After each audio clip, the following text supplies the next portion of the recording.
Chapter 51. Shui Wuhan looked at the skinny young man at the door in surprise. He had mixed feelings. A few months ago, he had met this young man for the first time on Yolan Street in Song City. This young man was like an enraged lion. He jumped up high and waved his hand at him. However, the young man casually slapped his hand away. In the Yi family's courtyard, he asked Old Shi to investigate this young man. He found out that his name was Yi Qinghan. He was Yi Dao's son. He was a useless cultivator. He was the poor young master of the Yi family. He didn't care about him. He thought that the young man had Yi Dao's temper, but he didn't have Yi Dao's strength. He was just a useless person. He knew that in the Fire Dragon continent, in the House of Ares, and in the 5 noble families, those who didn't have strength were useless. Even though he was the direct descendant of the Yi family, they could only ensure that he didn't have to worry about food and clothing. He didn't have any power or influence. As a direct descendant of the 5 noble families, he knew that similar things happened in every family. Of course, his family was no exception. Therefore, after knowing that Yi Qingyu was a resolute person, he didn't think much. He ordered Shui Yi and the others to capture or kill Yi Qinghan. He knew that as long as he did it discreetly, even if the Yi family knew that he did it, they wouldn't make things difficult for him. Because he knew that the Yi family wouldn't make things difficult for him because of a useless person. Then news came from the Man City. Shui Yi and the others were killed by Yi Qinghan. He started to pay more attention to this useless young master of the Yi family. He took the risk to kidnap Yi Qingyu. However, he didn't expect that Yi Qinghuang wouldn't succeed. He even crippled himself. He didn't know what had happened to the Yi family that day. He only knew that Yi Rong had been killed, Yi Jian had been imprisoned, and Yi Qinghuang had been crippled. As for the youth that he once thought was trash, he seemed to be valued by the Yi family. He had never thought about hiding what he had done in the Yi family castle from the Yi family. He had never thought that the elders of the Yi family would attack him, the young master of the Shui family. He also knew that the Shui family would give the Yi family a satisfactory price to resolve the hatred the Yi family had towards him. However, when he looked at the thin and weak young man in front of him and the endless killing intent in his squinted eyes, he understood that even if the Yi family did not do anything to him and no longer hated him, this young man would never let him go. It wasn't that he hadn't thought about meeting this youth again. He had also thought about what he should say and what he should do when he met this youth again. But he didn't expect that the two of them would meet again so quickly and so suddenly. He hadn't expected the killing intent in the youth's eyes to be so obvious and so arrogant. So much so that he couldn't say a single word of what he had prepared and wanted to say. Young Master Han, this is the Moon Pavilion. Yi Shisan didn't understand what had happened, nor did he know what had happened to the Yi family not long ago. He only knew that this young master had been quiet, shy, and even a little uncouth for more than a month. Why was he acting so sharp and arrogant at this moment? But he also knew that the target that caused his young master to display such shocking killing intent was Shui Wuhan, the young master of the Shui family. And this was the Moon Pavilion of the Yu family, so he spoke in a low voice to remind his young master who was about to go berserk. I know this is the Moon Pavilion, so I didn't make a move. Yi Qinghan said in a low voice. His voice was cold and not loud, but he didn't deliberately suppress it. In the quiet 8-direction pavilion, his words were like a clap of thunder, exploding a group of people. There weren't many people in the pavilion, only about 7 or 8. But those who could enter this 4-direction pavilion and sit inside to drink tea were not ordinary people. This 4-direction pavilion didn't receive guests from anywhere, only distinguished guests. And there weren't many people in the House of Ares who could be called distinguished guests by the Yu family, one of the 5 big families. Of course, Shui Wuhan could be considered a distinguished guest. He was the young master of the Shui family, a young elite ranked 10th on the earth roll. Of course he was a big figure. And this unfamiliar, immature youth in front of them released his killing intent the moment he entered, ruining the elegant atmosphere in the room. Of course, the people sitting inside weren't very happy. And now this youth was boasting shamelessly that he wanted to make a move on Shui Wuhan? This kid was a little too pretentious, and the people in the room were a little dissatisfied. A young man on the far left stood up, ready to help young Master Shui gain some face. The young man wasn't old and his face was a little pale. He was quite handsome and his curly hair was casually draped behind his head, giving him a very demonic air. He looked carefully at Yi Qinghan, and after confirming that he didn't know him, he said unconcernedly, Yuji, which family is this kid from? Why are you so impudent? Young Master Long Shuelu, this is the young master of the Yi family. Young Master Yi, can you give me some face and come in to take a seat quietly? Yunyang smiled sweetly and explained. Then, she turned to look at Yi Qinghan with an expression of hope. I'm giving face to your family, that's why I didn't make a move. Yi Qinghan said indifferently. He didn't care about the people in the room at all and walked straight in. He walked to the front of Shui Wuhan, squinted his eyes and actually smiled. Shui Wuhan, young master Shui. You're very good, very good. Shui asked me to pass a message to you. He said that you can go and meet up with them when you have time. What? Shui Wuhan didn't move, but his face became a little gloomy. Next to him, Old Shi and Old Mo stood up with a flop and fully activated their battle chi. They stared fiercely at Yi Qinghan, their eyes full of anger and a trace of surprise. Others didn't know, but the two of them and Shui Wuhan were very clear about the meaning of Yi Qinghan's words. Shui Yi and the others were already dead, killed by Yi Qinghan. And Yi Qinghan said that he wanted to meet up with Shui Yi, which was a naked threat and a declaration of war. Yi Shisan and Yi 17 stood nervously behind Yi Qinghan. They didn't know why Yi Qinghan said those words. The two guards of Shui Wuhan immediately looked like they were about to attack. They only knew that if the two old men in front of them wanted to attack, they could only attack at all costs. Yi. Shui Wuhan didn't say anything. Old Shi and Old Mo didn't say anything. But the curly-haired young man, young master Long Shuilu, who was standing beside them, smiled with a hint of anger at the corner of his mouth. It seemed that when Yi Qinghan walked over expressionlessly and didn't even look at him, he felt a little despised. Or perhaps Yi Qinghan's arrogant attitude made him feel very uncomfortable. He twisted his neck and said, "Young master of the Yi family? Isn't the young master of the Yi family Yi Qingquang? Since when can a kid who hasn't even grown his hair represent the Yi family in the elite prefectural tournament? Is there no one left in the Yi family?" This sentence was very hurtful and harsh to the ears. Even the two well-dressed young men sitting next to him, who were obviously young masters, narrowed their eyes. Yi Shisan and Yi 17 narrowed their eyes slightly. Yi Shisan and Yi 17 also looked a little gloomy after hearing this sentence. As for Yi Qinghan, he was still expressionless and indifferent. He just turned his head in surprise and looked at Yi Shisan. He said lightly, "Who is he?" "Young Master Long Shuilu, the nephew of Chief Long." Yi Shisan's lips trembled as he said in a low voice. Yi Qinghan nodded and twisted his neck. He asked with some doubt, "Isn't Chief Long's only daughter? Since when did you have a nephew? Could it be that he was arrested?" Yi Qinghan's question caused Yi Shisan's face to darken even more. It also caused the expressions of the two young masters beside him to brighten. Of course, it also caused Long Shuilu's pale face to darken. Yi Qinghan didn't wait for Long Shuilu to speak. He turned his head and looked at him with a puzzled expression. "Well, even if you are a relative of Chief Long, I don't think you are a relative of Shui Wuhan, right? The matter between me and Shui Wuhan.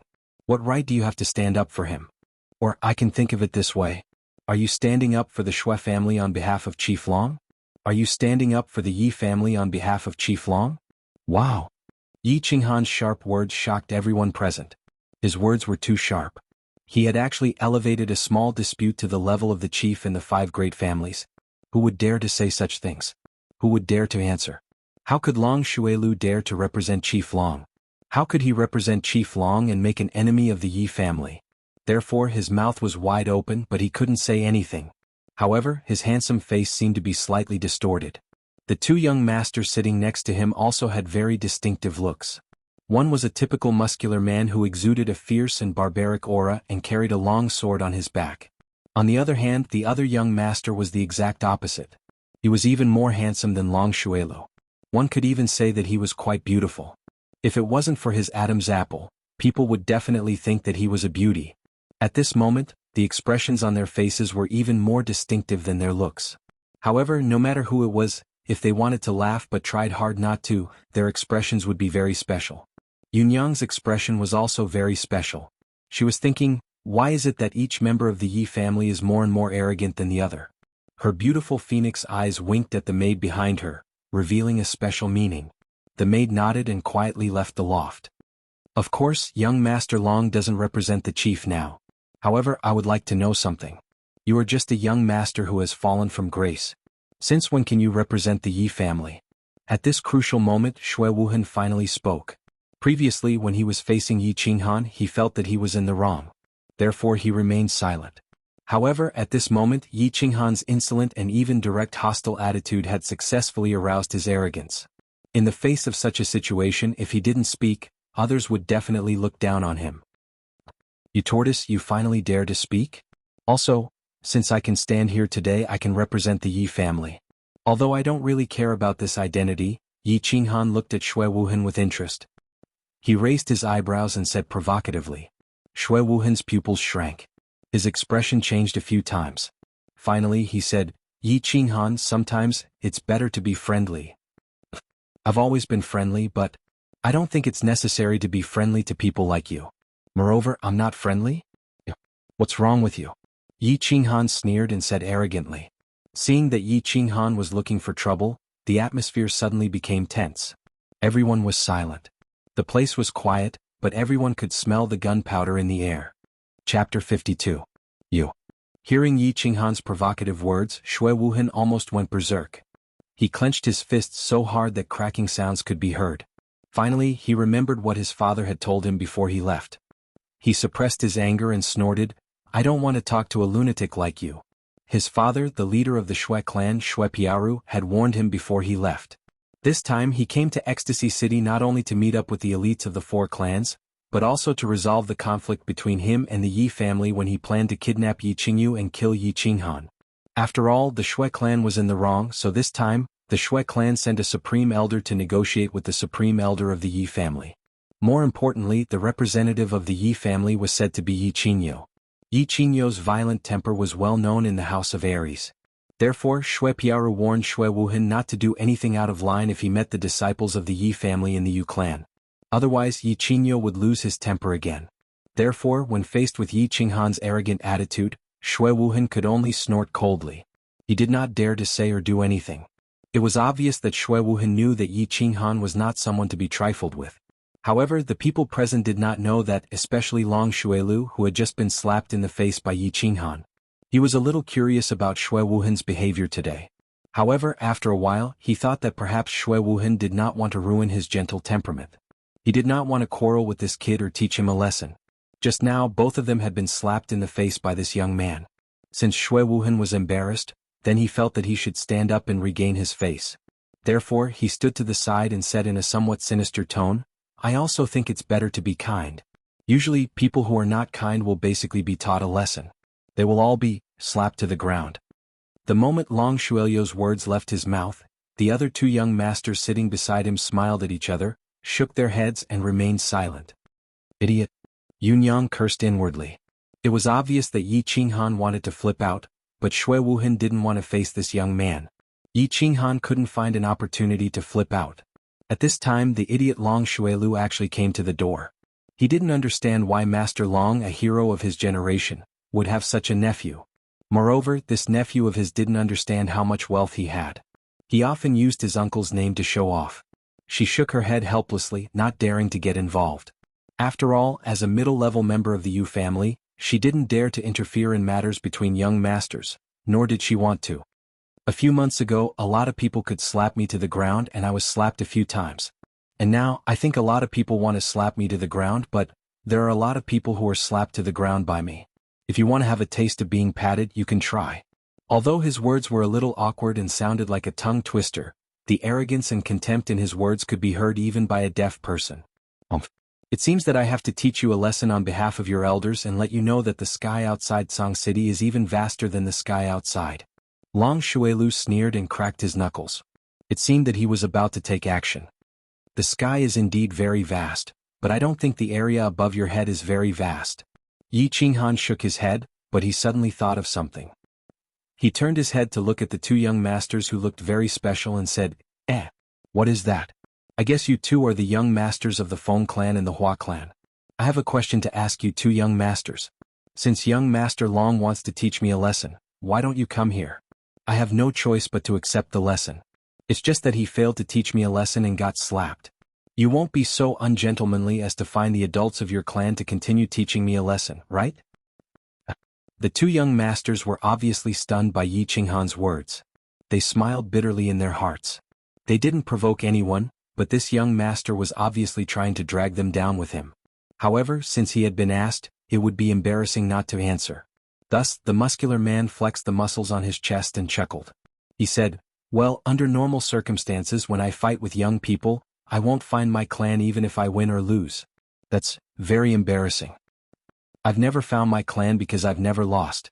The beautiful young master's words were very simple and his voice was also very feminine. However, the confidence and disdain in his tone were very obvious. You don't have to provoke me. I don't have the habit of doing that. Talk is not real. Go out, it's not good to break things. Long Shuelu snorted and walked out with a black face, expressing his extreme displeasure. It didn't feel good to be looked down upon, let alone by a 15 or 16-year-old youth. Yi Qingyo was in a very good mood at the moment, even though his face was even darker than Long Shuelio's. At the moment, he was sitting in the three-way tower, not far from the four-way tower, and was slamming the table with force. He didn't know that Yi Qinghan was about to slap someone. He only knew that if he didn't slam the table, no one would know that he was about to flip out. As expected, when he slammed the table, the few people in the room all reacted. Sitting opposite him was an old man dressed in snow-white clothes and with a white beard that looked like a living immortal. The old man's face darkened first, and his fair and clean face was even darker than Yi Qinghan's. There were also two old men sitting on the left. However, their eyes were originally closed as if they were asleep. At this moment they also opened their eyes. The two of them sighed at the same time and shook their heads.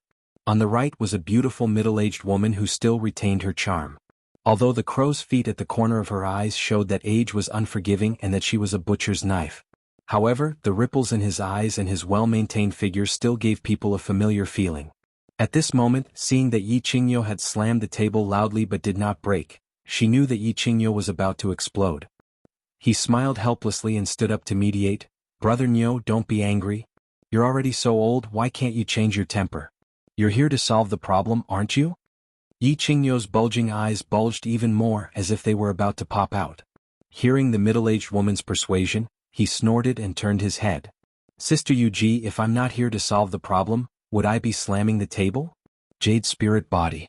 How long does it take for a jade spirit body to appear on the continent? But now he was crippled by that black-hearted wolf, Shui Wuhan. Also because of this, our Yi family's elder Yi Rong died.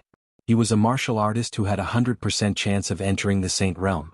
Also, Yi Qinghuang's cultivation was crippled. You all know Yi Qinghuang's aptitude. He had a high chance of entering the Saint Realm, and he also had a jade spirit body to create a Saint Realm. Our family lost 3 Saint Realm martial artists in one go, and that's not even including the dead core disciples. Look at old Shui.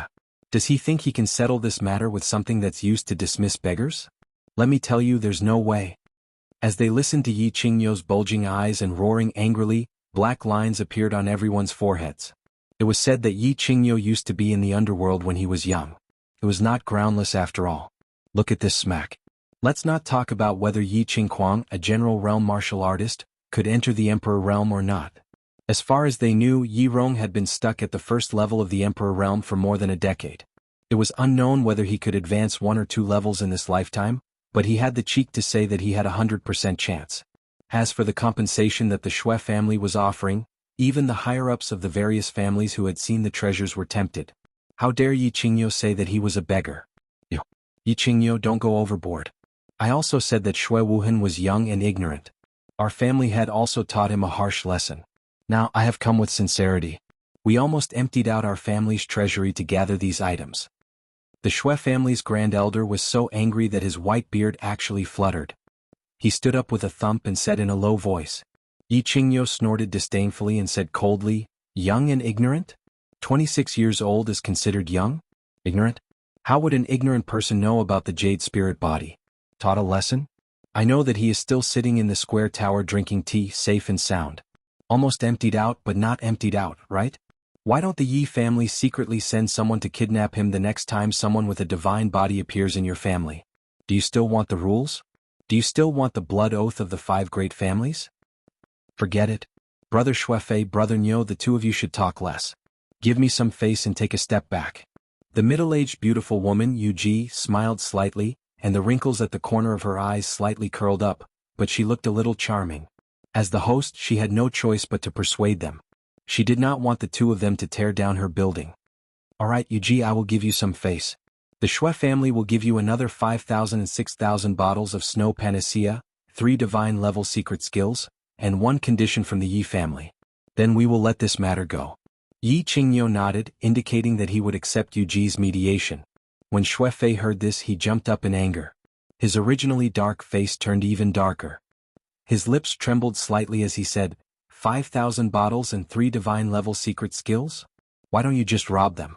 If you don't have them, I can at most give you another 500 bottles of snow panacea. Anything more than that is nothing. When Yi Qingyo heard this, he could not take it anymore. He waved his hand and slapped the table again. This time he clearly did not control his strength, and the table was instantly shattered. Following Yi Qingyo's slap, the 2 old men at the side simply closed their eyes again, looking as if they were none of their business. Yuji also sighed and did not want to care anymore. The scene suddenly became serious and solemn. Sha. At this moment, a woman suddenly walked in from outside. When the woman saw the extremely tense atmosphere, she stuttered while trembling, Supreme Elder, they have started fighting. The young master of the Yi family and young master Long Xuelu are fighting. Chapter 53. The young master of the Yi family? He fought with young master Long? Yuji laughed bitterly and thought to herself. The members of the Yi family were all carved from the same mold. The younger ones had already started fighting before the older ones had even started fighting.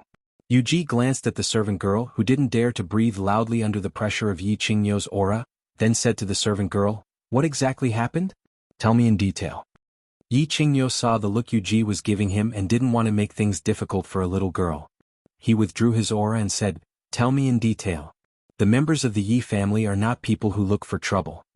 When the servant girl saw that Yi Qingyo had relaxed, she hurriedly explained, "It's like this.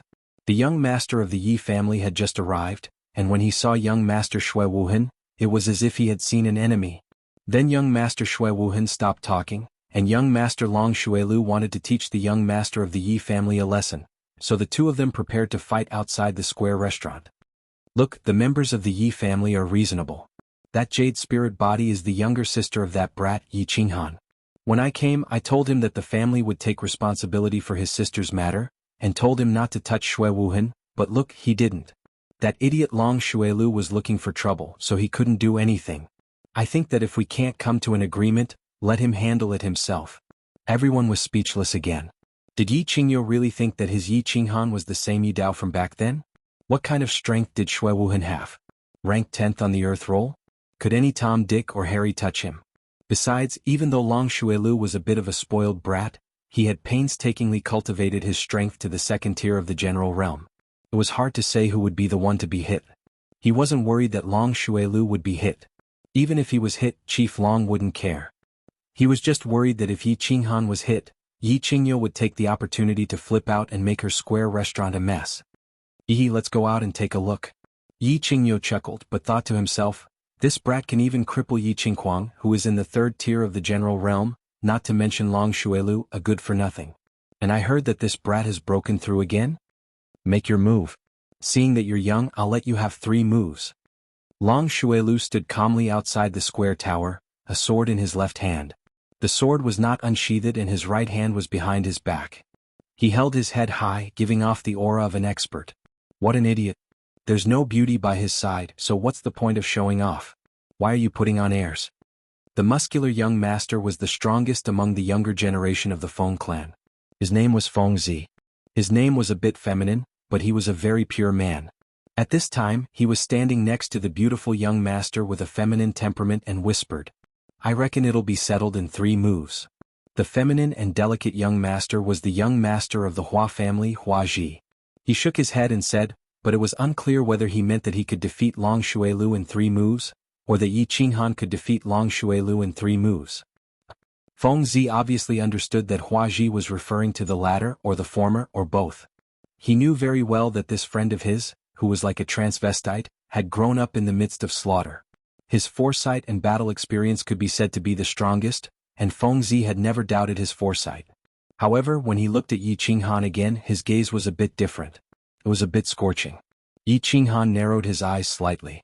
Before coming here, Yi Qingyo had instructed him, and his sister, who was lying in the mountain behind the Yi clan, had all made him apprehensive. That was why he didn't kill Shui Wuhan the moment he saw him. That was why he had a fire burning in his heart. At this time, this fire was being fanned even more fiercely by Long Xuelu. Looking at the arrogant Long Xuelu before him, he felt as if he was looking at the old Yi Qingquang. So he narrowed his eyes and considered whether he should seriously injure this idiot with one move.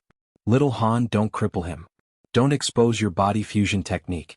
You can do whatever you want. At this moment, a familiar voice suddenly sounded beside his ear. Yi Qinghan raised his eyebrows and looked to the left with a smile. He could tell that this was Yi Qingyo's telepathic message. Since the old fellow was here and had spoken, he no longer had any scruples and shouted, "Battle Beast Fusion!" A black shadow faintly appeared in front of his chest and quickly entered his body. When a faint black tattoo appeared at the corner of his eye, a huge aura instantly enveloped the entire area in front of the square tower. It was as if the air had frozen. Long Xuelu looked at the young man in front of him in surprise. How did this young man's aura become so strong after the Battle Beast fusion? He didn't dare to be careless and quickly released his battle aura, forming a yellow battle aura shield around his body. 8th grade Battle Beast? Feng Zi and Hua Hua looked at each other and saw a trace of surprise in each other's eyes. The Yi family had really hidden their strength well. Looking at the aura of the body fusion technique, it was very likely to be an 8th grade Battle Beast. As for the Holy Beast, he didn't think too much about it.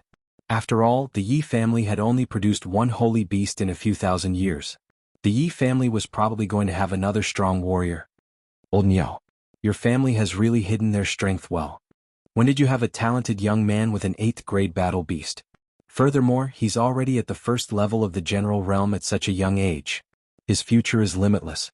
At the entrance of the square tower not far away, one of the two elders from the Feng and Hua families who had been silent all this time finally spoke up. His eyes were filled with surprise and envy. An 8th grade Battle Beast and this young man's great talent could be foreseen that the Yi family would have another terrifying expert in the future. Yi Qingyo laughed foolishly, but in his heart he thought to himself, we're the ones who hid it. It's this brat who has been hiding it well recently and very well at that. It's only been a month and he's actually broken through to the general realm. It seems like the clan leader was right. This brat really has a lot of secrets. Xuefei, on the other hand, stood silently at the side. His face darkened even more as he thought about how to settle the matter today. Looking at the posture of the old and the young, they would probably bleed a lot. However, Yi Qinghan didn't know that 4 old fellows were secretly watching him from afar. He only knew that this young Master Long in front of him had to be ruthlessly slapped to the ground in order to completely extinguish the fire in his heart. Therefore he made his move. Feeling the surging power in his body that he had never felt before, he was full of confidence as he swung his fist and smashed it directly at Long Xuelio's battle aura shield that was emitting a faint yellow light. He didn't use any fancy moves, nor did he use his battle aura to transform into various weapons like the other General Realm warriors. Because he had just entered the General Realm, he didn't know how to do it. He simply circulated all the battle aura in his body, turned into a horned rhinoceros and smashed it down savagely. With Yi Qinghan's wind-like speed and the surging aura condensed from the vast battle aura on his left fist, the temperature in the air suddenly became scorching hot. When the golden fist smashed onto the yellow battle aura shield, it caused a violent explosion that almost set the air on fire. Bang! As was expected, the yellow battle chi cover was broken in a split second. Like a cannonball, Long Xuelu was ferociously sent flying backward and hit the solid wall behind him. After bouncing back and rolling on the ground for a few times, he directly passed out. On the surface, Yi Qinghan was only a level 1 General Realm warrior. However, because of his incomparably special Dantian, the battle aura in his body was almost more than that of a level 2 General Realm warrior. After merging with his battle beast, his strength had reached the terrifying martial realm. The battle aura shield of Long Xuelu, a level 2 General Realm warrior, instantly shattered upon contact with Yi Qinghan's fist. If it weren't for Yi Qinghan seeing this and withdrawing most of his battle aura, Long Xuelu would probably have been smashed into a pile of minced meat. Ugh! Ah! Ah! After the 3 exclamations, the entire place fell into dead silence. Feng Zi, who was as strong as a mountain, opened his mouth wide. His expression was a little exaggerated, but the battle intent instantly ignited in his eyes was exceptionally fiery. The beautiful transvestite lowered his head timidly. Under his long eyelashes, a pair of blinking eyes concealed his shock and bewilderment. Shui Wuhan's face was still very gloomy, but his black and gray eyes were full of shock and bewilderment. He didn't seem to understand how the little guy he could casually slap away a few months ago could grow to such an extent. Yunyang, on the other hand, slightly frowned. She looked at the young master of the Yi family who was silently standing in front of her and the bald guard who was walking towards Long Shuelu. She was a little worried. Long Shuelu didn't bring many guards with him. He was a bald, middle-aged man with a slightly dark complexion who had been silent the whole time. The bald, middle-aged man hadn't said a word since Yi Qinghan came in. He didn't even make a sound when Yi Qinghan almost killed Long Shuelu, nor did he stop him. Only now that Long Shuelu had fainted on the ground, he walked out and silently picked up Long Shuelu. Then he turned to look at Yi Qinghan and said, "Thank you, young Master Yi, for showing mercy. Long Fifth will take his leave first." Yunyang let out a sigh of relief. She knew that since Long Fifth said this, he definitely wouldn't cause any more trouble. She also knew that this dark, bald man was a level 2 Imperial Realm expert. Once he caused trouble, it would definitely be very troublesome. Therefore, she smiled and arranged for someone to bring Long Fifth away to treat Long Shuelio's injuries. "Damn old Nyo, this kid from your family is so fierce. That power just now was at least the strength of a marshal. Your family has found a treasure. This is another Yi Dao." The great elder of the Feng family nodded and looked at Yi Qinghan enviously. They were all experts and could easily tell that Yi Qinghan had left something up his sleeves. "Old Nyo's family is not bad. My family's Xiao Chao is no match for him." Old Man Hua also nodded and said seriously. Yuji was also beaming with joy. She smiled charmingly and said, "Brother Nyo, congratulations." "Not at all, not at all. This kid is still a lot weaker than those two freaks, Feng Zihua and Hua Hua." Yi Qinghan shook his head and said very modestly. However, he suddenly thought of something and turned to look at Xue Fei and said, "But I think it shouldn't be difficult to eliminate Xue Wuhan.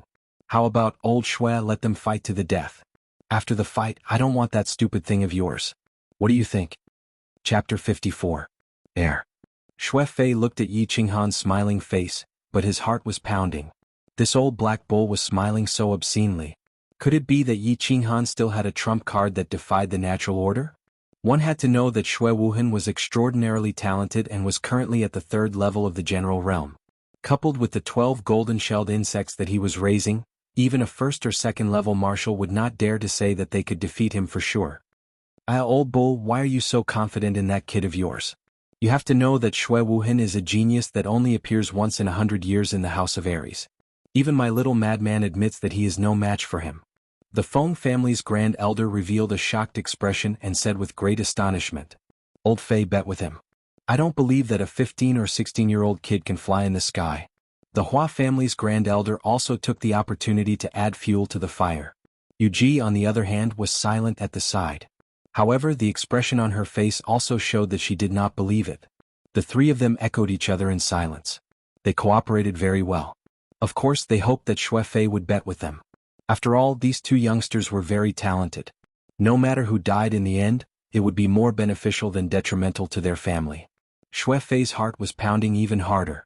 These three were obviously adding fuel to the fire. Xue Wuhan was the only son of the patriarch and the future successor of the family. Anyone could think of exchanging some external objects for a powerhouse that had a high chance of becoming a sage in the future. Hence he was silent. "I say, old man Xue, what do you want? Why don't you say something? Let's have a fight to the death? I don't want your things after we're done." Yi Qinghan was a little impatient. He bulged his bull eyes and looked provocatively at Xue Fei. "You." Xue Fei was speechless again. How was this Yi Qinghan a green bull? It was clearly a wild bull. The Green Night Bull's battle beast was of the 8th grade, and its body was at the 2nd level of the Saint Realm. There were not many in the House of Aries who could defeat it after merging. At the very least, Xue Fei knew that if he were to fight this wild bull to the death, he would definitely die if he couldn't escape. Xue Fei, I still think that Xue Wuhan has a higher chance of fighting against the boy from the Yi family. The Hua family's Grand Supreme Elder started to encourage Xue Fei again. Yuji flew away from the Grand Supreme Elder of the Hua family. She was a little angry at him for wanting the world to fall into chaos. She sighed and said, "All right, brother Nyo, let me say something. Xue family will add 2,000 bottles of the best grade snow panacea and this saint-level secret skill on top of the original offer. How about we let this matter go? The prefecture battle is just around the corner, and our common enemy is the other two prefectures. Don't make a fool of yourself." Xue Fei was silent for a while before he gritted his teeth and said, "Sigh. This is also Xue Wuhan's fault. Forget it, we'll do as Yuji says." "Brother Nyo." Yuji was a little dissatisfied after seeing Yi Qingyo's silence. After all, the Xue family was bleeding a lot this time. If Yi Qingyo still didn't agree, then he wouldn't be giving her face. I have one more condition. Yi Qingyo was silent for a while before he spoke again. However, before Xue Fei and Yu Ji could answer, he continued, "Don't panic, I don't want anything else. I want the right to exchange for the first prize." The right to exchange for the first prize? Everyone pondered. After a moment of silence, the Feng family's Grand Supreme Elder was the first to speak. "You want the spirit pill? As long as your family's disciple can get enough points, I don't mind. 10,000 points is not easy to get. I don't have any objections since that boy from your family is so fierce." The Hua family's Grand Supreme Elder also expressed his opinion. "I agree."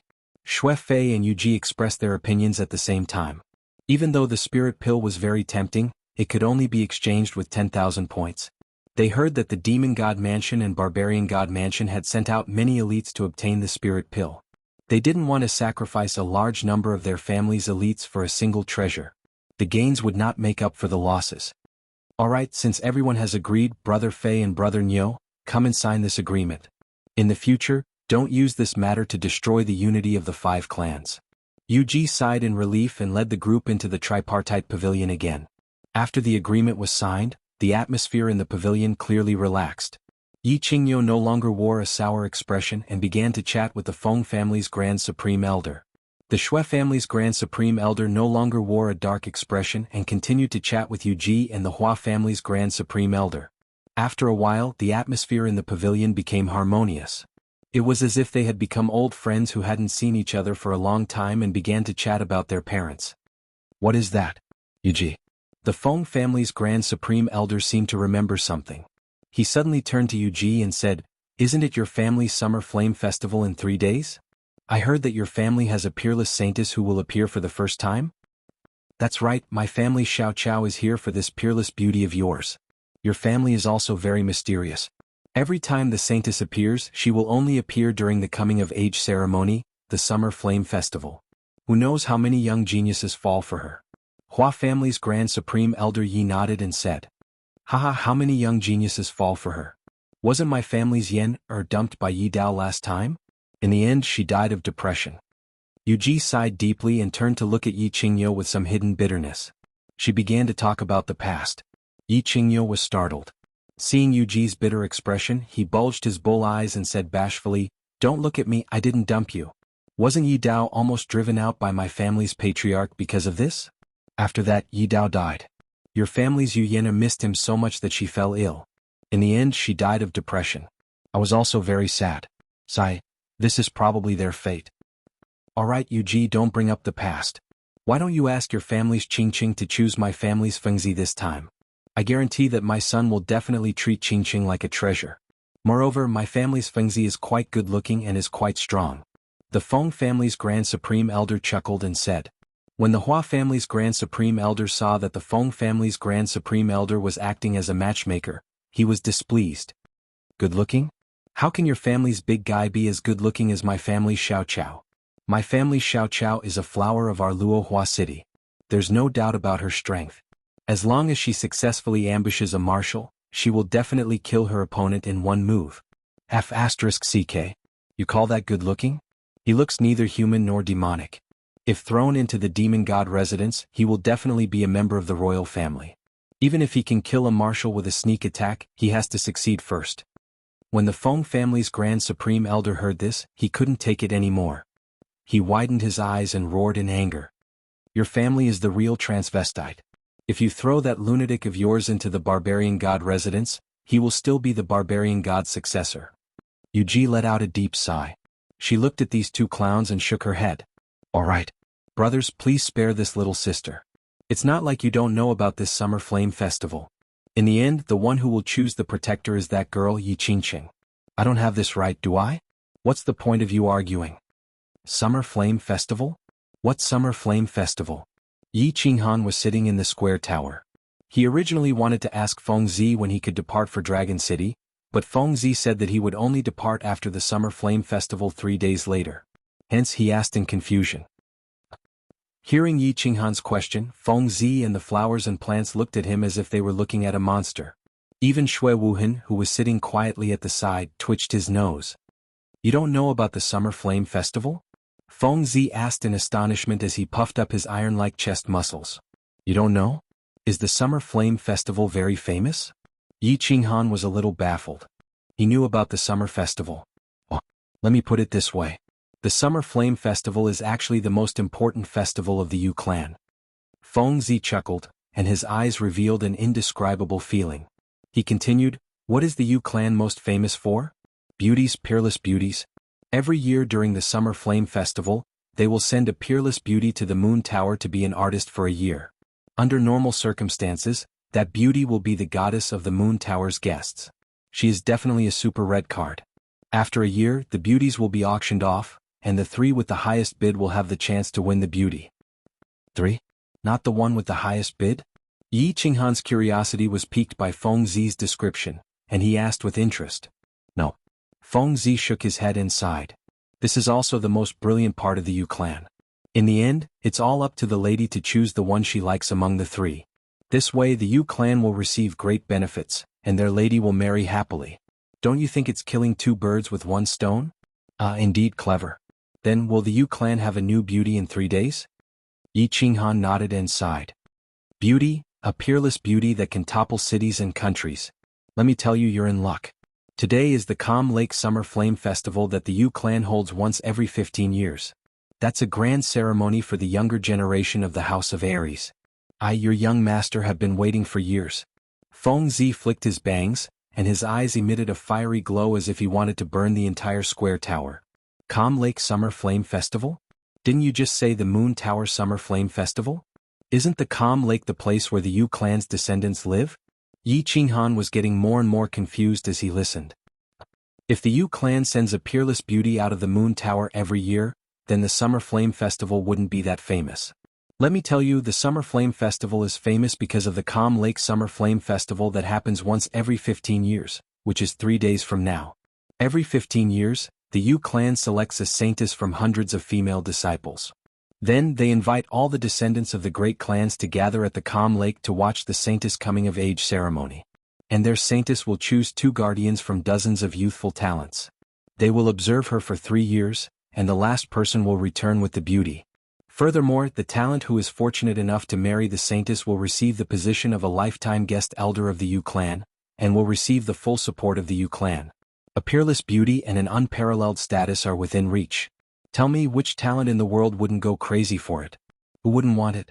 The more Feng Zi spoke, the more excited he became. It was as if he had already succeeded, and the corners of his mouth curled into an intoxicated and wanton smile. Didn't Yi Dao not want it back then? Just as Feng Zi finished speaking, the transvestite flower and plant suddenly spoke after a long silence. Ah!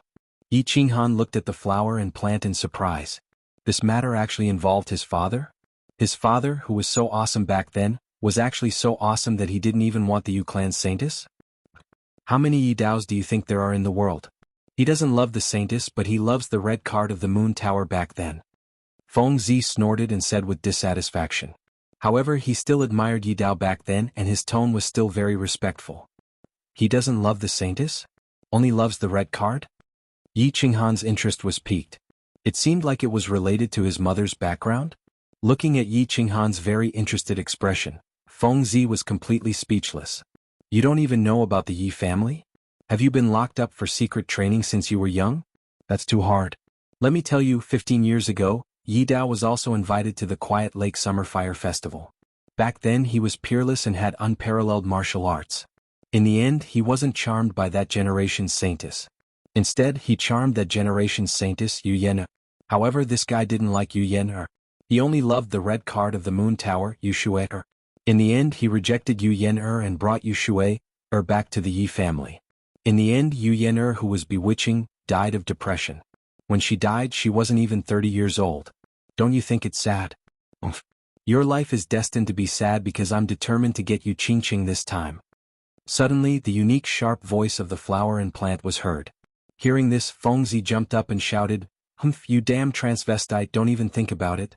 I'll fight whoever dares to snatch you Qingqing." So that's what happened. The Summer Fire Festival seems to be a little interesting. Feng Zi and the flower and plant started to curse at each other.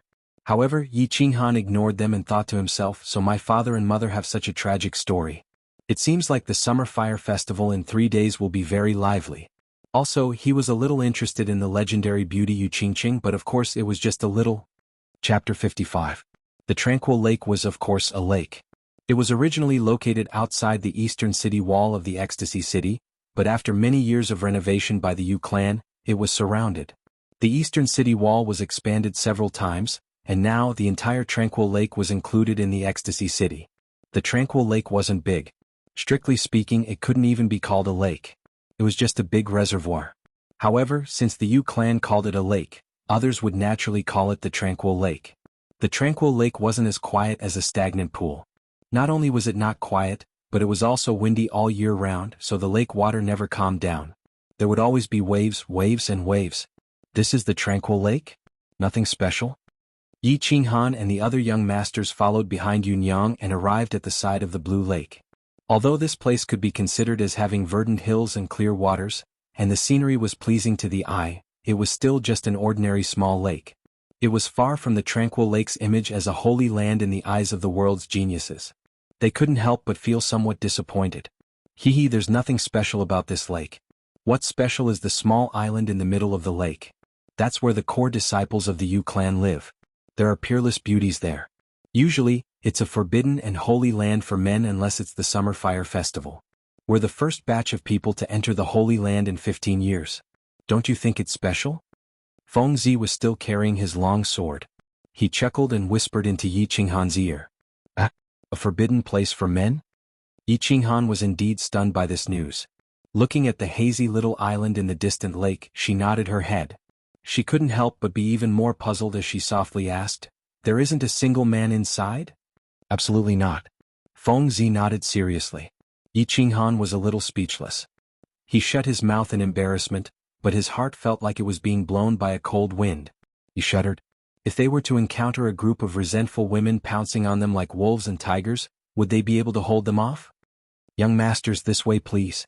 Just as Yi Qinghan was letting his imagination run wild, a small boat approached from afar. Yunyang smiled and gestured for them to board the boat. "Young Master Han, after you." Feng Zi flexed his chest muscles to show his elegance. You're already in bed?" "Oh no, I mean get on the boat." Yi Qinghan felt a lingering fear in his heart. He quickly waved his hand and said, "Brother Feng Zi, you go first. My body is weak, I can't take it." "Humph, since the two of you are so polite, I will go first." Shui Wuhan waved his folding fan, smiled and got into the boat. The beautiful flowers and plants flicked the edge of their clothes and followed. Seeing this, Feng Zi and Yi Qinghan also followed. The boat wasn't big, but the decorations were very elegant.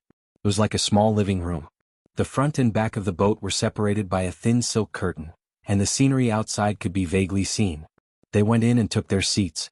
Yunyang also came in and served them a few cups of tea. Then she bowed and walked out of the boat, standing at the front of the boat. The Yu clan is indeed the Yu clan. Even the person rowing the boat is an exceptional beauty. Feng Zi looked around once she came in and finally, her eyes fixed on the woman on the bed at the back of the boat. Through the blurry curtain, a graceful woman with one hand on the oar at the back of the boat could be seen. Only the side of her body could be seen. The woman was wearing a cyan palace dress, but her face was covered by a white silk scarf. Although the curtain was a bit blurry and her face was covered, just her graceful and curvaceous figure, as well as her elegant temperament, were enough to make one's heart sway. Feng Zi's words awakened the people on the ship, and they all turned their heads to look at her. Hua Chao and Feng Zi were the most direct. They stared unblinkingly at the masked woman, and they couldn't stop praising her. Shui Wuhan's black and gray eyes were flashing. He waved the fan in his hand, and he looked like he was admiring her. However, a hint of greed flashed in his eyes, and it betrayed his true feelings. Yi Qinghan only took a glance before looking away. It was mainly because Shui Wuhan's pretentious expression made him lose his appetite, and he wasn't in the mood.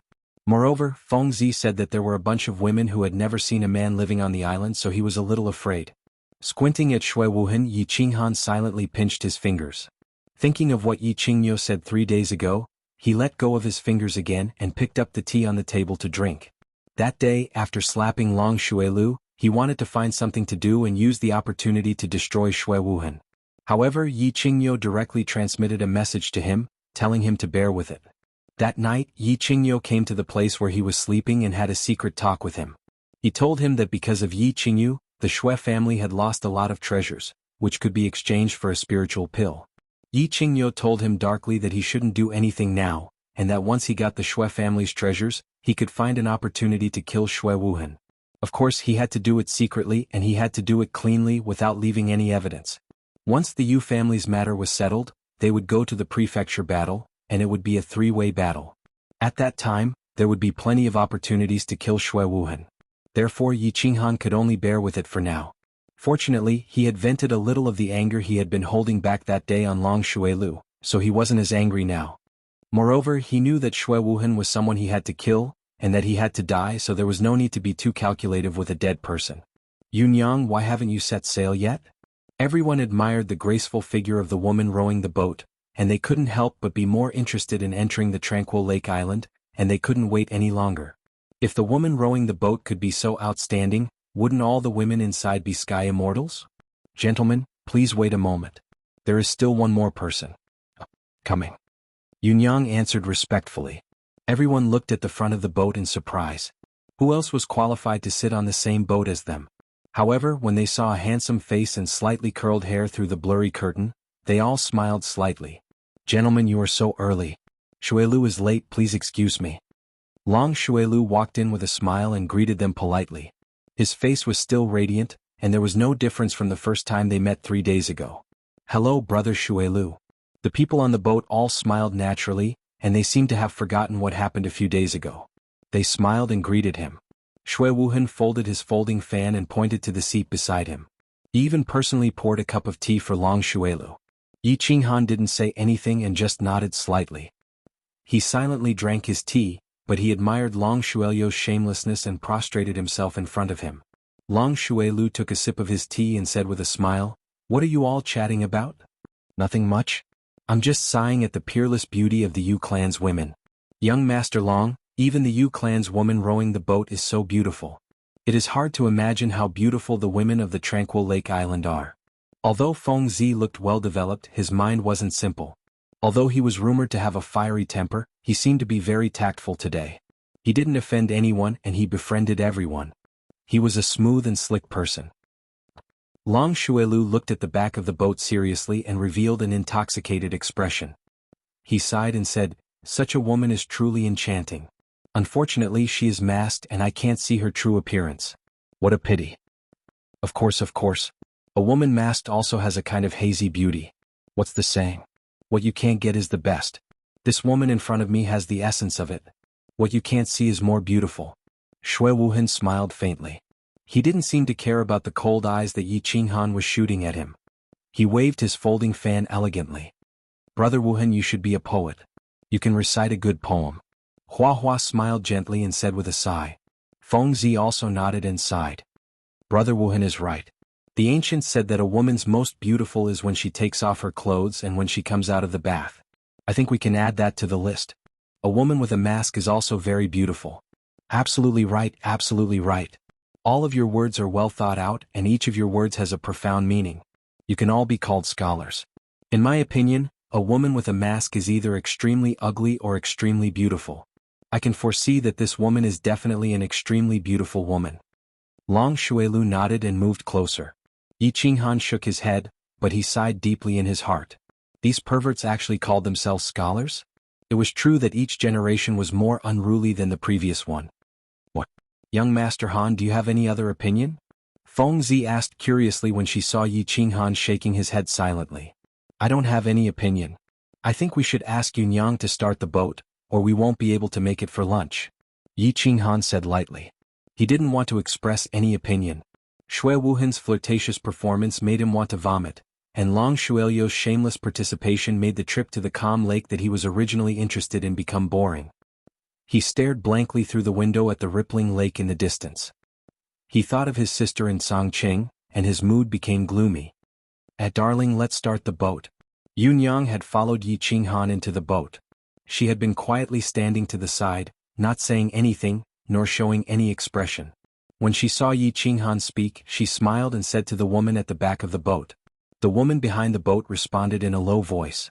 Although her voice was soft, it was very clear and moving, like the chirping of an oriole. Everyone who heard it felt numb and sore. Everyone present was at least at the general realm, so they all heard it clearly. They couldn't help but look at the woman behind the boat with even more interest.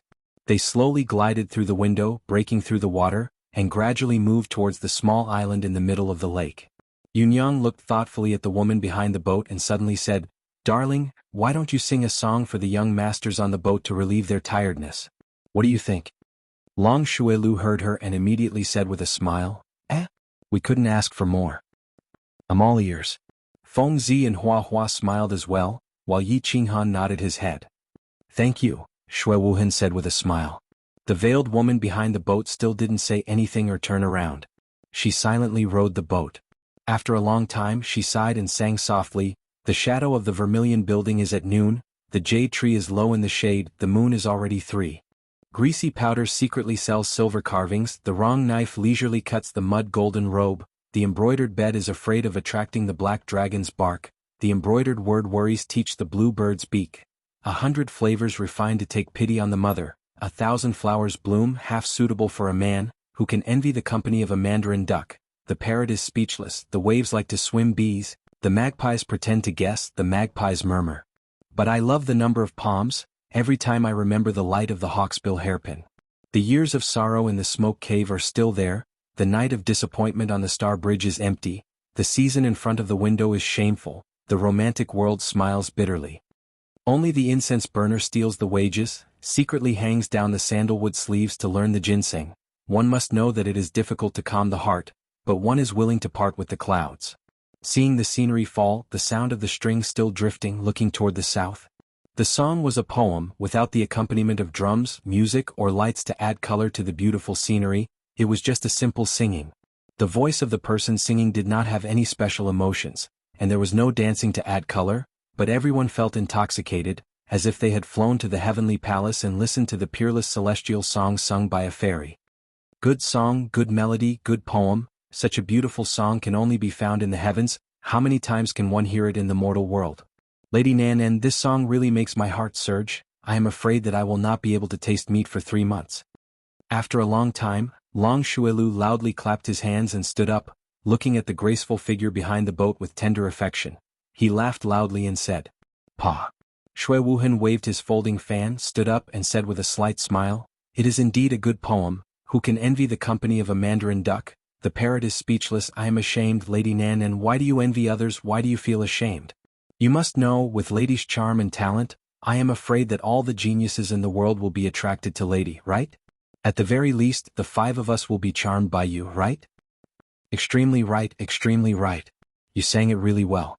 Even though I don't know much about music, I think even a pig would be able to tell that this is a peerless song. Feng Zi laughed heartily and sincerely used a lame joke to flatter the old man. Hua Chao also nodded and very seriously said, "It is indeed a celestial song." Yet Yi Qinghan sat there alone, continuing to remain silent. He half raised his cup of tea and looked at the cup in front of him in a daze, not knowing what he was thinking. Seeing this, Yunyang could not hold back the curiosity in her heart, and turned sideways to ask, "Young Master Han, do you feel that the song is not good?" The 4 turned around and looked at Yi Qinghan, also a little puzzled. Such a beautiful song, it was also the first time they had heard it, so why did Yi Qinghan appear so silent? Or even somewhat disdainful?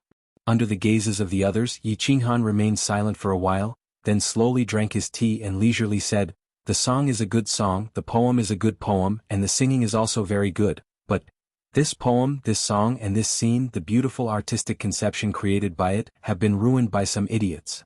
How sad, how lamentable." What did these words mean? Feng Zi and Hua Chao felt a little strange, while Long Shuelu and Shui Wuhan's expressions were a little gloomy. They could hear the idiots in Yi Qinghan's words, and a glimmer of light appeared in Yunyang's eyes, and the corners of her mouth curled up, revealing a trace of a smile. And at the back of the boat, the veiled woman who had never turned around suddenly turned around. Behind the white silk scarf that covered her face, a pair of beautiful black eyes that shone brightly, showed some faint interest. Chapter 56. What do you mean? Young Master Han. Feng Zi saw that Shui Wuhan and Long Shuelu were about to go berserk, so she hurriedly tried to smooth things over and asked in confusion. "Yeah. I don't think they're wrong," Hua Hua said in confusion. "They're not wrong, but what they're saying is bullsh*t. What's so exciting about singing and not knowing the taste of meat? What's the point of being envious? What's the point of being ashamed? Yi Qinghan sighed deeply, shook his head and continued, You don't even know the meaning of this song or this poem, and you dare to talk nonsense? It's a good poem about the scenery in front of you, and the helplessness of the passing of time. How can it make people excited? Isn't it funny? We're all ears to young Master Han's opinion. Shui Wuhan's face darkened. He quickly waved the fan in his hand, as if he wanted to get rid of the unhappiness in his heart. I'd like to hear the details. Long Shuilu said coldly. Young Master Han, you know poems? Tell us, tell us. Feng Zi's eyes lit up. She was very interested. In the Fire Dragon continent, martial prowess was the most important thing. Few people would understand the poems of literati. Although I don't understand, I feel that what Yi Qinghan said is meaningful. I also heard this poem and there's a sense of loneliness and helplessness. I just can't describe it, Hua Hua said with a frown as he touched his beautiful face. Yunyang and the woman at the back of the boat didn't say anything.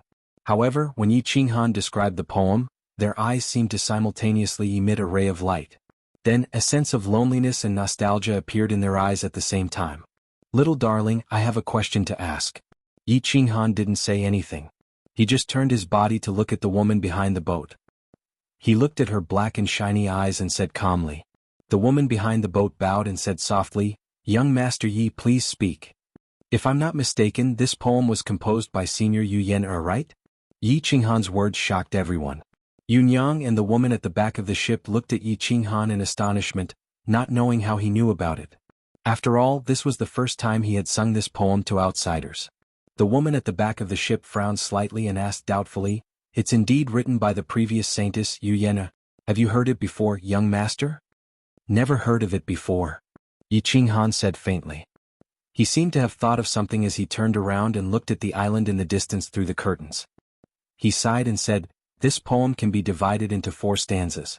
The first stanza is the scenery and march outside the window, and the needlework in the room. It is difficult to teach the bluebird to deliver the letter. It contains the unspeakable worries of the young girls. They are a little nervous, a little confused and a little resistant. The second stanza is about the mandarin ducks having company, the parrots are silent, the bees are flying and the foxes are murmuring. It reveals the young girls' feelings of loneliness in life.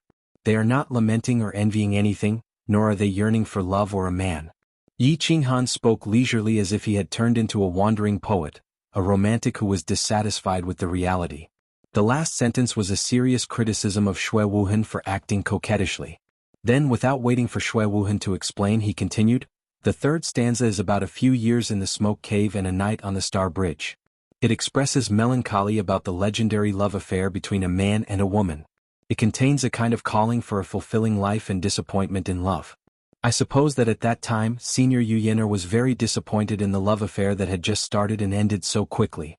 She was a little painful and heartbroken. She longed for a different kind of life. The fourth stanza continues the theme of the previous stanza. It expresses the fear of the desolation of the scenery, the pursuit of the joy of life, the understanding of life and the pursuit of love. The meaning is especially open and persistent. This poem tells the story of Senior Yu Yen. When she was a young girl in the Yu family, she was a little perturbed and ignorant about the arrangement of the family in her own life. She even had some resistance. Then, during the Summer Fire Festival, she met Yi Dao and fell in love with him. However, Yi Dao fell in love with another woman. She was a little disappointed and heartbroken in love. Then Yi Dao died. She couldn't stand the passage of time and gradually grew old. She sighed with emotion about the desolation of the scenery and the deep memory of Yi Dao. Miss Yu Qingqing, am I right? The 4 childs were a little confused. It seemed that what he said was a little meaningful. Shui Wuhan and Long Shuilu wanted to refute, but they didn't know how to do so. They were not good at these literary things. They were only used to solving problems with force. However, it seemed that they couldn't deal with this guy in front of them with force. Therefore they felt a little aggrieved, very aggrieved. However, after hearing the last sentence of Yi Qinghan, they were shocked and surprised. Yu Qingqing? Wasn't Yu Qingqing the saintess of this summer fire festival? Was the graceful woman who was rowing the boat for them Yu Qingqing? Therefore they were a little shocked. They fixed their eyes on the woman at the back of the boat. The long and slightly curved eyelashes of the woman at the back of the boat trembled. There was a trace of surprise in her dark eyes. After a moment of silence, she put down the joystick in her hand, lifted the curtain and walked in slowly. She bowed in a low voice and said in a soft voice, Yu Qingqing pays her respects to the childs. Oh, The childs in the boat felt as if they were struck by lightning. What was going on? Why didn't Yu Qingqing play her cards according to common sense? They thought of their ugly behavior and naked greedy eyes just now. They thought that they still had a lot of beautiful things that they hadn't shown yet. They thought that they were going to show off in the evening at the Summer Fire Festival. In the end, Yu Qingqing played her cards carelessly and appeared in advance. All their hopes might be in vain. They wanted to cry but had no tears. Only Yi Qinghan and Yunyang were calm. Yunyang smiled, walked to the back of the boat and started rowing the boat. Yi Qinghan nodded slightly. He cupped his hands and said, Yi Qinghan pays his respects to Miss Qingqing. Greetings to Miss Qingqing. When the rest of the people heard Yi Qinghan's words, they immediately reacted. The thick skin they had cultivated for many years came into play. In an instant, everyone recovered their cultured and elegant demeanor of the childs of famous families. Everyone please take a seat. Yu Qingqing faintly nodded her head and sat on the only empty chair at the front. She looked at Yi Qinghan with interest and said, Young Master Han is very talented. Each of your words is like a gem and your tongue is like a lotus flower. Your explanation is very good and correct. Qingqing admires you. Young Master Han is Senior Knight Blade's only son, right? Feng Zihua and Long Xuelu looked at Yi Qinghan in surprise. They didn't expect Yu Qingqing to have such a high evaluation of Yi Qinghan. And the first thing she said was actually to ask about Yi Qinghan's background. Hearing that Yi Qinghan was actually Yi Dao's son, they couldn't help but feel a little strange. Wasn't Yi Dao's son a good-for-nothing? With Yi Qinghan's talent and terrifying beast, if he was a good-for-nothing, then they could only go to the mines and work as laborers. Yi Qinghan's reputation was not very well known in the family. In addition, the information from their respective families was not in place yet. So they thought that Yi Qinghan was a genius that was secretly trained by the Yi family. They didn't expect him to be Yi Dao's son. Good for nothing? Only Shui Wuhan smiled bitterly. A few months ago he also thought so. That's right. On behalf of my father, Yi Qinghan expresses his gratitude to Senior Yu Yener for her infatuation and his sorrow for the loss of her beauty. Although I don't know much about my father's life, I feel that he always felt a trace of guilt and sorrow for Senior Yu Yener. Qinghan also deeply admires Senior Yu Yener. Yi Qinghan bowed slightly, but he felt very helpless in his heart. Father, you have a romantic debt, yet you want me to apologize and clean up your mess. It's okay. Aunt Yu Yener didn't regret falling in love with you even before she died. She once said, in this world only Yi Dao is a real man. I don't regret my choice that year. Yu Qingqing sighed slightly. Her eyes were a little blurred as if she was recalling some past events. Young Master Han, you're in the wrong. I only found out now that you're the son of Senior Yi Dao, whom I admire the most. You're not a good friend. Feng Zi was unhappy when he heard that. He looked at Yi Qinghan with hidden bitterness. A man with bulging muscles like a giant from the god of barbarians was looking at a man with hidden bitterness. No man could stand it. Yi Qinghan didn't look at him. He said embarrassedly, You didn't ask me. Do you expect me to tell everyone I meet that I'm Yi Dao's son? That's right. Do you, Feng Zi, also tell everyone you meet that I'm a lunatic and that I'm a lunatic? Flowers and grasses quickly chimed in with a smile on their pretty faces. They looked very pretty. Haha. Everyone laughed heartily and the awkward atmosphere was swept away. It didn't matter if they lost face just now. What was important was to get it back as soon as possible. Therefore, everyone began to present their treasures. They performed the performance and speech that they were going to perform at night in advance, hoping to get back some impression in front of the beautiful woman. However, the performance was about to end before it even started. The small boat had arrived at its destination, Tranquil Lake Island. Looking at the beautiful woman drifting away, looking at the beautiful scenery in front of them, everyone's emotions were complicated for a moment. Chapter 57. As they watched Yu Qingqing's figure gradually disappear on the small path of the island, they reluctantly withdrew their gazes and stood rooted to the ground. When they didn't know that she was Yu Qingqing, they only felt that this woman's figure was really graceful, and her every movement had an otherworldly aura. When Yi Qinghan revealed her identity, she threw down the armrest and walked over leisurely. Everyone saw the pair of black pearl-like eyes above the white silk scarf and smelled the delicate fragrance that was naturally emitted from her body. Only then did everyone realize that Yu Qingqing was actually so enchanting, even a little enchanting. There was no need for words. As long as she sat there quietly and looked at you with her clear black pearl-like eyes, you would feel especially enraptured and overwhelmed. Alright, stop looking. We've already walked so far. Won't we be able to see her true appearance at night? Yi Qinghan said softly with a faint smile. Everyone withdrew their thoughts and their souls that had floated far away and smiled embarrassedly. Young Master Han, not bad. You've taken the initiative. I didn't know that you were so powerful. You're actually skilled in both the pen and the sword. How did you know that she's Yu Qingqing? Feng Zi said with a laugh as he returned to his senses and hugged Yi Qinghan. That's right. Young Master Han, Yu Qingqing is a holy maiden. Before the Summer Fire Festival, she definitely can't leave the tranquil lake. How could you know her? Could it be that you've snuck in before? Hua Ji also came over curiously. As a descendant of the assassin god, his concealment skills were top-notch. However, he probably didn't have the ability to sneak into the tranquil lake island. Long Xuelu and Xue Wuhan, who were at the side, were too embarrassed to come over. However, they pricked up their ears and listened curiously. It's very simple. You guys just didn't notice. Yi Qinghan wasn't used to Feng Zi's enthusiasm. He shrugged and said calmly, First, there are many beauties in the Yu clan. However, if there are beauties of this level among the boatmen, then all the beauties in the world are too common. Secondly, temperament. How could a woman rowing a boat have such an otherworldly temperament? Third, that scarf of hers was the biggest flaw. Young Master Long had said before, a masked woman was either extremely ugly or extremely beautiful. The Yu family naturally wouldn't have an extremely ugly woman, so she would definitely be an extremely beautiful person. Even if a boat servant was extremely beautiful, I don't think there was a need for her to cover her face. That would be akin to burying one's head in the sand.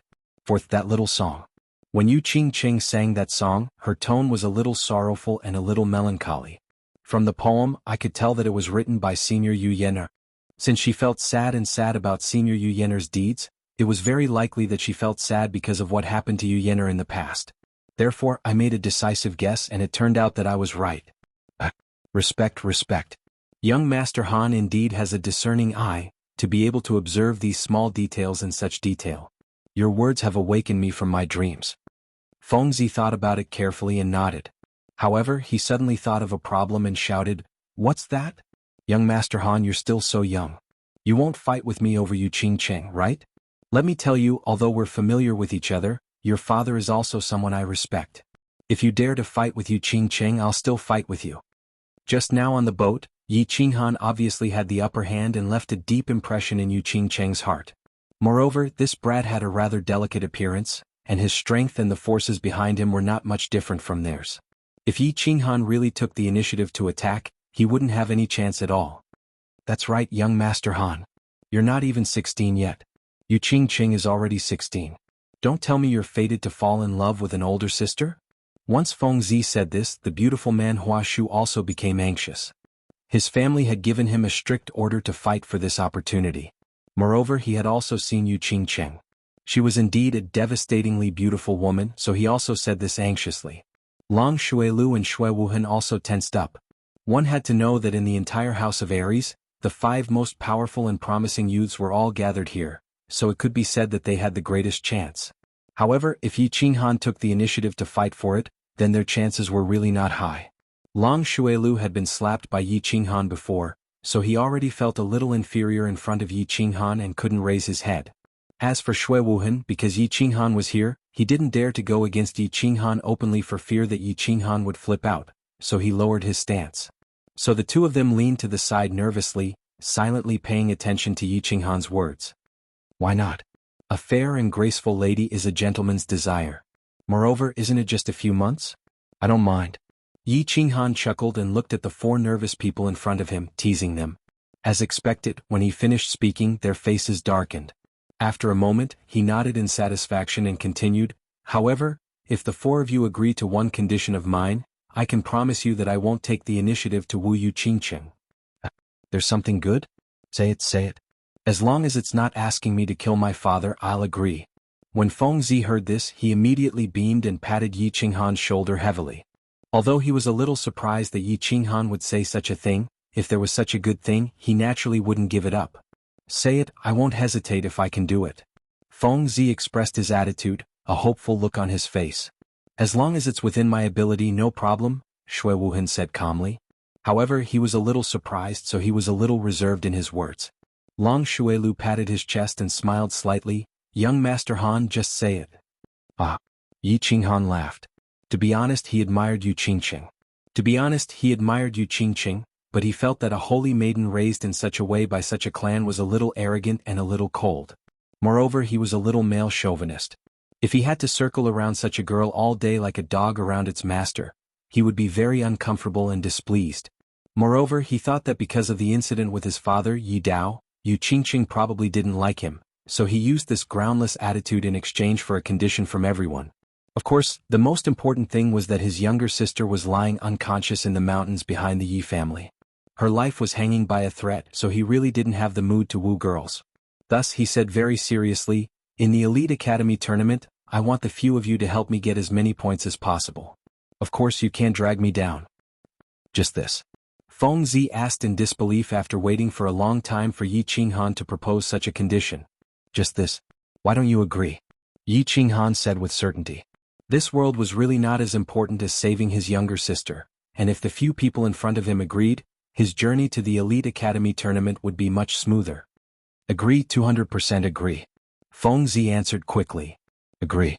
"No problem." "Agree." The other three nodded quickly and agreed unanimously. Of course, they would be fools not to take such a great advantage. This condition was equivalent to no condition, and they would lose a strong opponent for nothing. Why not? Let's go, let's go. Yunyang is waiting anxiously in front. "Today I want to drink a few barrels of good wine with young Master Han. You're such a good brother." Feng Zi laughed loudly and walked forward with his arm around Yi Qinghan. Hua Hua's beautiful eyes narrowed into slits as he followed them and said seriously, "Young Master Han, you're my brother." Shui Wuhan and Long Xuelu looked at each other and felt the doubt in each other's eyes. What was Yi Qinghan up to? He actually gave up such an opportunity that all the men in the world dreamed of so easily. Could it be that there was something else going on? However, the two of them couldn't figure it out no matter how hard they thought about it, so they could only follow him embarrassedly. After they left, a green figure slowly walked out from the small forest at the side. Above the white silk scarf, there was a slight frown on her exquisite eyebrows. That pair of black pearl-like eyes also shone with an inexplicable meaning. It was a little playful, and a little curious. Chapter 58. There were many wonderful things in this world such as friendship. Yi Qinghan promised not to pursue Yu Qingqing. As expected, Wuxia and Feng Zi let go of their grudges and became brothers with Yi Qinghan. Long Xuelu and Shui Wuhan didn't seem to be too intimate, but for the bonfire party tonight, Yi Qinghan wouldn't play tricks and ruin their plan. They could only pretend to be friendly and get cold feet from Yi Qinghan. Tranquil Lake Island wasn't big, but the scenery was beautiful and the air was fragrant. Most importantly, the buildings here were very unique. There weren't many houses on Tranquil Lake Island. They were divided into East Yard, West Yard, and North Yard. There weren't many houses in the East Yard. It was mainly used to receive guests, so it was usually empty. The West Yard was where the young disciples of the Yu family lived, so there were more houses. The North Yard was where the higher-ups of the Yu family lived. Ordinary people couldn't even get close. They could only look at it from afar. It was said that there were only 800 houses on Tranquil Lake Island. Compared to Yi family's castle or other families' residences, which had thousands of houses, it was pitifully small. However, these 800 houses were all made of bamboo, which was unique. On the island in the middle of the lake, there were dense trees and bamboo houses among the trees. It gave them a very special feeling. Some were elegant, some were fresh, and most of them were comfortable. No wonder all the beauties from the Yu family had such a special temperament. On such a small island in such an environment, it would be strange if they weren't special. They were arranged to stay in a small yard in the East Yard. The yard was called Emerald Pavilion. There were 6 to 7 houses and a hall. "Young masters, please rest here first. I will bring you to the bonfire party tonight," Yunyang said respectfully after she brought Yi Qinghan and the others into the Emerald Pavilion and served them tea, wine, and cakes. Then she smiled mysteriously and clapped her hands. After a while, a few beautiful women in red entered the Emerald Pavilion. The women in red stood in front of the Emerald Pavilion and bowed, successfully attracting everyone's attention. Yunyang smiled and said, "The bonfire party will only begin at night." Yunyang was afraid that young masters would be bored, so she called a few outstanding disciples of the family to accompany you. "You can do as you please. Yunyang will take her leave first. See you at night." Can you do as you please?" Yunyang had already left, but her words were still echoing in their ears. The sentence was very good, very powerful. Of course the meaning was clear. These women were sent by the Yu clan to entertain the young masters. You can do as you please, use them as you please, play with them as you please. She was a beauty, a top-grade beauty. She was a product of the Yu clan, and she was even used to entertain important guests. Of course, she was a fine product, a peerless beauty. Although these women were just standing there indifferently, their clothes were not particularly open. They wore red palace dresses, and on their exquisite facial features, there was a hint of shyness mixed with a hint of charm. The combination of innocence and charm was so perfect that it could practically make an honest person take off his pants and commit a crime. These were not the outer disciples of the Yu clan in the Moon Tower. They were the inner disciples that the Yu clan had cultivated for many years. The art of charm had been cultivated to the bone. There was no need to deliberately show it. As long as they stood there quietly, the charm emitted from their bones could stimulate the male hormones of any normal man to a limitless rise, and the evil fire in their lower abdomen would be ignited. Long Xuelu was the first to react. His Adam's apple moved by accident. However, as if he had done something wrong, he quickly coughed softly and picked up the tea to cover it up. He was a regular customer of the Moon Tower. Of course, he knew the unlimited charm of the Yu clan's women. He also very much wanted to have fun with the women in front of him. Even under his white robe, the dragon root had already raised its head slightly. However, he could not move and did not dare to move. Not only him, everyone in the room did not dare to move and could not move. They could only suppress it and try not to look at the 5 enchanting women in front of them. What were they here for? They came to the Yu clan, of course, to play with women. They came to taste the Yu clan's enchanting women that all men in the world dreamed of. However, what they wanted to do now was to play with the Yu clan's most beautiful and most honorable saintess. Before they got it, they did not dare to move recklessly and could not move recklessly. The only natural person in the room was Yi Qinghan. He was firm without desire. He was not afraid of anything and did not ask for anything. Therefore he very naturally admired the 5 peerless beauties. He squinted his eyes, had a smile on his face and constantly made clicking sounds. 5 beauties don't just stand there. Each of you find a young master to sit with. Yi Qinghan looked at the 4 young masters who were trying their best to suppress themselves. A trace of playfulness flashed in his eyes, and he very naturally instructed. Since you want to move but do not dare to move, then this young master will help you fulfill your wishes. The scene at this moment was very familiar to him. He thought of the nightclubs in his previous life. In the private room, rows of ladies stood respectfully and coquettishly, waiting for the customers to order. However, the beauties here did not greet them. The ladies in the nightclubs would greet them as soon as they entered. Of course, the ladies here were of a much higher class than the ladies in the nightclubs, and definitely could not be compared. No need. Almost at the same time, 4 voices sounded in the hall. The voices were very determined, very suppressed, and also had a tinge of regret and bitterness. Young Master Han, you enjoy yourself. I'm a little tired, so there's no need. Fengzi chuckled and winked at Yi Qinghan as if he understood. Wuxia also blinked her beautiful eyes and said a little shyly, young Master Han, you enjoy yourself. I'm not used to it. Yes. Long Xuelu nodded like a chick pecking rice and said very seriously. Shui Wuhan did not speak and lowered his head. Is that so? Yi Qinghan chuckled and pretended not to see their expressions. He slowly drank a cup of tea and enthusiastically said, since everyone is tired, let's take a good rest. Ladies, I'll have to trouble you to perform a sexy dance. Do something explosive so that the young masters can rest well. The 4 of them glared at Yi Qinghan angrily as if they wanted him to eat them, but were too embarrassed to say no. If they did that, they would really be deceiving themselves and it would be too pretentious. However, seeing that Yi Qinghan had his head down and was fiddling with the tea leaves, completely ignoring their burning gazes, the few of them could only helplessly remain silent. Seeing that the few of them did not object, the few bewitching beauties responded softly, bowed, and retreated. Not long after they came in again. Their clothes were still red but they were a lot less. Only a thin tube top, a very short muslin skirt, and an almost transparent muslin were left on the outside. They nodded faintly and waved the muslin in a leisurely manner in the hall. The dance was beautiful but the people were even more beautiful. Beauties who wore less could dance even more beautifully. The air in the hall heated up under the swaying of the white, tender flesh and the red, sexy little skirt. The sound of swallowing saliva, trembling of the Adam's apple, and coarse breathing mixed with the sound of Yi Qinghan's clicking of the tongue could be heard frequently. The air in the hall was unconsciously mixed with a scorching heat, a surging wave and a ripple. Enough. All right ladies, thank you for your hard work. You may leave first. Shui Wuhan drank 4 cups of tea in a row, but the more he drank, the hotter his body became. When he was about to drink the 5th cup of tea, he finally suppressed the fire in his heart and said loudly, "Yes. Alright, why do I feel that the more I dance, the more tired I am?" Feng Zi drank a cup of tea in one gulp, and felt that it was not enough, so she gulped down another cup and said while panting, "Yes, yes." Long Shuelu nodded again like a chick pecking rice, and his expression was even more serious than before. Hua Hua did not speak but only nodded and lowered his head. It was as if the 5 beauties in the room were poisonous scorpions, and he did not dare to look at them again. "Don't." Yi Qinghan plucked a grape from under the table and threw it into his mouth. As he chewed he said, "They dance very well. It's rare to have a chance to enjoy the super treatment of the Yu family, so we should cherish it." "What?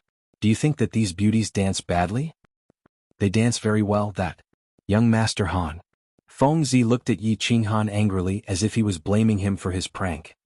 He deliberately emphasized the words "Young Master Han" to show his anger and continued, "But we are not used to this. If young Master Han likes it, I can give the one who serves me to young Master Han."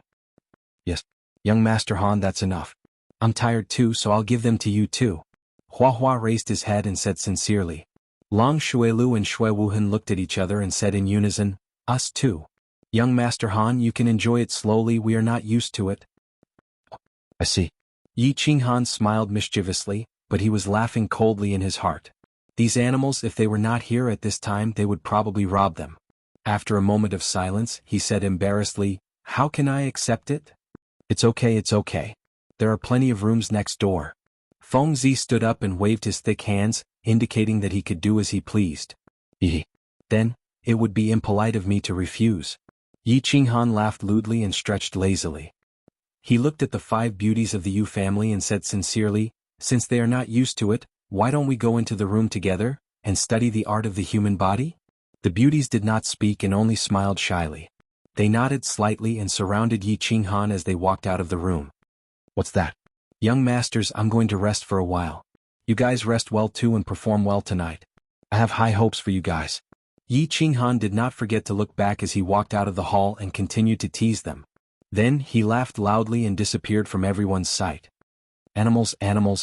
Yi Qinghan, this animal, he really dared to do it, he actually did it."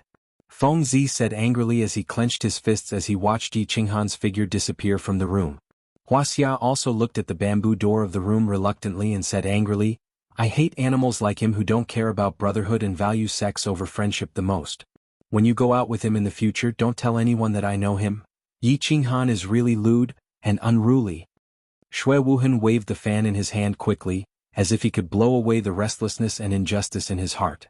Long Shuelu didn't say anything. He just kept pinching the grapes on the table. Chapter 59. Tranquil Lake Island, North Court.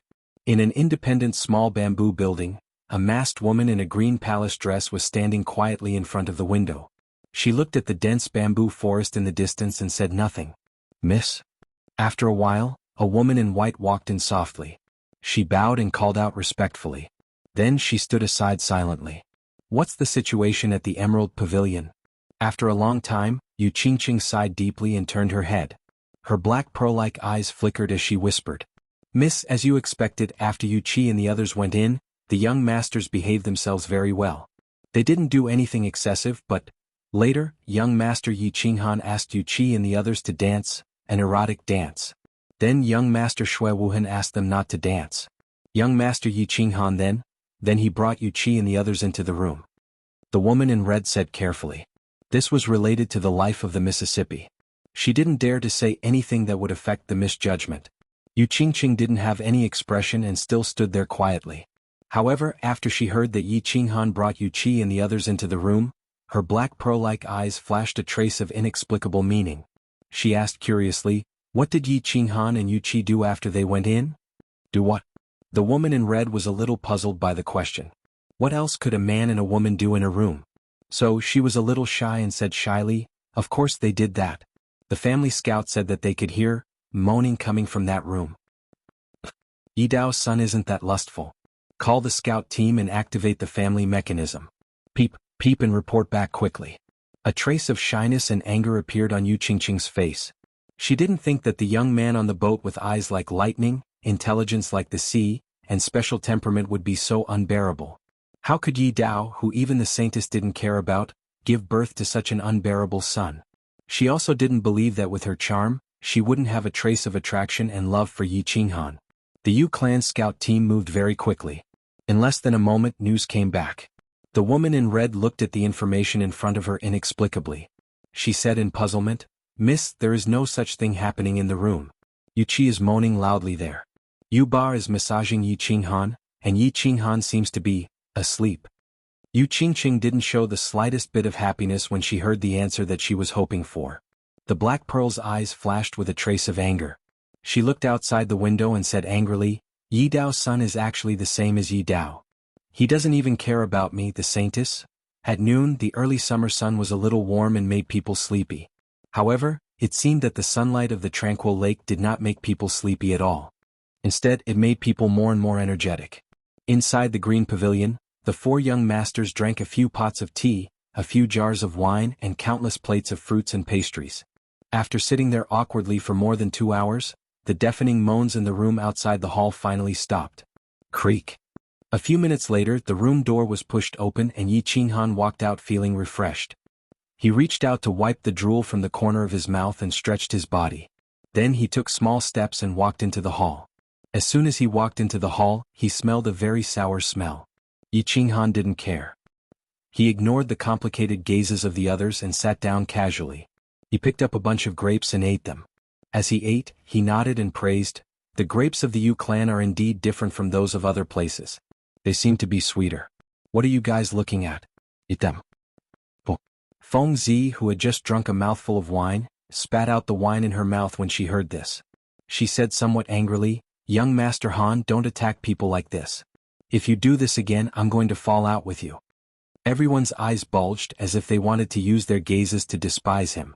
They had seen shameless people, but they had never seen such a shameless person. He enjoyed 5 exquisite bewitching beauties by himself, and the moment he came out, he still didn't hide his arrogance at all. They had listened to the erotic songs for more than 2 hours, and there was already a fire in their hearts. But this brat was showing off so openly. "Don't be angry, lunatic. Don't be angry.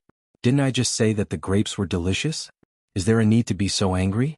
Why don't I ask Yunyang to arrange something else for you?" Yi Qinghan waved his hand and said with a smile, "Don't. You ruthless brat. I'm afraid of you, all right?" Feng Zi had a bitter expression on her face. She cupped her hands and ignored him. The others at the side didn't dare to say anything. After witnessing this brat's viciousness, who would dare to pick a fight? If this brat did something else tonight, they would be completely finished. "Young masters, have you rested well?" At this moment, Yunyang walked in and said with a beaming smile. When she looked at Yi Qinghan, her charming eyes slightly narrowed, with a smile that was not a smile, causing Yi Qinghan's hair to stand on end. Feng Zi's bitter expression immediately blossomed when Yunyang walked in. She smiled and said, "It's all right. It's mainly because young Master Han rested well." Yes, young Master Han rested the best. Long Xuelu also stood up. There weren't many opportunities to add insult to injury, so of course he wouldn't let it go. "Thank you, Yunyang. Young Master Han likes it very much." Hua Hua blinked her beautiful eyes and said calmly. Shui Wuhan also smiled and waved the folding fan in his hand as if he would never get tired. "Thank you, Yunyang. Of course young Master Han likes it. It's all right, it's all right. Yunyang's arrangements are definitely not wrong. Why don't we arrange it again in the afternoon, young masters?" Yi Qinghan stood up slowly and glanced at the young masters. He scratched his head and immediately retorted. "The 4 of you said that young Master Han rested well, and young Master Han also said that he rested well. Then Yunyang's efforts were not in vain. Why don't we arrange a few more in the afternoon?" Yunyang's whole body was glowing with a smile, reflecting the faint refraction of the sun behind her. She seemed to have become much younger and more charming. "No need." Other than Yi Qinghan, the 4 of them said in unison, their attitude very firm. If they had to listen to the erotic songs for the entire afternoon, who knew if they would go crazy? Seeing Yunyang look at him, Yi Qinghan licked his lips and looked at the 4 of them. However, he saw the silent pleading in their eyes. He said a little embarrassedly, "Since they are so insistent, I can only give them some face. Forget it?" Then forget it. How about this, Yunyang will take you to lunch first. After lunch, I will take you to enjoy the beautiful scenery of the tranquil lake." Yunyang smiled and nodded. That's great. Feng Zi was the first to respond and followed Yunyang out of the Emerald Pavilion. Shui Wuhan and the other two heaved a sigh of relief and followed. Yi Qinghan chuckled, touched his chin and followed them. They had lunch in a private room near the Emerald Pavilion. During the meal they did not have much appetite, so they only ate a little. However, Yi Qinghan ate heartily, as if he had never eaten such delicious food before. He was completely like a country bumpkin. However, he really did not have the opportunity to enjoy such high-class food. When he was young, he was very unpopular in his family. It was good enough that he could eat his fill. After that, he went to Man City because he was short of money, so he did not dare to go to a good restaurant. When he came back from Man City and had money, he did not have the time to eat good food. He killed people and set fires. It was very lively, but in the end he did not have a full meal and was thrown to the back of the mountain. In the back of the mountain, Yi Tianlong and the two old men had a light meal. In addition, he was worried about his sister, so he did not eat well. Now that they had finally arrived at the Yu family and had the first feast in this world, Yi Qinghan ate with excitement and ferocity. He did not know how to describe it. Even Feng Zi and the others' plan to get him drunk was ruined. They all looked at Yi Qinghan in a daze, wondering why the Yi family was so poor that they did not even have a good meal. Yunyang, who was at the side, also came to a sudden realization. No wonder Yi Qingyo was so ruthless. It turned out that the Yi family was about to run out of food. After eating and drinking, the few of them began to tour the mountains and rivers. Although there were no mountains, there was a lake. The scenery of the calm lake was not bad, but Yunyang did not bring them to the West Court or the North Court. They only looked at the ordinary scenery. The few of them began to feel bored, so they apologized to Yunyang and went back to rest. Yi Qinghan, on the other hand, had slept for more than 2 hours. He wouldn't be able to fall back asleep even if he went back. He also didn't lack this bit of time to cultivate, so he simply rejected Yunyang's company and quietly walked along the lakeside. Xiaohei, come out and play. Yi Qinghan felt that there was no one around. It was a good time to walk the dog, so he summoned Xiaohei. Although he had been chatting with Xiaohei in his heart, it had been a while since he had accompanied Xiaohei for a walk. Yi Qinghan kind of wanted to see this silly dog. Boss, you finally remembered me? As soon as Xiaohei came out, he jumped happily. He was currently in the growth stage and did not need to be fed with magic crystals every day. Every day he would absorb battle chi from Yi Qinghan's warbeast space. When he slept, he would absorb battle chi. His body had long been rusty. Now that he came out, he was like a runaway horse running around everywhere. Xiaohei, don't run around. You can swim? Yi Qinghan looked at Xiaohei dotingly. When he saw Xiaohei suddenly jump into the lake, he said worriedly. However, he saw Xiaohei's 4 small melon seeds gliding through the lake. He said in surprise. You're looking down on me, aren't you? No matter what, I'm at least a holy beast. This little thing can't stump me. I'll go catch some fish to eat. Xiaohei sent a message through his soul. A trace of pride flashed through his black eyes, and he dived into the water with a splash. This soul-devouring beast can actually speak so well? Yi Qinghan laughed and thought to himself. This little guy was indeed worthy of being a holy beast. It was full of intelligence. Pupiyu.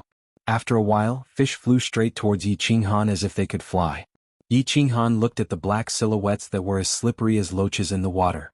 He could not help but shake his head and smile. Yi Qinghan, what secret technique is this? It can actually make the fish jump out by themselves? The strange scene here shocked others. A gentle voice sounded from behind him. It was a little surprised and a little puzzled. Yi Qinghan turned his head in astonishment. He saw a graceful woman wearing a green palace dress and a white silk scarf slowly walking over. Her pearl-like eyes looked at Yi Qinghan in amazement. Tonight is Miss Qingqing's big day.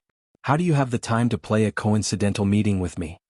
Yi Qinghan chuckled and lowered his head slightly as he spoke. It's not a coincidental meeting. I purposely came to meet you. Yi Qinghan's black pearl-like eyes flashed. There was a trace of a smile and agility. Chapter 60. Oh, you specially came to meet me?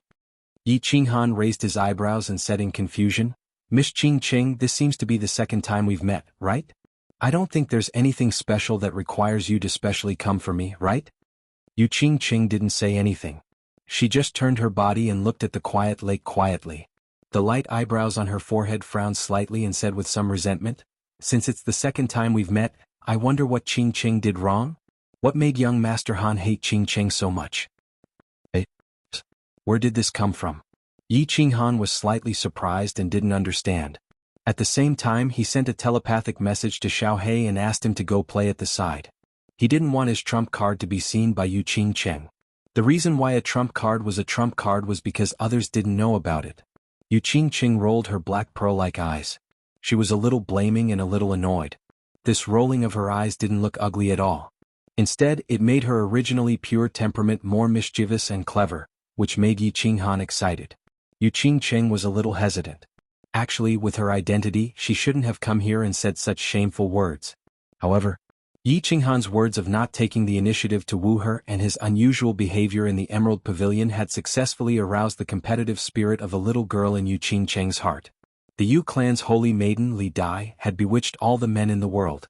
However, the previous generation's holy maiden had fallen under Yi Dao's robe, which made the Yu clan's holy maiden feel an unprecedented humiliation. And now Yi Dao's son was the same. How could she endure this? Therefore, when she heard that Yi Qinghan was taking a walk alone, Yu Qingcheng didn't hesitate and hurried over. It was just a conversation. Facing Yi Qinghan's direct question, Yu Qingcheng didn't know what to say. Looking at Yi Qinghan's expression, it was hard to tell if he really didn't understand, or if he was pretending not to. Yu Qingcheng bit her lips and said angrily, Qingcheng heard what young Master Han said when he first came to the island. And young Master Han's unconventional performance in the Emerald Pavilion, Qingcheng also heard about it. Isn't that young Master Han hates Qingcheng? Sure enough, Yi Qinghan thought to himself, so this little girl came here in a fit of pique. It seems that father dumped their saintess back then, which made them lose a lot of face.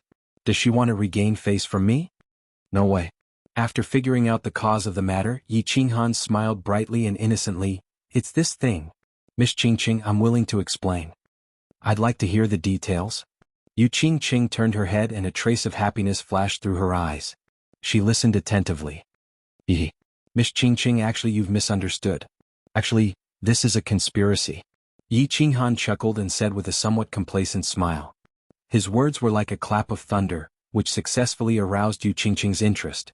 He continued, actually my love for Miss Qingcheng is like the bright moon in the sky, like an endless torrential river. To put it simply, I love you so much that you want to die.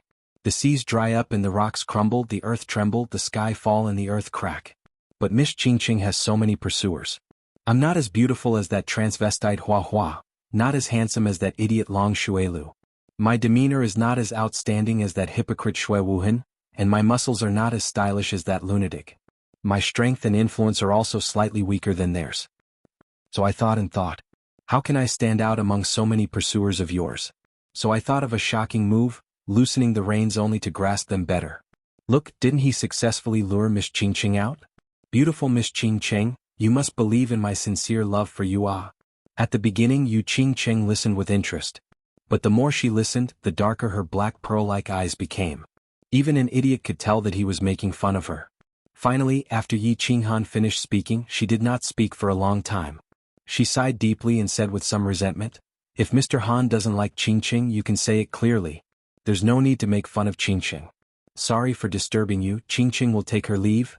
Yi Qinghan's sincere speech would definitely make an ordinary woman smile until her eyes turned into crescent moons. But what kind of person was Yu Qingcheng?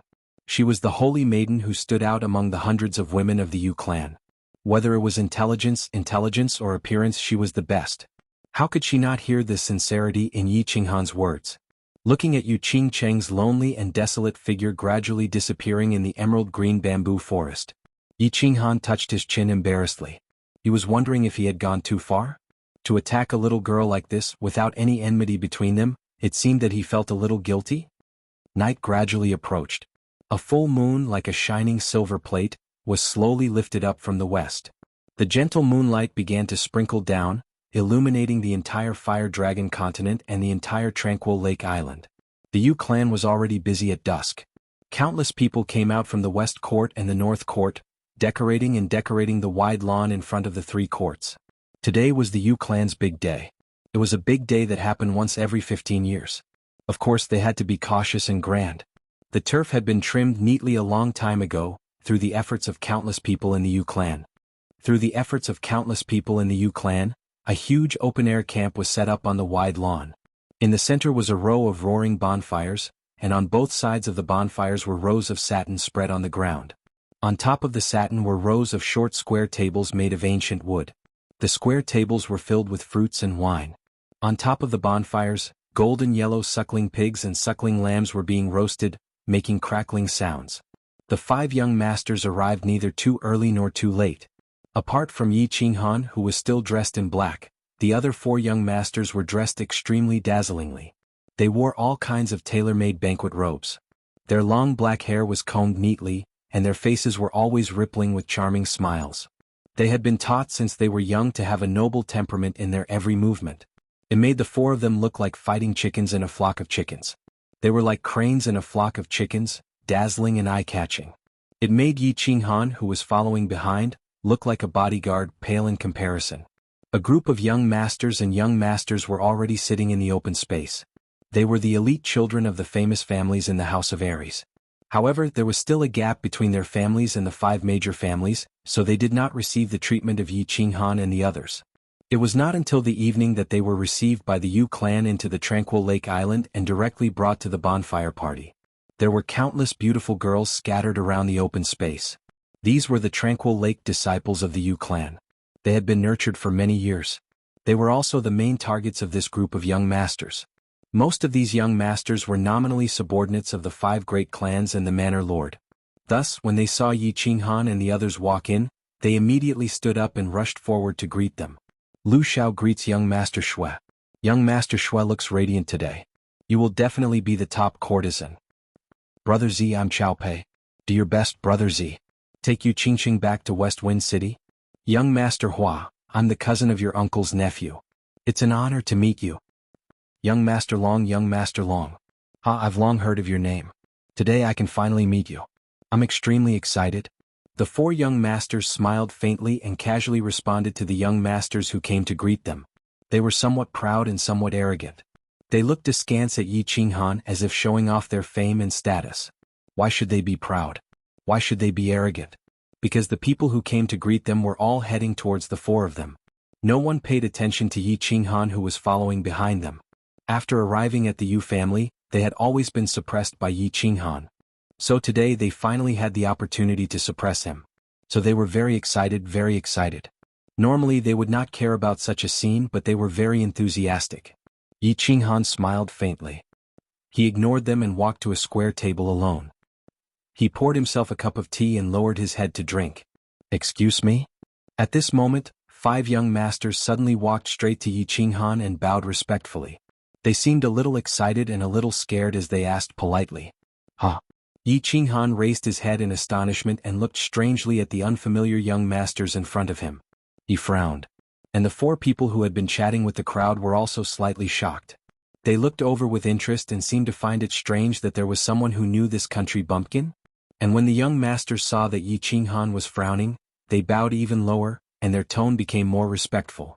They said in a slightly trembling voice, "Excuse me, are you the one who crippled Yi Qinghuang, killed Yi Rong and imprisoned Yi Jian, young master Yi Qinghan?" As soon as the words fell, the whole place fell into a dead silence.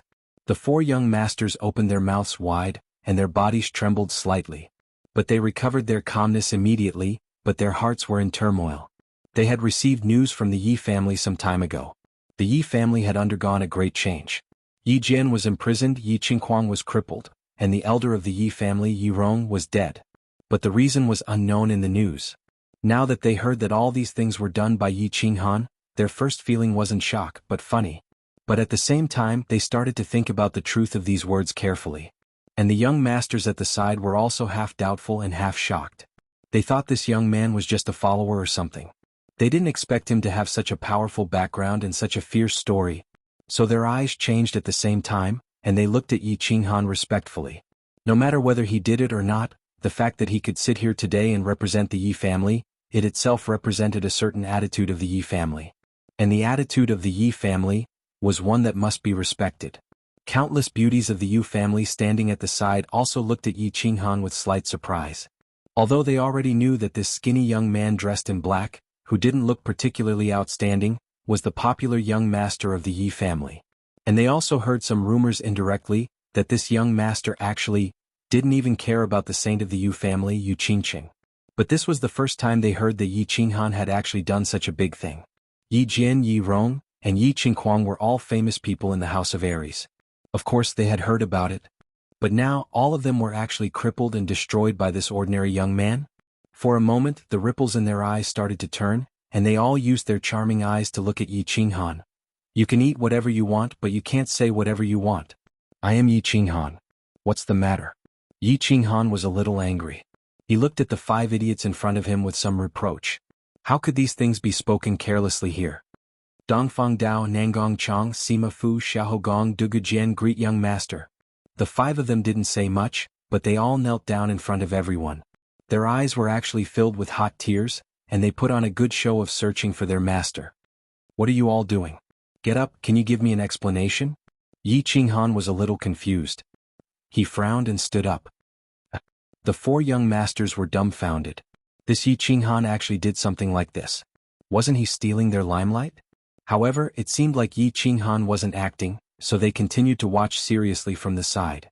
On the other hand, the young masters at the side were in an uproar. They all knew these people and they had some dealings with them. They were the top 5 young masters among the young masters of their level. Regardless of whether it was martial strength, talent, or intelligence, they were all top-notch. Now, they actually recognized him as their master in front of everyone. One had to know that this recognition was no joke. This was a master that they would follow for life. Chapter 61. At Yi Qinghan's words, the 5 people quickly stood up. The young master in the middle, who called himself Dongfang Dao, stepped forward and said respectfully, "Young master, have you heard of Master's dripping blood guards? We are the descendants of the 5 guards. When Master died, our clans were suppressed by Yi Jian. In recent years, the patriarch has gone into seclusion and the young master is still young, so our 5 clans did not dare to act rashly and could only live in seclusion.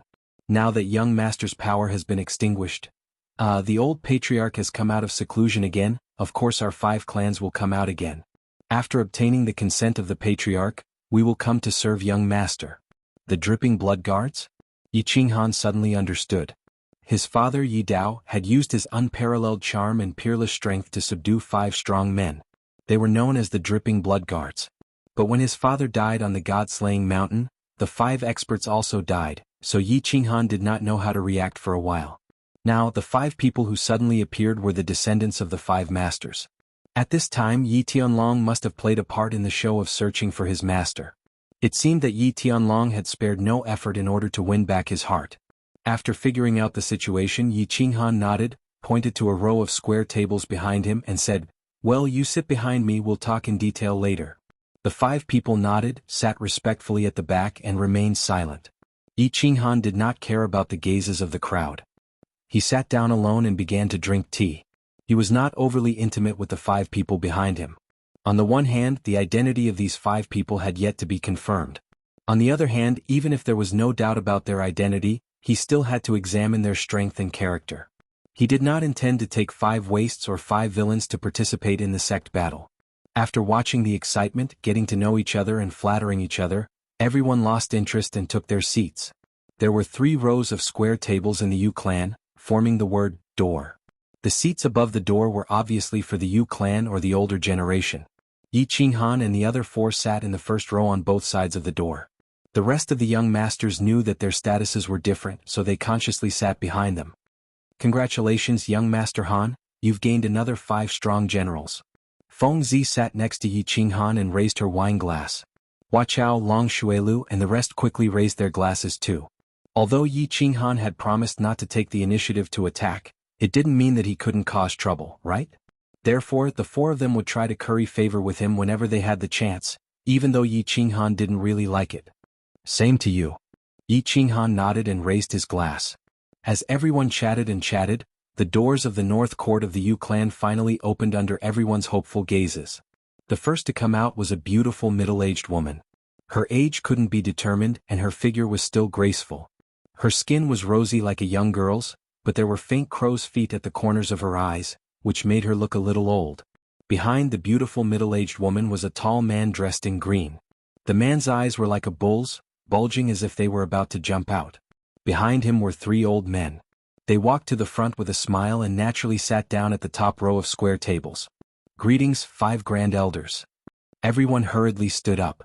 The rules of the Yu clan's Summer Fire Festival were held and judged by the 5 grand elders of the 5 clans.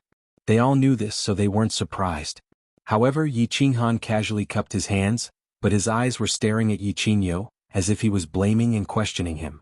What was up with the 5 people behind him? Brat, don't glare at me. They were arranged by your grandfather, and they are indeed the descendants of your father's dripping blood guards. There are no problems with their character and strength, so make good use of them. Yi Qingyo squinted his eyes, smiled, and transmitted his voice. Yi Qinghan rolled his eyes but didn't say anything. These people were his father's descendants, so they were truly his people. Since Yi Qingyo said that there were no problems with their character and strength, then there shouldn't be any problems. He would observe them in the future and make good use of them. Young masters, you are the elites of the new generation of the House of Ares. Today I am honored to represent the Yu clan in welcoming you to the Summer Fire Festival. Your presence brings light to the tranquil Lake Island. Now I announce the official start of the Summer Fire Festival. Yuji smiled and stood up. She said a few simple pleasantries, then announced the official start of the Summer Fire Festival. In the beginning, the young masters thought that there would be a very long and complicated speech. Now that they saw that Yuji was so understanding and immediately entered the main topic, they couldn't help but smile very sincerely. Their smiles were very bright and happy. Yuji was also very happy to see everyone laughing so happily. She gently raised her hand. However, after a moment she seemed to have discovered something. Her expression was somewhat solemn, and she didn't lower her hand in midair. She only stared blankly at the northern sky. Yi Qingyo, Shuefei, and the others also stopped whispering and looked at the northern sky with some solemnity. Yi Qinghan and the others were also puzzled. They also looked toward the northern sky, but they didn't discover anything. However, after a moment, a deafening roar suddenly sounded in the northern sky. Then a black dot rapidly grew larger in everyone's eyes. A dragon roar. It's a level 7 demonic beast, the winged dragon. Only then did everyone realize what the Grand Elders were looking at. They were shocked, but they calmed down in the blink of an eye. However, the excitement in their eyes were obvious. In all these years in the House of Ares, there had never been a case of a magical beast running into the 3 prefectures to cause trouble. Therefore, it was obviously impossible for a wild magical beast to come here. Since it wasn't wild, then it was very simple. This 7th level magical beast, the winged dragon, was reared by someone. As a powerful existence, the winged dragon wasn't something that ordinary people or clans could rear. There was only one place on the continent that could rear a winged dragon, and that was the Divine City. This winged dragon was clearly flying toward the tranquil Lake Island. That meant that someone from the Divine City had come. The Divine City? What did the Divine City represent? If the tranquil lake was said to be the holy land in the hearts of the men in the House of Ares, then the Divine City was the holy land in the hearts of the people in the world. 5,000 years ago, the 3 prefectures often fought because of the differences in races and civilizations. Every time the 3 prefectures fought, a large number of warriors would die. Countless civilians, demons, and barbarians would be affected. Until 5,000 years ago, a mysterious man named Tu was born out of thin air. He single-handedly defeated all the experts of the 3 prefectures on the sacred mountain where the 3 prefectures fought. He forced the 3 prefectures to stop fighting and established the Divine City on the sacred mountain where the 3 prefectures fought. After that war, the Divine City became the most powerful existence on the continent. Its brilliance was like the stars in the sky. It was so dazzling and unsurpassable. It also brought 5,000 years of peace to the continent. At least the civilians wouldn't die for no reason. Those who liked fighting. Sure, go to the prefecture battles and kill to your heart's content. The more you kill, the more you'll be rewarded. Those who like peace. Sure. Live a peaceful life without having to worry about the mutated races coming to your doorstep in the middle of the night. Afterward, other than a few loose rules, the Divine City had never interfered with the affairs of the prefectures. It stood quietly on the Divine Mountain, like an otherworldly master, smiling at the clouds in the sky and calmly watching the storms in the world. It was because of the Divine City's indifferent attitude that the people of the 3 prefectures began to accept the sacred mountain and the Divine City represented by the powerful man. However, there were talented people in every generation. Countless experts and heroes appeared in the past few thousand years. They seemed to care a little about the tall Divine City, which was pressing down on their sky and blocking their way. Therefore they picked up the swords in their hands, walked up the mountain and walked into the city. However, the ending was always the same. No one had ever walked into the Divine City with a sword and walked out again. Never. Therefore, the divine city became a sacred place in the hearts of the people on the continent. The divine city became a taboo existence. But today, during the summer fire festival, the tranquil lake welcomed a special guest for the first time. A guest from the divine city. How could the people here not be shocked? How could they not be shocked? How could they not be excited? They looked at the approaching winged dragon, as well as the young man dressed in fluttering white robes on it. Yi Qinghan narrowed his eyes. He didn't have a good impression of the divine city. He had always been resisting that tall sacred mountain in his heart. It was as if that mountain was too high, so high that the people on the continent couldn't even lift their heads. And now the divine city actually sent a young man to the tranquil lake. What was the meaning of this? Yuji finally put down her hand, but her expression was not as solemn as before. She smiled at the young man in the sky. Since the divine city didn't send those old fellows but a young man. Today was the summer fire festival, the day the Yu clan chose a son-in-law. The young man's purpose for coming here in such a grand manner was already very clear. Although it might not be a good thing, it would at least not be a bad thing. Therefore he was slightly relieved. Yi Qingyo and the others, on the other hand, had solemn expressions. With their status, they had the right to talk to the old fellows of the divine city. However, the young man who came to the divine city today was someone they had never seen before. Moreover, he was so ostentatious and brazenly coming to steal women. How could they not be worried? How could they not be angry? Feng Zihuahua and Long Shuelu looked a little gloomy. Another strong opponent had come. And from the looks of it he looked pretty good. Most importantly, he had a mountain behind him. Meanwhile, Xue Wuhan wasn't as cultured and refined as he used to be. His expression wasn't gloomy either. Instead, there was some inexplicable joy and excitement. Yi Qinghan didn't care. He continued to drink his wine with a lazy look. After a short while, he regained his desire to be strong again. I'm not asking for anything and I don't want anything. The more you guys fight, the more exciting it will be for me. It'll be a waste if I don't watch a free monkey show. Boom. The winged dragon landed heavily on the ground in front of everyone's eyes. The moment the winged dragon landed, a white figure lightly tapped his feet. His entire body emitted a golden light. Like an ancient god, he glided and floated towards the crowd. Landing steadily on the ground, the golden light instantly retracted. The young man in white smiled and cupped his fists towards the few Grand Supreme Elders at the head of the table. Tu Qianjun greets the seniors. I've long heard of Lady Qingqing's unparalleled beauty. Today I too have specially come to pay my respects. Furthermore, I heard that the young elites of the House of Aries are all here. I too also hope to be friends with the Martial Arts Association. Chapter 62. Tu Qianjun greets seniors. I've long heard of Miss Qingqing's unparalleled beauty. Today I too specially came to pay my respects. Also, I heard that the elites of the younger generation of the Battle Gods Manor are all here. I too also hope to make friends with them. Pay my respects? They're probably here to snatch her? Make friends with Wu? Make friends? They probably want to give her some pointers? The few elders on the seat sneered secretly. When this brat descended, the golden light emitted from his body was the unique aura of the Duke Realm, also known as the Pseudo-Saint Realm. Furthermore, his golden aura actually reached a radius of around 1 meter. It seemed that he had the cultivation of the first level of the Duke Realm. He actually released his aura and scrupulously in front of them, who were all in the Saint Realm. Furthermore, he relied on it to glide for such a long distance, making people feel as if he was flying over. Wasn't this clearly showing off his strength? It was also clearly slapping the faces of the young masters present. It was also to build momentum for him to snatch her. It seemed that the chances of those young masters in their clan were slim. However, Yuji beamed with joy. This brat was rather tactful and respectful to these old fellows.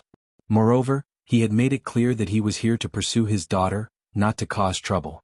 She also knew that this generation's saintess was more outstanding than the previous generations of saintesses in all aspects.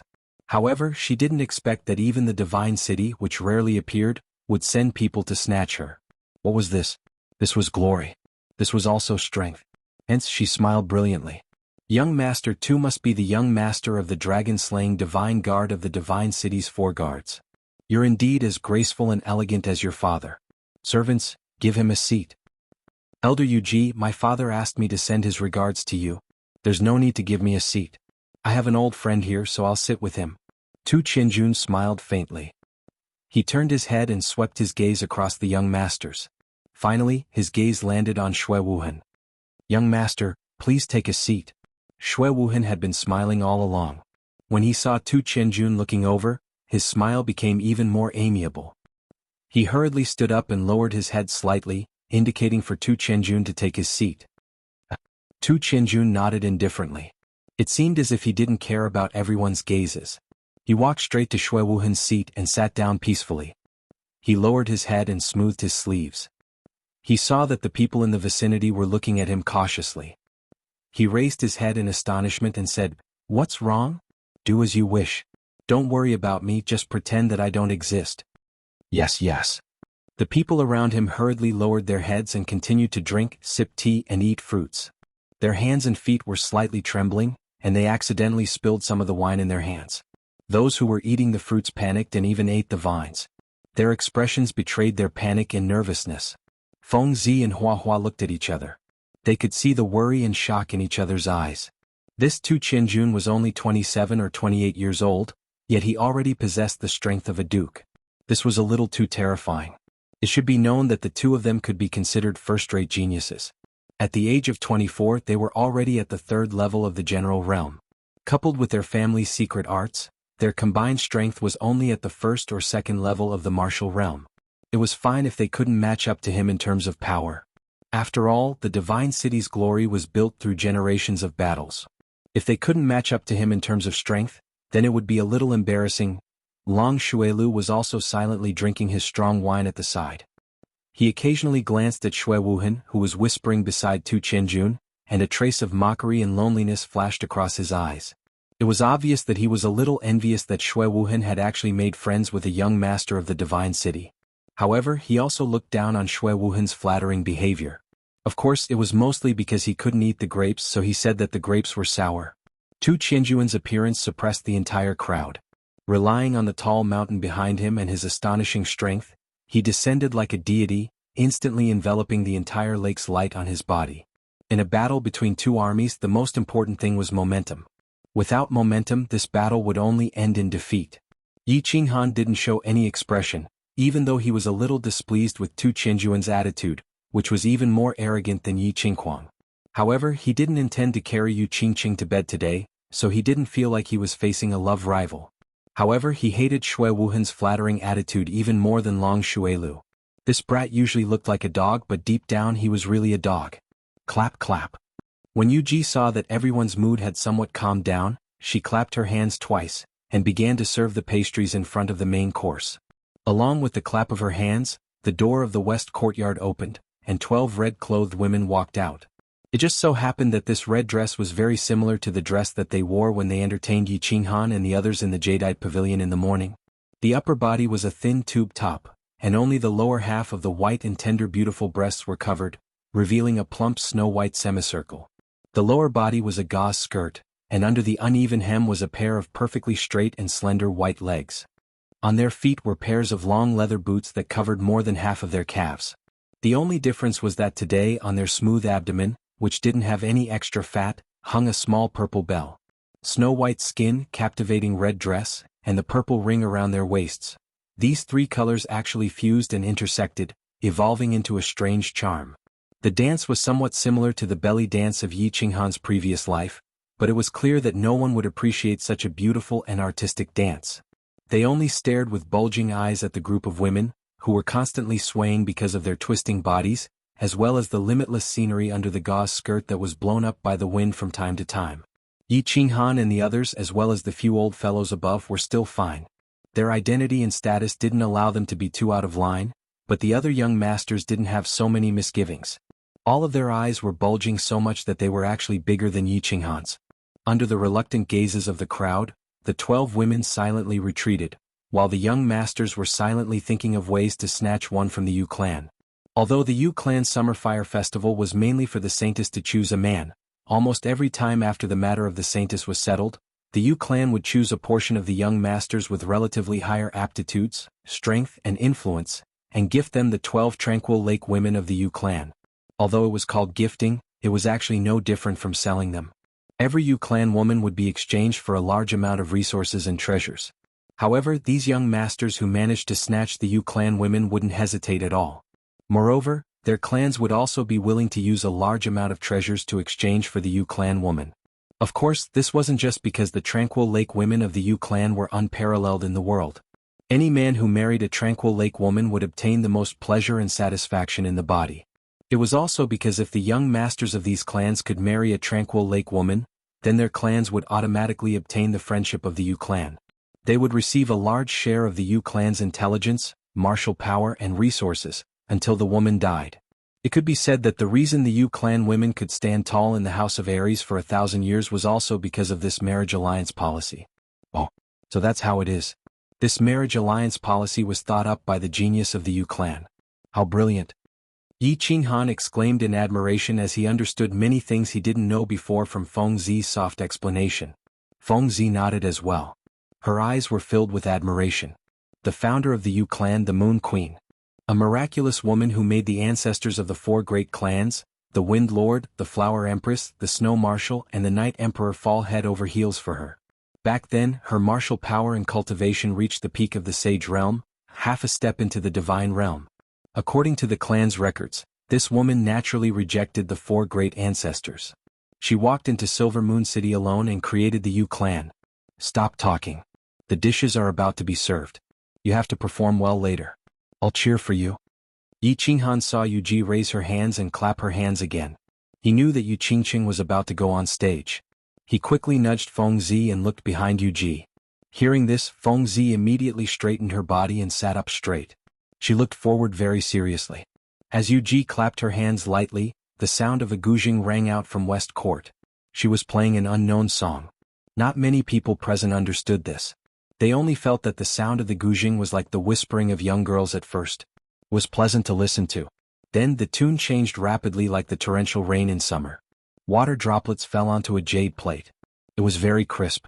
Then, it changed to the sound of an ancient spring in the mountains flowing between the cracks of a rock. It was very pleasing to the ear. Finally, it changed to the sound of an armored horse's blade. It made people's blood boil. Even though everyone present was uncouth, they were gradually moved by the pleasant sound. For a moment, their hearts felt very ethereal and very peaceful.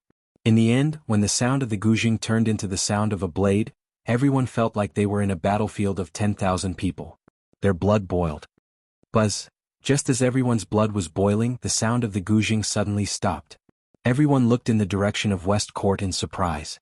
They saw a peach-colored figure floating out from West Court. The peach-colored figure was a woman. She wore a peach-colored palace dress, and her face was covered with a peach-colored silk scarf. There was even a bright peach blossom on her head. The woman had a sword in her hand. Her left hand was held diagonally below, and her right hand was in front of her. She held a small and exquisite guzheng in her hand. She leaped down from the sky.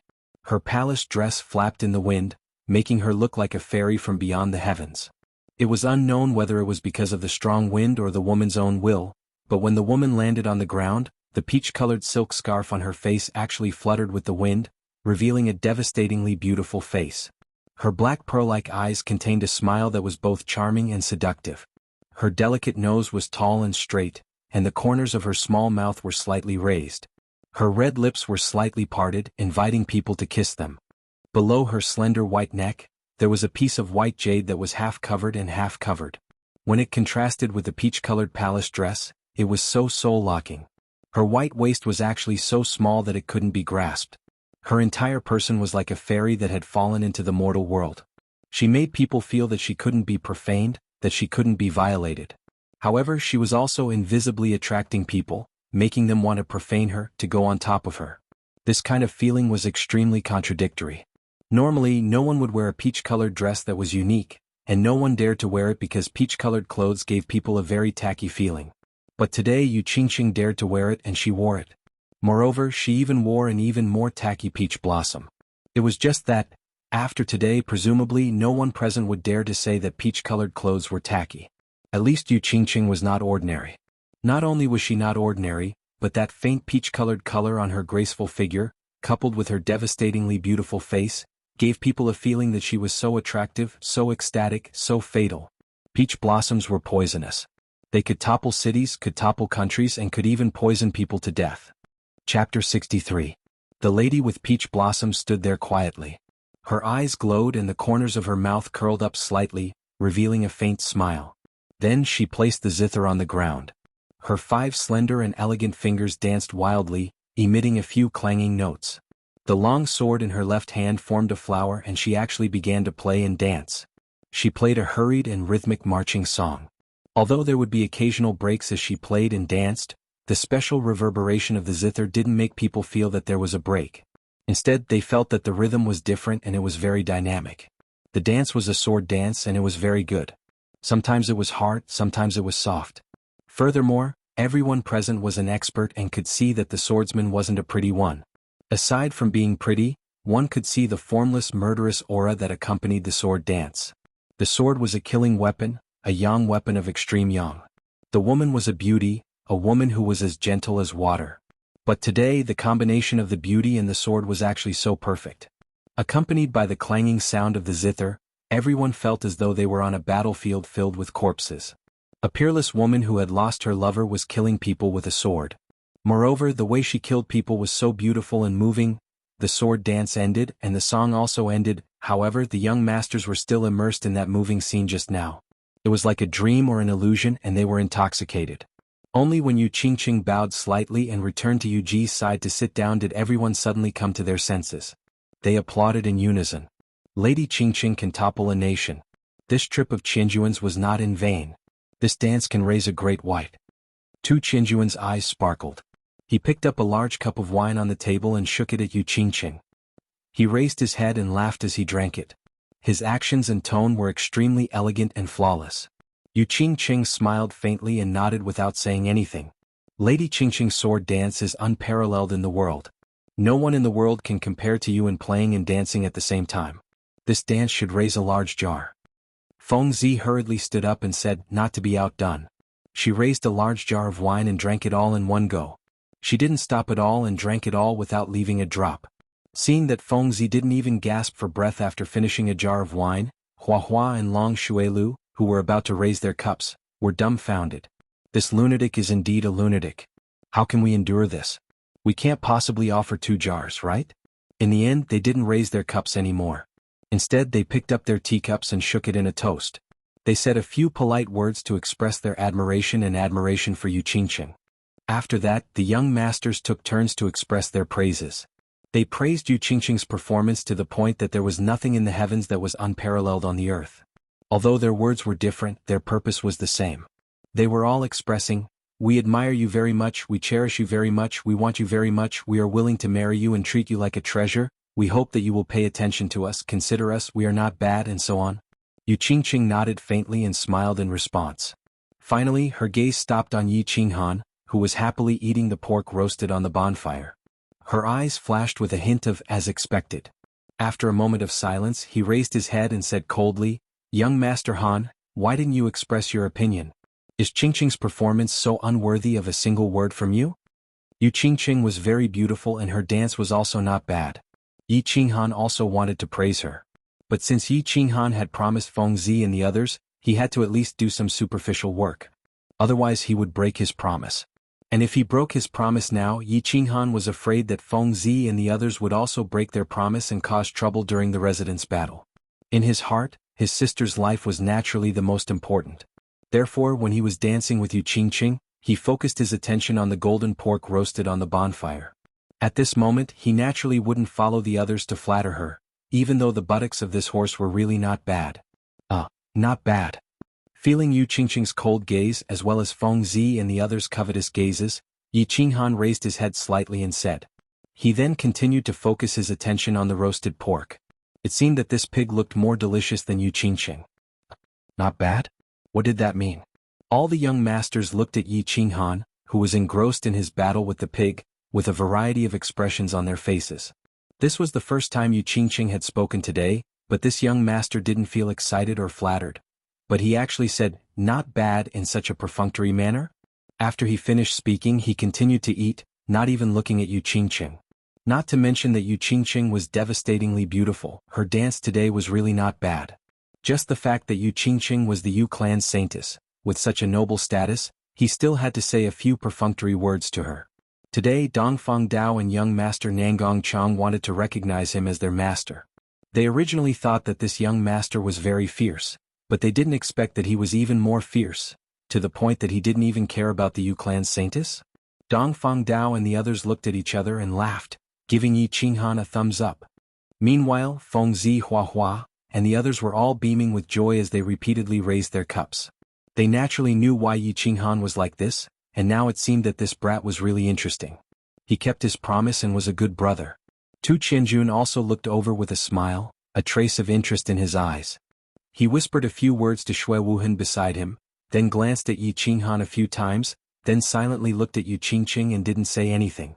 Yi Qinghan didn't care about the gazes of the crowd, nor did he care about the warning look Yi Qingyo gave him. Instead, he slightly tilted his head and said to Feng Zi beside him in a low voice, "What are you giggling for? Hurry up and perform well. Do you know what it means to gain the upper hand by a show of strength?" "Thank you, good brother." Feng Zi slapped his forehead and stood up. He let out a light cough to attract everyone's attention. He wriggled the two bulging muscles on his chest and said in a carefree voice, "Today is Miss Qingqing's coming-of-age ceremony. I, Feng Zi, am not talented, so I will also perform a few sword dances to celebrate." Although he said it was a sword dance, Feng Zi didn't reach out to hold the sword. Instead, he made a strange gesture. He stretched out his index and middle fingers of his clenched fists and leisurely swung them forward. With a sword hum, the huge sword on his back suddenly unsheathed and turned into a beam of white light that flew straight into the sky. Then his fingers quickly changed. The huge sword twisted a few times in the air, turned around and fell straight towards the bonfire. When it was about to touch, Feng Zi quickly changed his gesture again. The huge sword actually made a circle around the bonfire, pierced through a suckling sheep, and flew towards Yu Qingqing. It flew to the table in front of Yu Qingqing and stopped. After shaking a few times, the suckling sheep was actually split into 7 or 8 pieces and fell onto the jade plate on the table. After this was done, Feng Zi withdrew his hand gesture and the huge sword returned to its sheath. Only then did he say with a satisfied smile, "I've made a fool of myself, Miss Qingqing. This roasted suckling sheep is a small token of my appreciation." "Young noble Feng, thank you." Yu Qingqing smiled and nodded in thanks. At the same time, the young noble next to her gave Feng Zi the middle finger in his mind. "You're playing so big right from the start. You only used your Feng clan's ultimate sword control technique. How can others play later? Plus, even if you want to please Yu Qingqing, you don't need to use the big guy that you kill people to make a living to cut meat. Old man Feng, not bad. Your brat's sword control technique has probably reached the 6th level." Yi Qingyo whispered to the Feng clan's supreme elder on a square table above. Yu Ji also nodded with satisfaction and said, "Small area control is already very good. With the power of a 3rd-level general, I'm afraid even a 1st-level marshal can't beat him.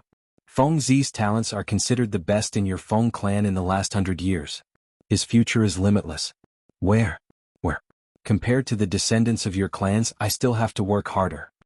The Feng clan's supreme elder said humbly, but his face was full of joy.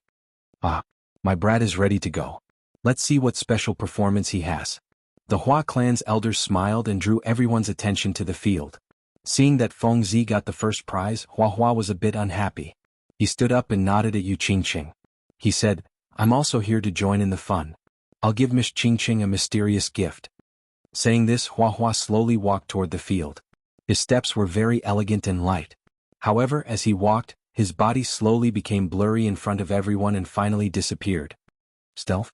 Everyone was shocked and changed their expressions. They had heard of the Hua clan's stealth technique, but they didn't expect Hua to disappear in front of everyone. If he sneaked up to them and stabbed them, wouldn't they die? The only young people who didn't change their expressions were the descendants of the 4 great clans, Long Xuelu and Tu Qianjun. Long Xuelu had seen this before, so he didn't panic. Tu Qianjun didn't have any expression, but his eyes revealed a trace of contempt. It seemed that he didn't care about this kind of small trick. Of course, the few supreme elders in the field wouldn't be shocked, nor would their expressions change. Although Hua's stealth technique was quite good, under the powerful cultivation of the Saint Realm, it was equivalent to not being invisible at all. Hua left very quickly and came very quickly. After everyone opened their eyes wide and looked around for a moment, Hua finally appeared. However, he directly walked toward Yu Qingqing. He held a purple rose in his hand and walked with strange steps. His speed seemed very slow, but a series of afterimages appeared behind him. In the field, 3 Hua appeared. Hua held roses in his hand and walked over with a smile on his face. The scene was extremely strange.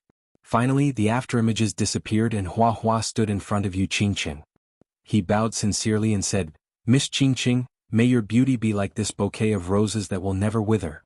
"Thank you, young Master Hua." Yu Qingqing still had an indifferent expression. She extended her lily-white hand and took the purple rose. He had even used the afterimage clone technique to pick up girls. That transvestite actually used such an awesome escape technique to put on a show. Everyone shook their heads and secretly decided that they wouldn't embarrass themselves later. Anyway, the descendants of the 4 great clans, Long Xuelu, and a young master from the Divine City were there. Even if they thought about it, they wouldn't have any hope. It was better to think about how to snatch one of the 12 elite girls from the Yu clan. Chapter 64. After the strange performance of the beautiful ladyboy Hua Hua, the atmosphere suddenly turned cold. Although all the young masters had fantasized about showing off their skills today, using their unique temperament and unique style to win the heart of the beauty, and finally returning home with glory and beauty, all the young masters had fantasized about showing off their skills today, using their unique temperament and unique style to win the heart of the beauty.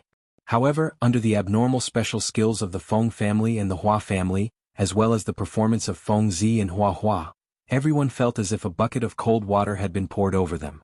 They were completely sober and they were also shocked. Obviously, Long Xuelu didn't want this to happen, so he casually made his move. His battle aura turned into a palm, holding a cup of top-notch perfume named Poison, that he had spent a lot of money to buy, and he flew towards Yu Qingqing. Long Xuelio's move had indeed shocked everyone present. It should be known that battle aura was just an external release of energy. It was easy to use energy to kill and destroy enemies, but to materialize battle aura into a real palm, even if it could only hold a bottle of perfume, one would need to be at least in the Emperor realm. However, it was a pity that he hadn't managed to completely learn Palace Master Long's famous consummate skill, the Dragon Capturing Hand. Palace Master Long's Dragon Capturing Hand was extremely powerful. With Palace Master's strength at the peak of the Saint Realm, if he used the Dragon Capturing Hand, not to mention the Saint-level Azure Dragon, he would definitely be able to capture the 8th-level Tyrant Dragon. He would be able to easily throw it around like it was a broken jar. Long Xuelio's battle aura was naturally not a problem for him to kill enemies with his battle aura. However, if he wanted to materialize battle aura into a real palm, hold a bottle of perfume and fly it for more than 20 meters, it would obviously be a little difficult. Therefore, when this palm flew, it would occasionally shake a little, and there was even one time when it almost fell. In the end, Long Xuelu was covered in cold sweat and his face was pale. Only then did he deliver the bottle of perfume to Yu Qingqing. Looking at the faint smile in everyone's eyes, Long Xuelu knew that he had really made a fool of himself this time. After that, some young masters seemed to feel that there was still hope, and used their last bit of strength to fight. They all went up one after another, each displaying their own unique skills. For a moment it was very lively and brilliant. On the other hand, there were only 3 people who should have made a move but didn't. One of them was the dazzling young master of the Divine City, Tu Qianjun, who rode on a winged dragon. The other one was Shui Wuhan, who was sitting respectfully beside Tu Qianjun. The last one was Yi Qinghan, who had silently finished off the suckling pig and started to wipe out the fruits on the table. It seemed like Tu Qianjun wanted to make the last move and suppress everyone with his skill. However, Shui Wuhan looked like a slave. He sat respectfully beside Tu Qianjun. It seemed like he didn't want to make the first move. On the other hand, Yi Qinghan didn't seem to be interested at all. It was as if he felt that the beautiful lady on the table was not as delicious as the plates of fruits on the table. The last young master's childish performance didn't garner any enthusiastic applause. The rest of the young masters finally recognized a fact. The ultimate skills that they were so proud of were so lowly and childish in front of the 5 clans and the Divine City's young masters. Therefore, they decisively expressed their silence and gave up. They didn't want to embarrass themselves and make a fool of themselves. "Wu Hen, don't you want to go up and play?" Tu Qianjun swept a glance at Yi Qinghan. He had been eating fruits with his head lowered. It seemed as if he would never be full. Tu Qianjun raised his eyebrows after he confirmed that no one else was going up. "Young master is here. What is Wu Hen going to do? Make a fool of myself?" Shui Wuhan shook his head and said. His tone was a little respectful, a little flattering and a little humble. Tu Qianjun let out a long laugh. He proudly stood up and coldly swept his gaze across everyone. His eyes didn't have the same look of interest as before. Instead, he looked down on everyone. It was as if he was a high and mighty king looking down on a group of ants. He looked down on everyone for a while. Then he coldly said when everyone was a little impatient, "Ha! Indeed, you'll only make a fool of yourself if you go up. Since they've already made a fool of themselves, I'll just casually put on a show to liven things up for Lady Qingqing. Tu Qianjun finished speaking. Everyone except for Shui Wuhan and Yi Qinghan's complexion changed at the same time. This was a slap to their faces. This was a naked slap to their faces. What did he mean by, "I've already made a fool of myself"? What did he mean by casually put on a show? The complexions of the older generation didn't look good either. Slapping the faces of their descendants was equivalent to slapping their old faces. You've come from the divine city, and your strength is very heaven-defying. But you should at least leave some face for us old fellows. Yu Qingqing's complexion didn't change after hearing Tu Qianjun's incomparably arrogant words. She looked at Yi Qinghan, who was still eating grapes without the slightest change in expression. Then her complexion became a little richer. Her black pearl-like eyes flashed and she instantly smiled. Then she used an unprecedentedly sweet and soft voice to say, "Young Master Tu, please. Qingqing will wait and see." Feng Zihua and Long Shuelio's complexion changed completely. They became a little deathly gray and looked very unsightly. Today was the Summer Fire Festival. It was the day that Yu Qingqing would choose her man. Strength, influence, and performance were all fake in this bonfire party. The most important thing was Yu Qingqing's attitude, because the final decision was still in her hands. Originally, when they were performing, Yu Qingqing's attitude was always lukewarm. But now, Tu Qianjuan's performance had not even started, and Yu Qingqing had already expressed her attitude. One could imagine what this meant. Since Miss Qingqing wants to see, I'll also learn from them and perform a few acrobatics for you to watch. Tu Qianjun looked at the blackened faces of Feng Zihua and the others. He seemed to find it very interesting and continued to mock them. As soon as he finished speaking, the expressions of the old fellows sitting in the seats of honor, except for Xue Fei, all changed. Acrobatics? When did the unique skills of the great clans become acrobatics? The expressions of the Feng and Hua clans' Grand Supreme Elders were the worst. Yi Qingyou and Yu Ji's expressions were not very good either. The 5 great clans were of the same breadth and branch. Humiliating one clan was equivalent to humiliating all 5. And now, it was very obvious that Tu Qianjun had actually humiliated all of them. Us old fellows are looking forward to young Master Tu's performance. The Feng clan's Grand Supreme Elder spoke. His tone was full of anger. Elder Feng, there's no need to be angry. I don't mean to question your clan's imperial sword technique. I just feel that the disciples of your clan don't seem to be using the imperial sword technique very well. It just so happens that I have also learned 2 moves of the imperial sword technique. Elder, please appraise them. Tu Qianjun smiled faintly. It was as if he did not see Feng Zi's true purple face and his explosive muscles, as if they were really going to explode. He just casually waved his hand and did the same action as Feng Zi just now. Following his hand gesture, the meat cleaver in front of him actually trembled strangely. Then, under the astonished gazes of everyone present, it soared into the sky. Then it elegantly danced in the sky. Finally, it imitated Feng Zi and fell straight down. It pierced through a suckling pig and flew to the sky above Yu Qingqing. Once it was in the sky, the meat cleaver suddenly sped up and turned into an afterimage. It continuously shuttled through the body of the falling suckling pig. Finally, it landed at the same time as the suckling pig and stabbed diagonally into the body of the suckling pig. All the young masters looked at the suckling pig on the table that was as good as before. They also looked at the meat cleaver that was stabbed into the suckling pig and was constantly shaking. Although they were a little shocked that Tu Qianjun actually knew the Feng clan's unique skill and that he seemed to be dancing very elegantly, they still had some doubts in their hearts. Didn't you say that Feng Zi's imperial sword technique wasn't very good? What did Feng Zi say? He was able to use a huge sword to cut the suckling pig into 7 or 8 pieces. Yet after dancing for so long, the suckling pig was still intact? Young Master Tu's imperial sword technique is indeed brilliant. Feng Zi admits defeat. While everyone was still puzzled, Feng Zi stood up and swayed. His face was ashen as he spoke in a deep voice.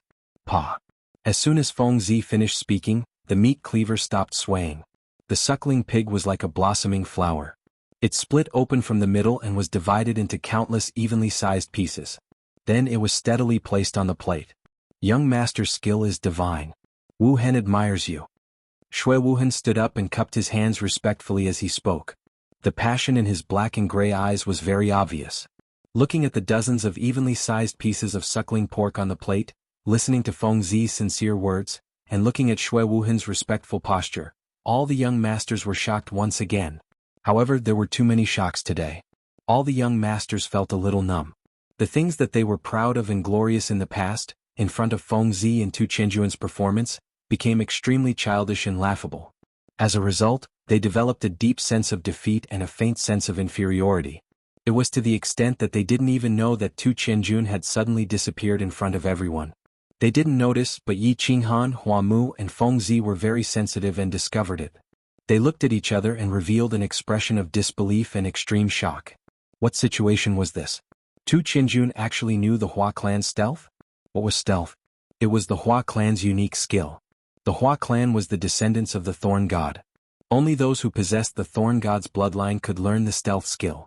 Furthermore, Tu Qianjun had just revealed the Feng clan's unique imperial sword technique. Since when did the unique skill of the 5 big clans become so worthless? Everyone could learn it? Could it be that the people in the divine city were also descendants of the ancient gods? And they had all the bloodlines of the 5 ancient gods? Yi Qinghan's eyes flashed.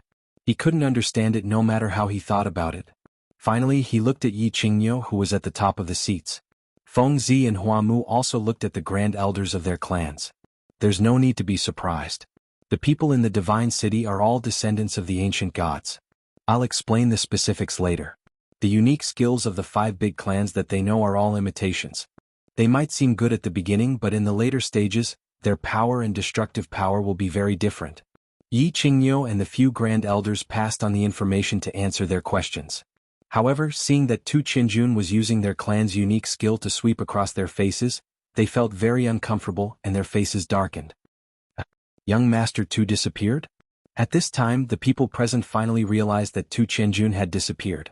They all looked around, their faces full of confusion and disbelief.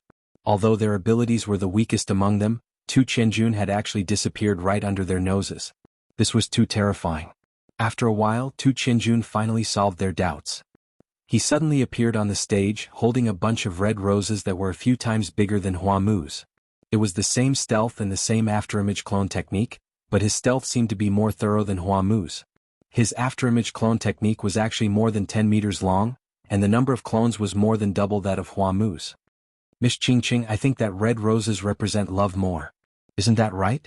Tu Qianjun stood elegantly in front of Yu Qingqing, holding a big bunch of red roses. His body leaned forward slightly, and his face was full of confidence and a proud smile. Young Master Tu is very considerate. Yu Qingqing reached out and took the red roses. She looked at Yi Qinghan, who had his head lowered and seemed to be thinking about something. She opened her mouth and smiled. Her neat white teeth, tender red lips and intoxicating smile made everyone's heart skip a beat. Tu Qianjun swept his gaze over all the young masters below. He was very satisfied with their shocked and frustrated expressions. He waved his hand in a confident and unrestrained manner and said with a smile, "Hee, these are just some small tricks. Since young Lady Qingqing likes them, I'll show you one more trick and give you a small gift. I hope you like them." Small tricks. Faced with Tu Qianjuan's naked humiliation, Feng Zi and Hua Mu remained silent and lowered their heads slightly. Although their elders had already explained it to them, they still couldn't accept that they had lost to an outsider in the consummate skill that they were so proud of. Long Shuilio's expression was a little bad, but he was still slightly better. He even felt a little proud. At least he hadn't been slapped in the face, so he felt like the pot calling the kettle black. However, in the next moment, his face turned completely ashen. He saw a hand, a huge palm. At this moment, a huge palm flew towards the outside of the field. Closely after that, it caught that huge pterosaur and threw it into the open plain. Dragon Catcher Hand. Tu Qianjun actually knew the Dragon Catcher Hand, and it looked like he was using it very well. Although the winged dragon definitely wouldn't resist its master. However, such a huge winged dragon was actually caught by him from such a long distance. A small palm was holding a bottle of perfume, and it was flying unsteadily at such a close distance. Furthermore, a single person was able to grab a winged dragon so quickly and steadily. Even a blind person could see that the Dragon Catcher Hand was like heaven and earth. They weren't on the same level at all. Evidently, compared to Feng Zi and Hua Mu, Tu Qianjuan's slap in the face seemed to be more severe and thorough. This little worm doesn't have any special use. It can only bring people flying. I'll give it to Miss Qingqing as well. You can play with it when you're free, Tu Qianjun said indifferently as he retracted his hand and placed it behind his back. Chapter 65. The open space of the tranquil lake island was very lively, noisy, and interesting. The tranquil lake summer fire festival that happened once every 15 years had become even more interesting because of the appearance of a young master. Not only was this young master's strength outstanding, he definitely had the strength of the top 3 on the Earth list. Furthermore, he seemed to be omnipotent. He was very familiar with the ultimate skills of the Feng family and the flora and fauna ancient gods. Even the famous ultimate skill of the Divine War Abode's #1 expert, Manor Master Long, seemed to be executed beautifully by him. He was also very generous. He could easily give away a level 7 magical beast, the pterosaur, which was rare even among the 5 families. Most importantly, he came from the Divine City. The Divine City was undeniably the holy land in the eyes of the people of the continent. It had protected the 3 clans of the continent for thousands of years, allowing countless people to live and work in peace and contentment. Countless people didn't need to worry that war would happen to them.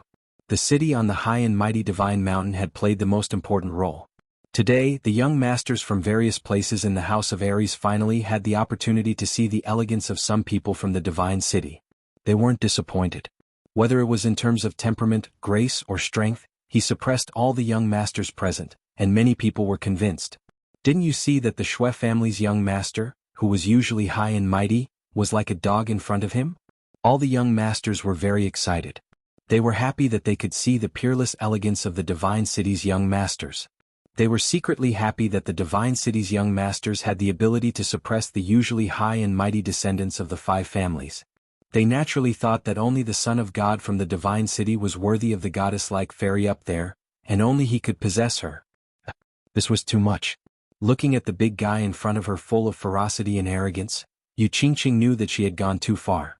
Tu Qinjuan's gift was a bit too much. Yu Qingqing was in a dilemma. A level 7 magical beast, the Divine City's special mount. This was not a small gift.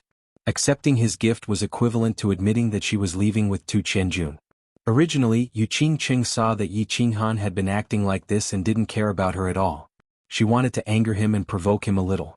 It had always been her unconvinced mentality of a little girl causing mischief.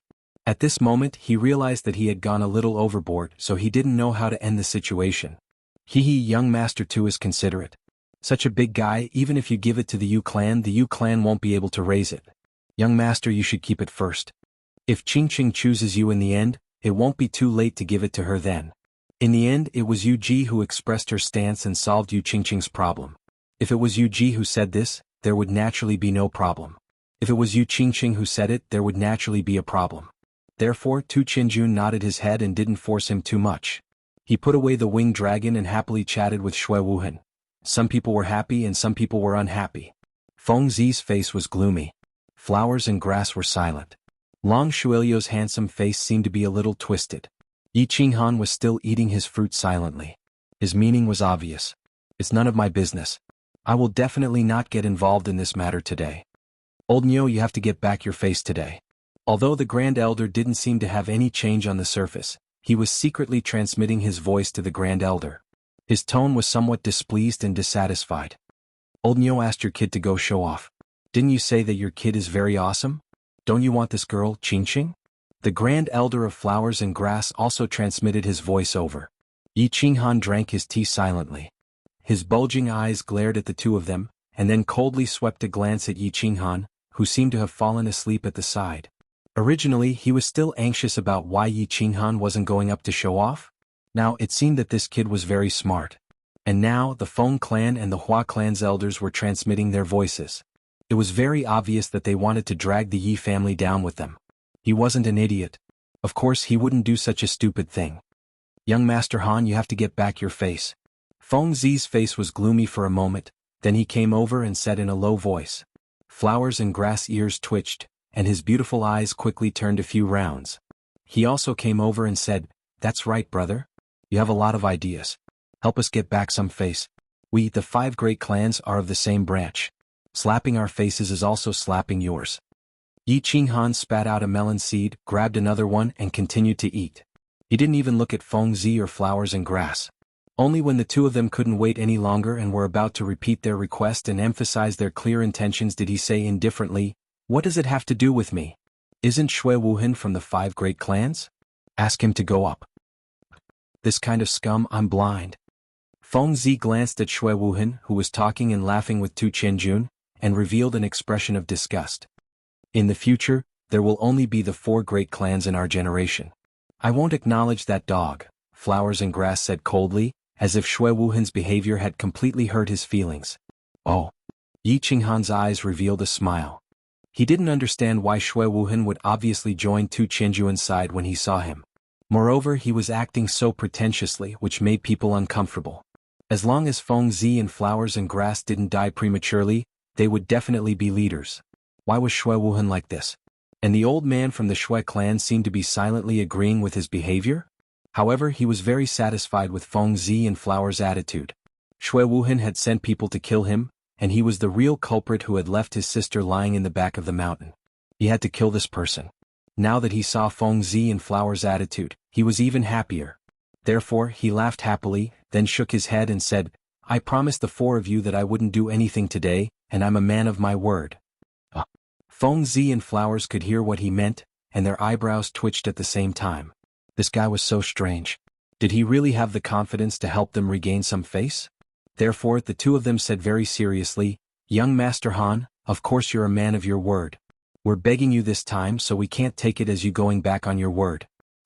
I promised the 4 of you and the 4 of you promised me one thing too. Yi Qinghan spread his hands indicating that he couldn't do anything.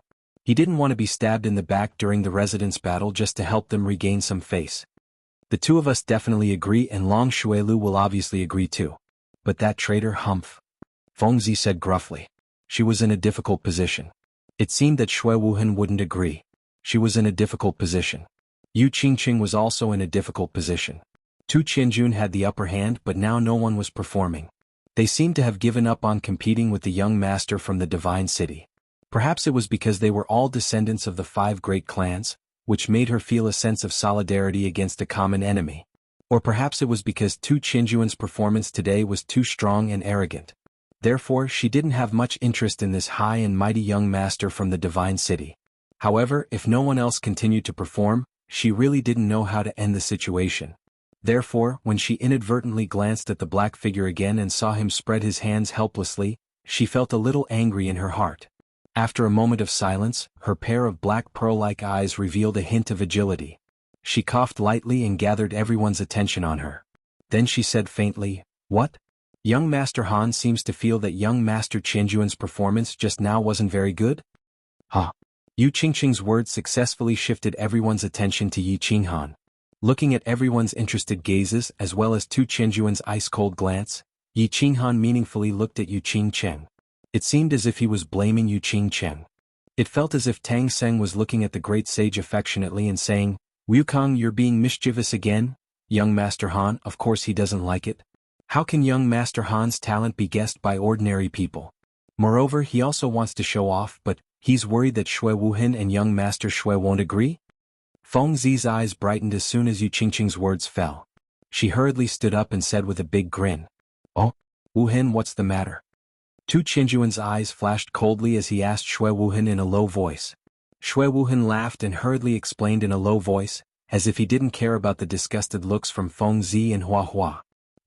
If that's the case, agree to him. I want to see what tricks he can play. Tu Qianjun snorted coldly and said disdainfully. Yu Qingqing's black pearl-like eyes turned and understood many things. She couldn't help but feel even more furious at the black figure. This also made her even more determined to humiliate Yi Qinghan. Thus, she said in an even more resentful tone, Why doesn't young Master Shui agree? There's no such thing. After receiving Tu Qianjun's instructions, Shui Wuhen stood up in a heroic manner. He then turned his head to look at Yi Qinghan. Then he said with a faint smile, Since young Master Han also wishes to display his incompetence, Wu Hen will wait and see. Young Master Han, do your best. Don't worry about the rest. Long Shuilu stood up at this time. It was obvious that he was telling Yi Qinghan, Go ahead, I'll support you for the time being. Tu Qianjun had thoroughly slapped him in the face, making him temporarily forget that Yi Qinghan had knocked him out with a punch. He stubbornly believed that it was a duel, and that his skills were inferior to Yi Qinghan's, so he lost. It wasn't particularly shameful. Moreover, Dragon Fifth had told him that Yi Qinghan had also held back at that time. Otherwise he would have lost his life. Therefore, when faced with the current situation, he immediately stood up and supported Yi Qinghan. If Yi Qinghan performed well, then it would help him regain some face. If Yi Qinghan didn't perform well, then he could also vent his anger from being knocked out by Yi Qinghan. It would be a win-win situation, so it would be a waste not to do it. Little Han, if you're confident, then go up and do it. This brat is making me, old ox, very unhappy. Yi Qingyo's voice immediately rang in Yi Qinghan's ears. Yi Qinghan awkwardly rubbed his nose and sighed deeply. He stood up, stretched his body comfortably, and yawned lazily. After attracting enough attention, he leisurely said, "You're right, you're right.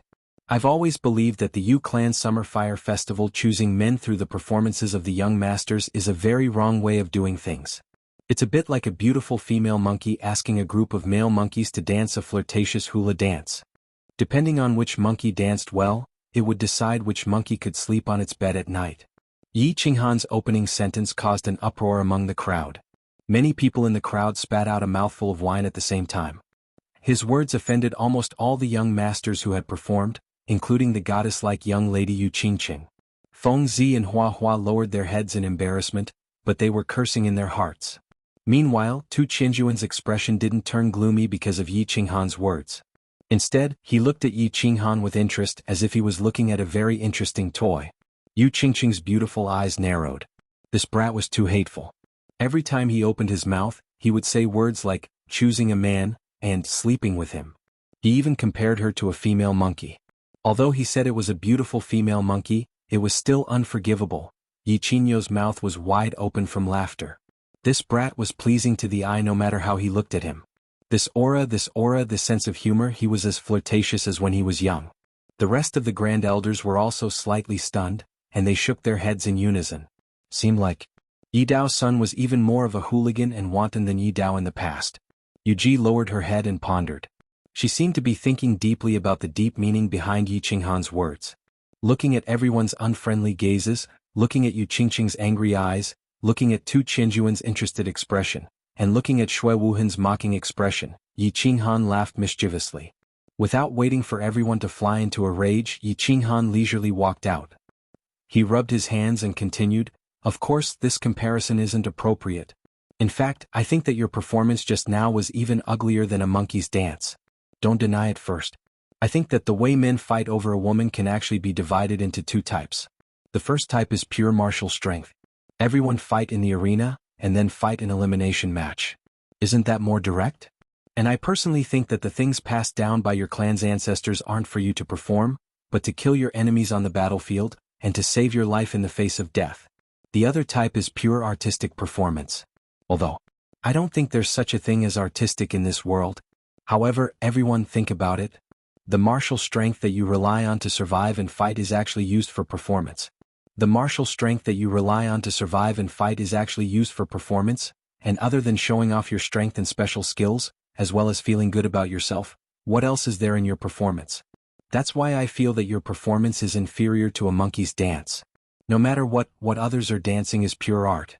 It's not like the abstract performance of a monkey's dance that was passed down from your clan's supreme martial strength. I really don't feel comfortable watching it. And I'm a person who likes to be more direct and say whatever is on my mind. Of course, the young masters here are all elites, and their hearts are as broad as the ocean. I think everyone won't mind. I've already talked big today. If I don't perform a bit, I reckon that you won't let me off. So, I'll just perform a dance to liven things up for everyone. Of course, it's a very pure hula dance. Chapter 66. This guy has a sharp tongue and is quite eloquent. But he's only at the first level of the general realm? An 8th grade beast? His strength is nothing much, it's a pity. Tu Qianjun smiled coldly as he shook his head and said to Shui Wuhan, who was standing beside him. Compared to you, he's obviously worthless. It's just that this brat has some tricks up his sleeves. Wu Hen had secretly suffered some losses from him before. Shui Wuhan smiled slightly. His tone and expression were both respectful, without the slightest flaw. He's only a flea that can jump high, it's nothing much. If you can survive this battle, you can go to the Divine City and follow me from now on. Tu Qianjun was very satisfied with Shui Wuhan's attitude. He looked at the fervent look in his eyes and said indifferently, "Thank you, young master." Hearing Tu Qianjun's words, Shui Wuhan's eyes emitted a fervent light. He was extremely excited and was about to kneel down to Tu Qianjun to express his respect and gratitude. Unexpectedly, Tu Qianjun waved his hand casually. He could only stand up embarrassedly and stood behind Tu Qianjun even more respectfully. Looking at Yi Qinghan, who was still speaking with fervor and assurance, Shui Wuhan's lips curled into a mocking smile. His body trembled slightly and his fingers turned white from clenching his fists, expressing the excitement in his heart. He met Tu Qianjun by chance 10 years ago when he was traveling outside. At that time, Tu Qianjun was still a 15 or 16-year-old playful child. He often escaped from the Divine City to play. Coincidentally, he discovered Tu Qianjun's identity, so he started to curry favor with Tu Qianjun secretly. He often brought him out to play, fawned on him everywhere, and satisfied all of his requests. Today he finally received Tu Qianjun's reward. He finally had the chance to enter the tall divine mountain and enter the divine city. Of course he was extremely excited. Although he entered as a subordinate or even a servant, he didn't regret it. On the contrary, he was extremely ecstatic. This was because he had accidentally learned a huge secret from Tu Qianjun, a secret that could change his fate. Only by entering the divine city could he reach the heavens in a single bound, change his fate, and obtain a huge opportunity. The monkey is going to dance. Hearing Tu Qianjun's cold words, Shui Wuhan immediately withdrew his thoughts. He looked at Yi Qinghan, who was standing in the middle of the arena. He was extremely curious in his heart. How would Yi Qinghan perform? Could it be that he would bring out his beast and perform a monkey show? It's starting. The young masters stopped their discussions and turned their attention to Yi Qinghan, who was standing in the middle of the field. They wanted to see how this arrogant young man would react. Yi Qinghan walked to the center of the field lazily. After whetting everyone's appetite, he did not make his move immediately. Instead, he suddenly made a special move. His body shook and he raised his head. His spine suddenly became straight and he put his hands behind his back. His expression was solemn and there was a hint of vicissitudes in his life. His eyes gradually became deep, and his eyebrows inadvertently furrowed slightly. It was as if a young warrior had turned into a middle-aged poet in dire straits. Yi Qinghan's instantaneous change in temperament had indeed shocked everyone. His ability to change his expression was too fast. Furthermore, he was acting as if it was really the case. Bring the wine. Just as everyone was secretly sneering, Yi Qinghan suddenly shouted. He maintained his original posture, but he stretched out his hand and waved it towards Feng Zi's square table. Feng Zi chuckled and lightly patted a jar of wine on the table with one hand. The wine jar flew steadily towards Yi Qinghan. Not a single drop of wine spilled on the table, nor did it explode. Yi Qinghan did not turn his head. It was as if he had eyes on his back. Before the wine jar touched his hand, he turned his palm into a claw. He easily grabbed the wine jar, leaned back slightly and gulped down mouthfuls of wine. Under the illumination of the moonlight, the colorless wine turned into a lustrous white. At this moment, the lustrous white wine spilled out from the wine jar and flowed down violently like the Milky Way. It flowed into Yi Qinghan's mouth, onto his face, onto his clothes, and onto the lawn. Instantly, the strong fragrance of the wine filled the entire space. "Ha, the good wine. Bring me my sword." When the wine jar was almost finished, Yi Qinghan let out a long laugh. With a wave of his hand, he flung the wine jar towards Feng Zi. Then he pointed at Dugu Jian, who was behind his square table. Dugu Jian smiled. He picked up his sword with his left hand and slapped the hilt with his right hand. His silver longsword shot out like a bolt of lightning, heading straight for Yi Qinghan's face. At this moment, Yi Qinghan seemed to be a little drunk. His body swayed slightly, but he continued to look at the sky with narrowed eyes, as if he did not notice the sharp sword shooting straight at him. His body swayed just enough to let the silver sword slip past his face. Then he reached out with one hand. His movements seemed slow, but he firmly grasped the hilt of the sword. Then he took a small step forward and raised the sword above his head. He reached out with his other hand and grasped the scabbard, slowly pulling it open. Clang! The gorgeous silver scabbard was pulled out in an instant, revealing the dazzling blade. The sword was 3 feet long and 4 fingers wide. Under the moonlight, the cold blade glowed with a cold light. He casually flung the scabbard into the ground, sinking about 3 inches into the soil. Yi Qinghan reached out with his finger and slowly slid it across the silver blade. His eyes were focused and affectionate, as if he were looking at the woman he loved. Everyone present quieted down. It was as if Yi Qinghan's series of actions had brought them into a strange scene. In the Fire Dragon continent, literature and art had never been valued. Therefore, it had never been developed. This was the first time they had seen such a performance. It was novel, exciting, and also a dreamy feeling. Yi Qinghan paid no attention to everyone's expressions. He only stared intently at the sword that was raised in mid-air. It was as if the sword was the only thing left in his world. After a while he suddenly moved. He held the sword in his right hand and stabbed it forward. His body quickly followed and he quickly flicked the sword a few times. Then his body suddenly stopped and he suddenly shouted, watching the sword by the lantern while drunk. After saying that, his body quickly danced again. He danced like a fast sword. His movements were clean and neat and extremely gorgeous. As he danced, he used a special rhythm to sing, watching the sword by the lantern while drunk. Dreaming of returning to the Horn Camp. 800 miles away, the sound of 50 strings flipping over the walls, the soldiers on the battlefield in autumn, the sword danced faster and faster. Then it gradually slowed down. However, it was a blur in everyone's eyes. The seemingly slow sword could only be seen flashes of white light. At this moment there was a sudden change in the scene. The wind started to blow on the tranquil lake island. The whistling summer wind made everyone's robes flutter. However, everyone was immersed in Yi Qinghan's novel and unique sword dance and blood-boiling poem. They didn't notice anything. However, the few old Sage Realm fellows in the seats of honor seemed to have sensed something. They frowned and looked around. The horse moves as fast as lightning. The bow shakes like a thunderbolt. Accomplishing the King of War's affairs, winning fame in life and death. What a pity. With Yi Qinghan's slow and fast recitation and the flashing sword dance, the wind grew stronger. While no one was paying attention, the concentration of the heaven and earth spiritual chi on the tranquil lake island reached a terrifying level. Perhaps after a while or perhaps after a long time. Yi Qinghan slowly came to a stop. Amidst the crisp sound of the sword, Yi Qinghan held the sword with one hand. He raised his head slightly and closed his eyes as he stood there quietly. Strangely, the sudden gust of wind that blew on the tranquil lake island also disappeared without a trace, as if it had never happened. The entire place was so silent that even the sound of a pin dropping could be heard. Looking at the young man standing alone in the center of the field, that young and inexperienced face filled with vicissitudes of life, and the majestic melody that no one had heard before echoed in their ears, everyone fell into a deep silence.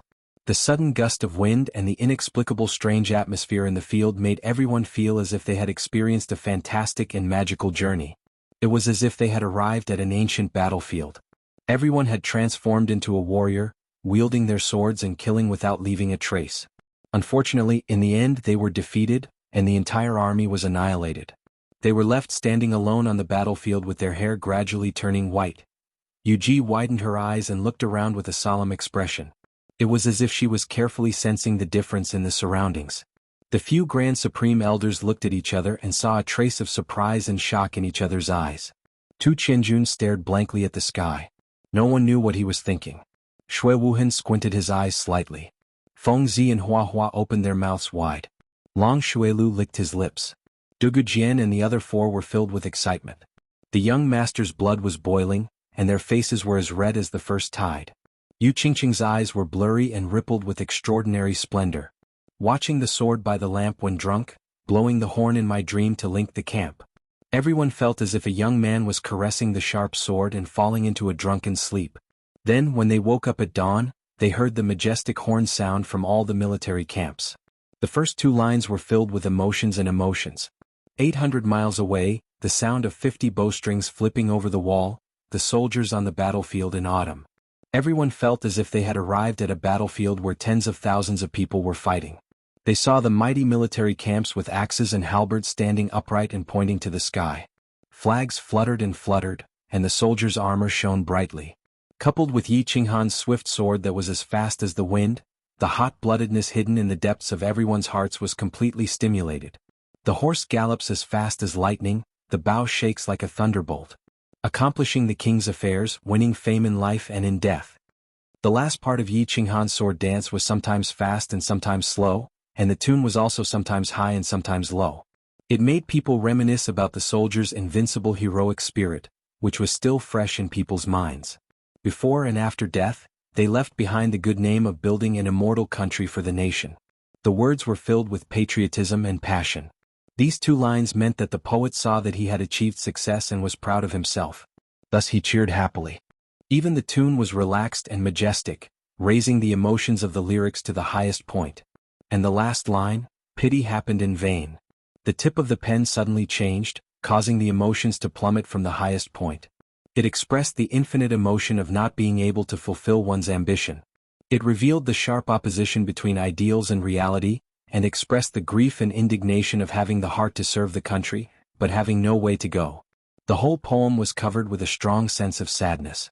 This line echoed the first line, both describing the feelings of real life. It formed a strong contrast with the dream in the middle, and powerfully expressed the grief and indignation of having the ambition to serve the country.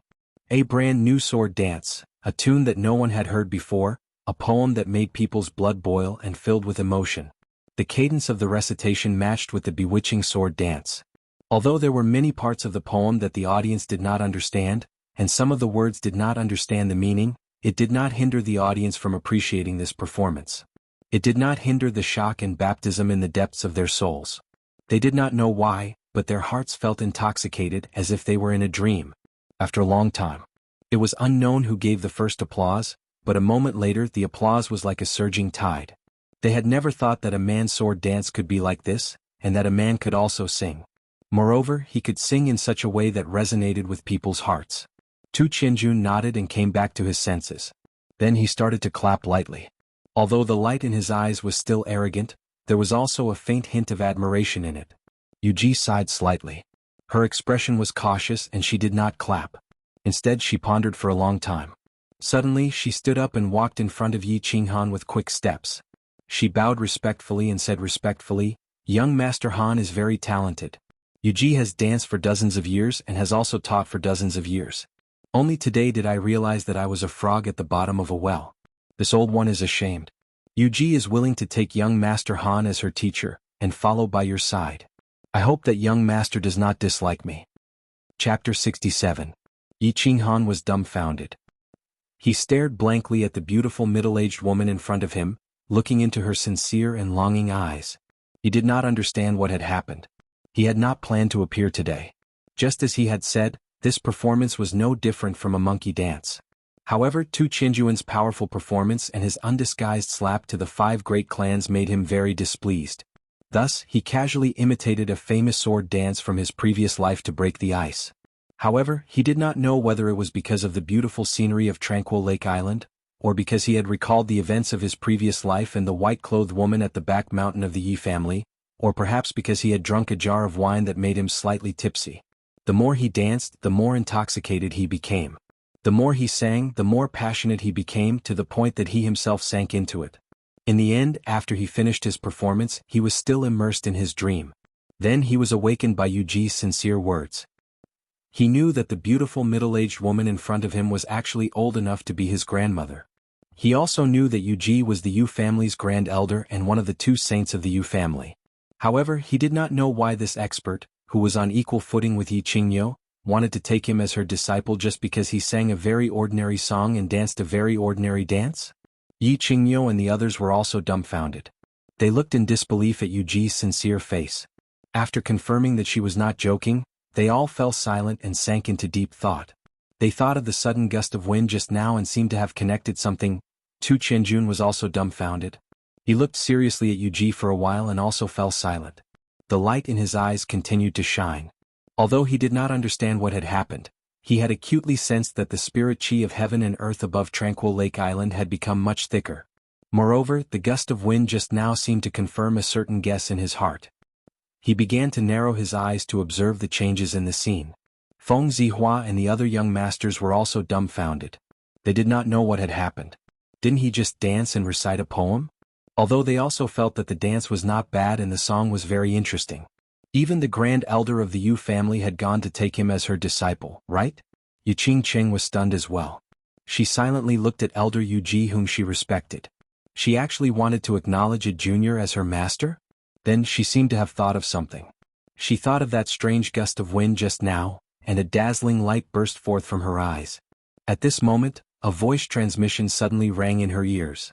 She listened carefully, and after a moment of silence she suddenly stood up and said in an unusually determined tone, "Young masters, I hereby announce the end of this summer fire festival. This time I have chosen only one guardian, and he is Yi Qinghan." Hearing the determination in Yu Qingqing's melodious voice, looking at her peerless face and pearl-like eyes, Yu Qingqing's heart sank. Except for a few old fellows, everyone present was once again collectively dumbfounded. The Yu clan's Tranquil Lake Island Summer Fire Festival was held once every 15 years. They were very cautious and serious every time. Furthermore, the saint would always choose 2 guardians for the Summer Fire Festival and observe them for 3 years before deciding who would be the saint. This rule had been passed down for countless years without exception.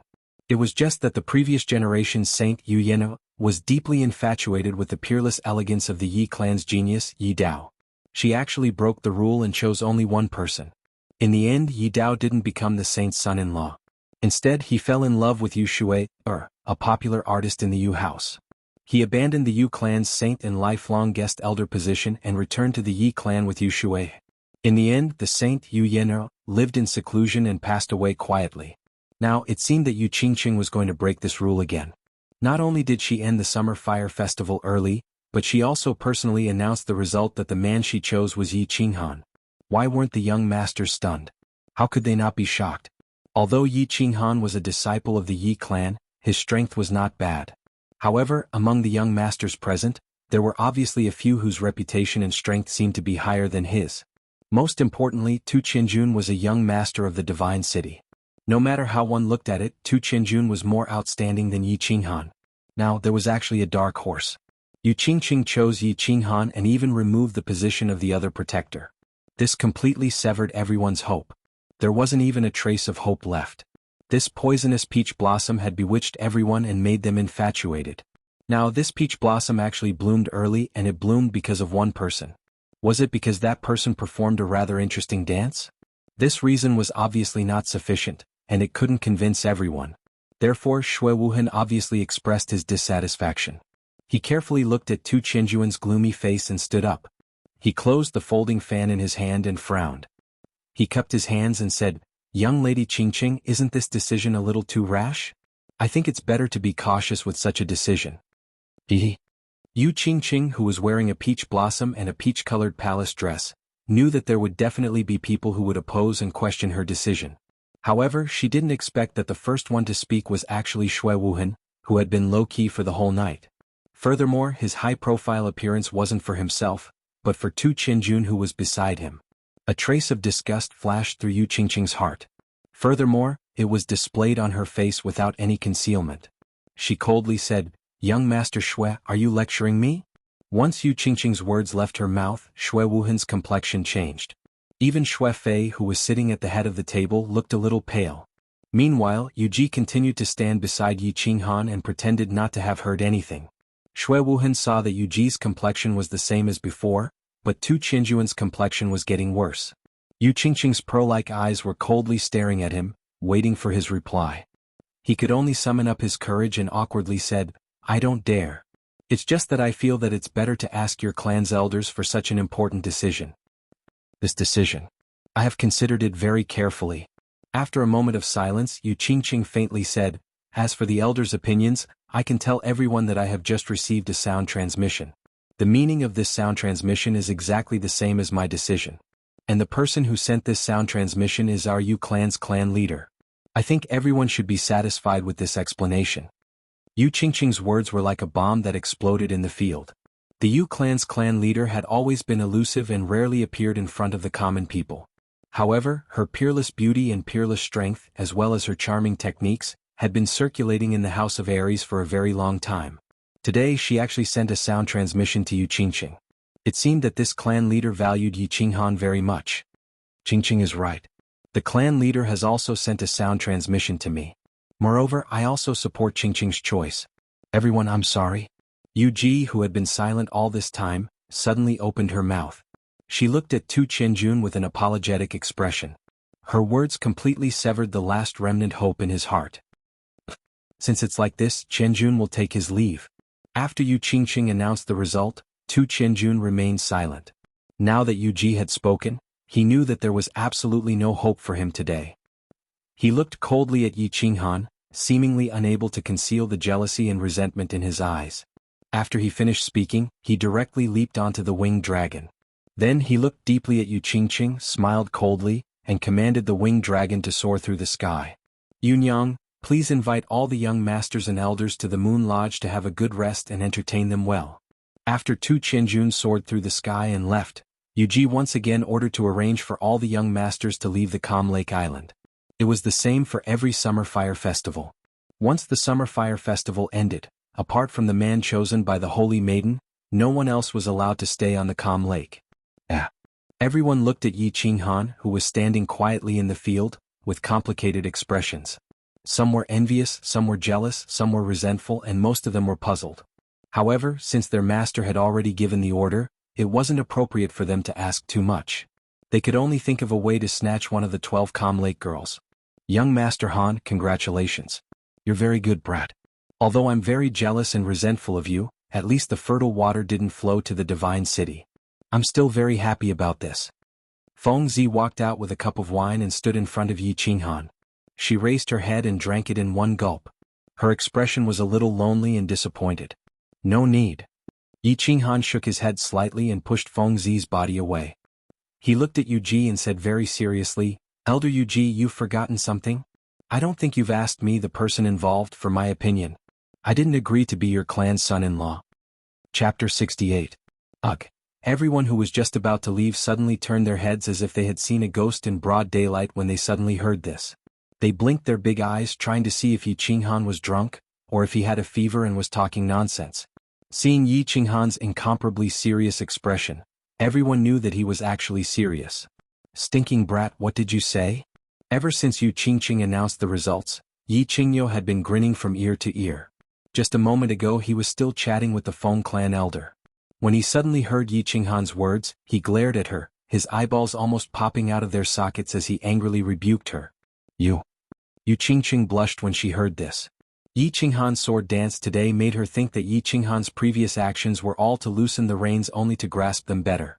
Today he came out to perform because he liked her. Therefore, when she received the patriarch's voice transmission, she disregarded her girl's modesty and resolutely stood out. She said those embarrassing words in order to move Yi Qinghan's heart even more. Who would have thought that at this moment Yi Qinghan actually acted out the scene of Yi Dao rejecting Yu Yan'er in front of her? How could she endure this? When Yuji heard Yi Qinghan's incomparably serious words, she couldn't help but recall that 15 years ago, Yi Dao also rejected Yu Yan'er in the same way. Like father, like son. A Yu clan girl owed a Yi clan when she was born? She sighed inwardly, thought for a moment and said, That's right, it was my negligence. But why did young Master Han reject? Is Qingqing not good enough? Young Master Han doesn't like it?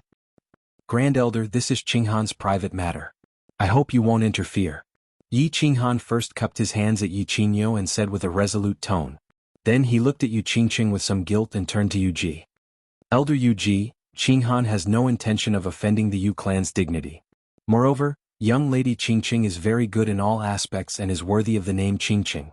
However, Yi Qinghan already had a fiancée. So forgive me, but I can't agree. As he spoke, Yi Qinghan let out a deep sigh. He raised his head and looked at the southern sky. It was as if he could see through the stars and see the weak, white-haired, white-clothed woman lying on the bed. Brat, when did you get a wife? Nonsense. Yi Qingyo's eyes seemed to bulge even more when he heard this. However, halfway through his words, he saw the desolate expression on Yi Qinghan's face and seemed to think of something. He stopped his outburst and paused for a moment, then rubbed his head and continued, Even if you want to marry Yi Qingyu, you can also marry Yu Qingqing? Feng Zi and Hua Hua also rolled their eyes. In the Fire Dragon continent, even a normal man with a bit of money would have multiple wives, let alone their status. This excuse was too lousy. Wife, fiancé?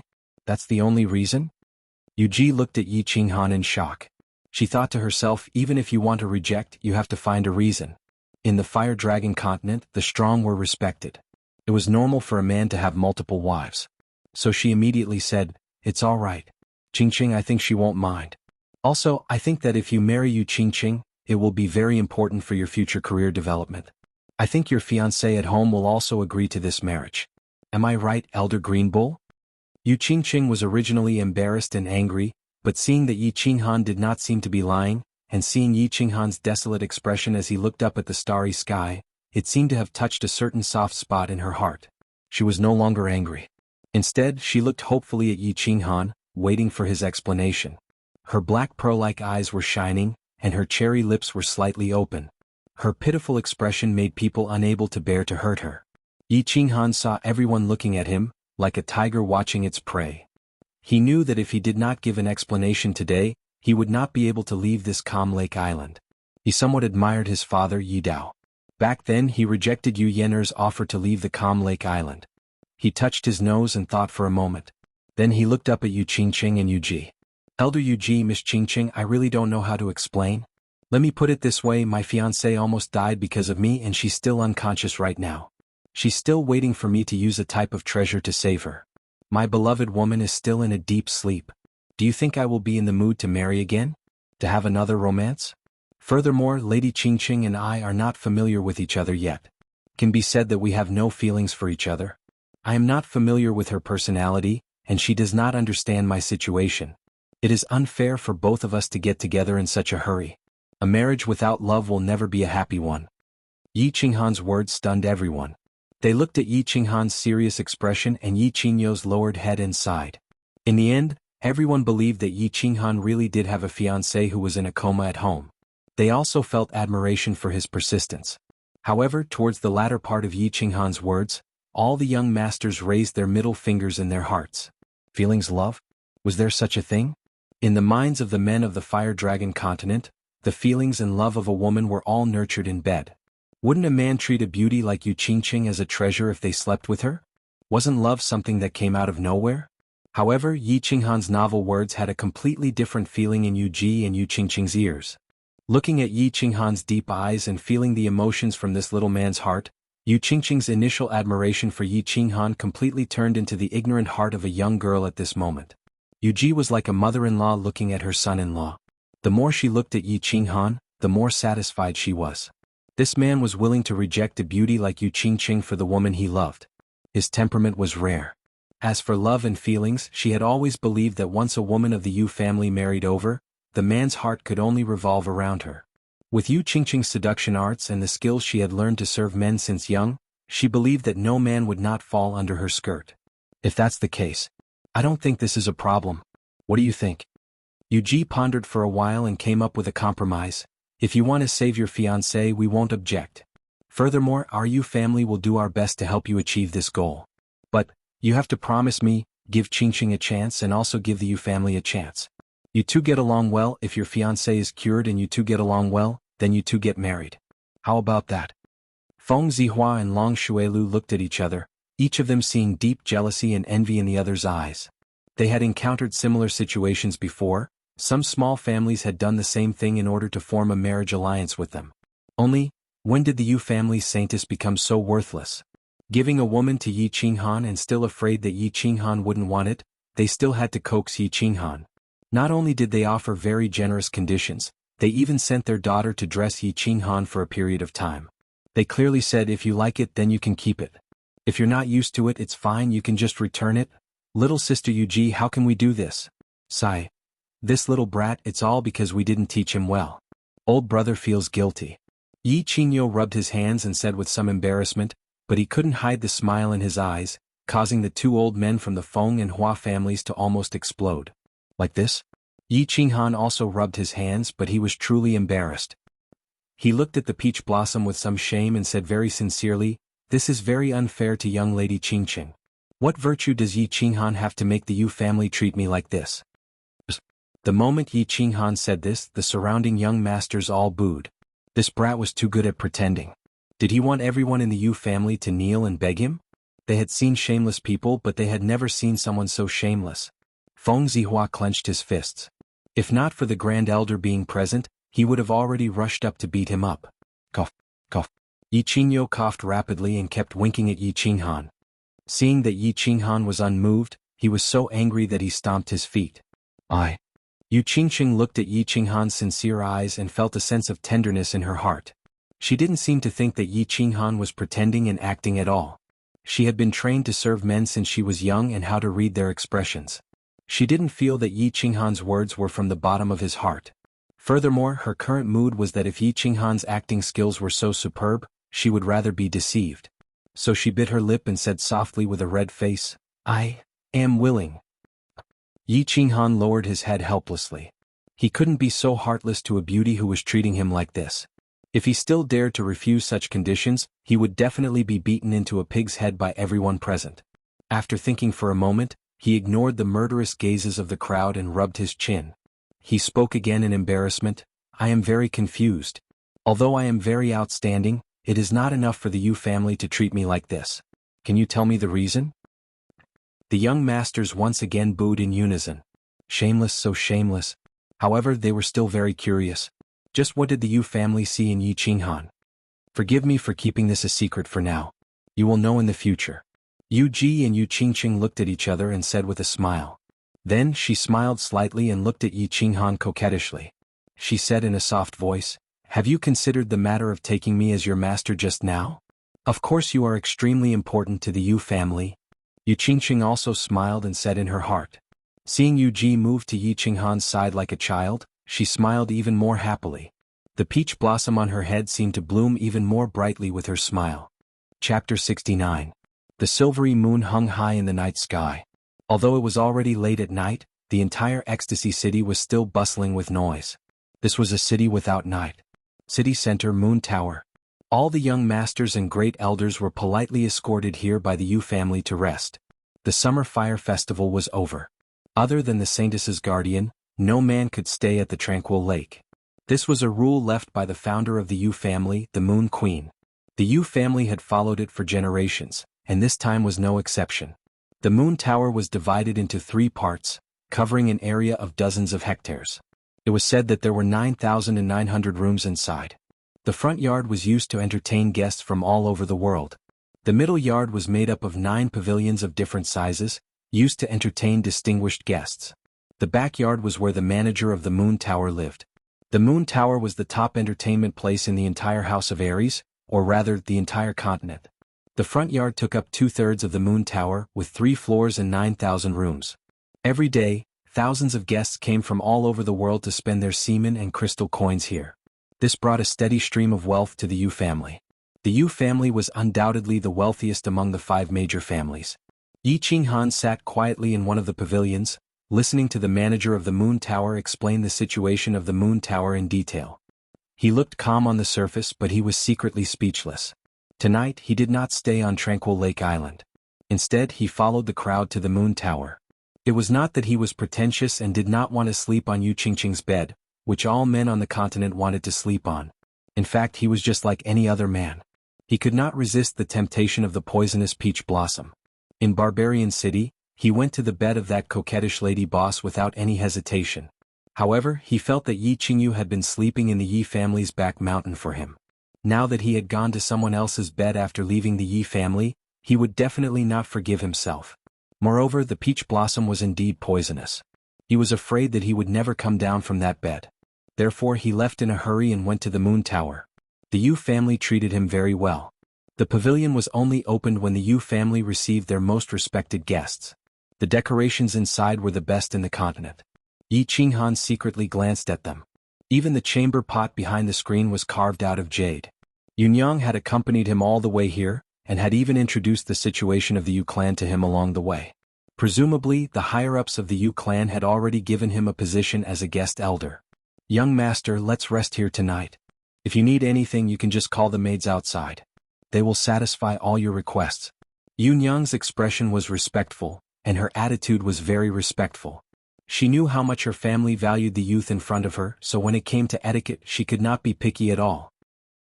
Alright, sorry for troubling you, Yunyang. Go and do your work. Yi Qinghan smiled and nodded, indicating that he was satisfied with her service. Yunyang bowed again and retreated. The room returned to silence. Yi Qinghan scratched his head and sat on the tea table. He poured 2 cups of tea and said to the person behind the screen, Elder Azurox, since you're here, come and have a cup of tea. A tall figure walked out from behind the screen. As he walked over, he constantly complimented the decorations in the room. His mouth made clicking sounds as he sat in front of Yi Qinghan without any trace of politeness. He picked up the cup of tea and took a sip. His face was full of enjoyment as he said, Good tea, good tea. Only the Yu clan can afford to drink this dragon saliva tea. I, old ox, have only drunk it a few times in my life. I didn't expect the Yu clan to treat you like ordinary tea. You're really lucky, brat. Old man, will you die if you don't brag? With your status, you think you can't even drink this lousy tea? Yi Qinghan rolled his eyes. He had always held a grudge against the old fogies of the Yi clan. He had originally planned to go to Dragon City to participate in the Elite Academy tournament, but he didn't expect that these old fogies would arrange for him to participate in the Tranquil Lake selection without his consent. Of course he had some resentment. Now that he was sitting alone with Yi Qinghan, he naturally expressed the resentment hidden in the bottom of his heart. This time I arranged for you to come to the Tranquil Lake without your consent. It was my fault, but I also did it for the good of your sister. With the support of the Yu clan, the chances of waking up your sister will increase by quite a bit, and it will also be of great help to your future development. Yi Qinghan rubbed his hands and laughed mischievously. You're so sure that I'll be chosen? Yi Qinghan snorted coldly. He lowered his head and drank his tea, glancing sideways at Yi Qinghan. Yi Qinghan laughed mischievously. He was in an extremely good mood, and his wrinkled old face was flushed red. At first I thought that you only had a 1/3 chance, but then Tu Qianjun came and I thought that you had no chance at all. But who would have thought that you, brat, would have such a trick up your sleeve? Not bad, not bad. Little Han, well done. You have to know that being able to obtain the position of guest elder of the Yu clan would be extremely beneficial to your future growth. If that idiot father of yours had chosen the Holy Maiden, that brat wouldn't have died on the god-slaying mountain.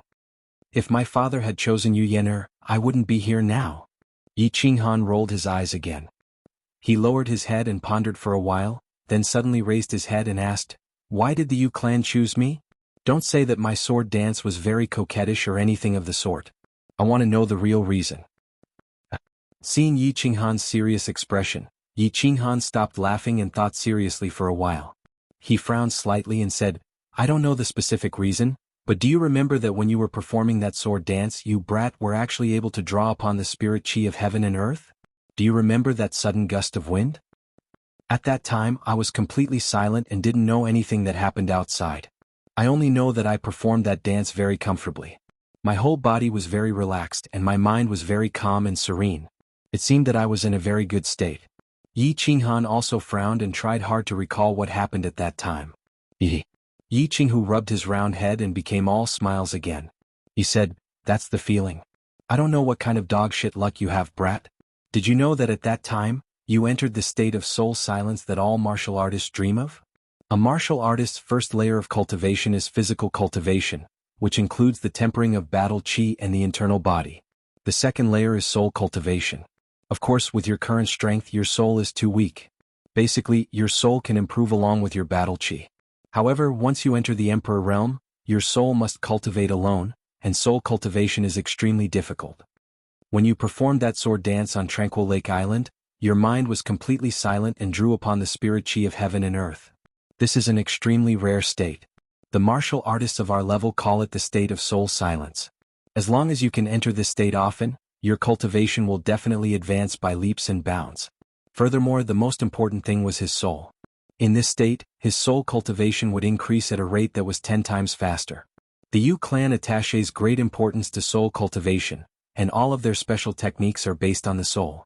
Why do you think the Yu clan values you so much? Soul cultivation?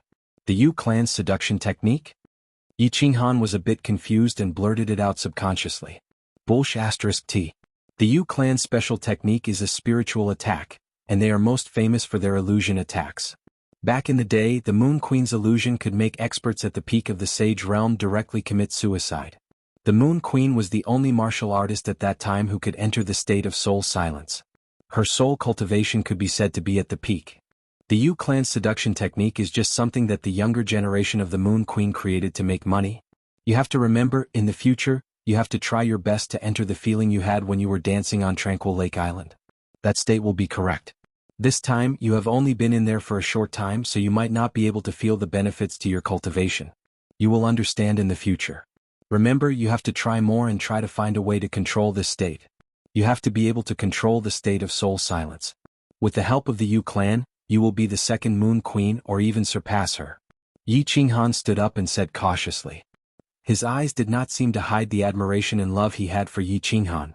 Tranquil Lake Island, North Court. In an elegant room, Yu Qingqing looked respectfully at a white figure in front of her. Her eyes were filled with respect and adoration. The white figure's back was facing Yu Qingqing, leaving behind a curvy back and a head full of black hair. Qingqing, I want you to choose Yi Qinghan. You won't blame me, right? The white figure did not turn around. He only spoke lightly. His voice was cold, but it was very pleasant to the ears. Clan leader, of course Qingqing won't blame you. Actually, among so many young masters, only Yi Qinghan has a special characteristic that can attract Qingqing. Qingqing is very satisfied with this ending. Yu Qingqing lowered her head and pondered for a moment. Suddenly she raised her hand. Her black and shiny eyes flashed, and a hint of gentleness appeared at the corner of her mouth as she spoke softly. That's good. I can tell you that in the entire continent's thousands of years, Yi Qinghan is the second person to enter the soul silent state. The Moon Queen said in her last words that she entered this state for the first time in her 30s. And how old is Yi Qinghan now? This child's future is limitless. It is very likely that he will be the first person to walk out of the Fire Dragon continent. Therefore the Yu clan must seize this opportunity. Since you also like him and he doesn't hate you, then tomorrow you should go with him to Dragon City. For the sake of the Yu family and your future, do your best to capture his heart. The white figure's voice was still cold, but her words revealed a bit of emotion and excitement. Yes. Yu Qingqing nodded lightly. Her eyes were filled with joy and longing for the future. Her black pearl-like eyes occasionally flashed with light that was as dazzling as the stars in the sky. Moon Tower, Square Pavilion. Xue Fei sat on the bench with a gloomy face. He looked at Xue Wuhan, who was standing respectfully in front of him. After a long silence, he sighed deeply and said, "Your thoughts are not wrong. It's just that your actions are too radical. This will cause the Xue clan to be ostracized by the 5 great clans. Forget it. Since things have already reached this point, I can't say whether it's a blessing or a curse. Since you want to walk the path of Tu Qianjun, then keep walking. I hope you're right." Wu Hen is right. To walk out of the well that is the Fire Dragon continent, there is no other way but to borrow the power of the Divine City. As for the 5 great clans, as long as I can reach that step, the 5 great clans can be destroyed at any time. Second Grandpa, you must believe me. Xue Wuhan said lightly, but the arrogance and insolence in his words were unmistakable. Forget it, let's not talk about this anymore. Xue Fei sighed as he stared at the stubborn Xue Wuhan. Suddenly, a vicious glint flashed across his eyes as he scanned his surroundings. His lips trembled as he spoke in a low voice. "Yi Qinghan, since you've already formed a grudge with this person, then you must protect yourself in the sect battle and think of a way to secretly eliminate him." Yes. Xue Wuhan's eyes flashed with a trace of ruthlessness, and he nodded heavily. Chapter 70.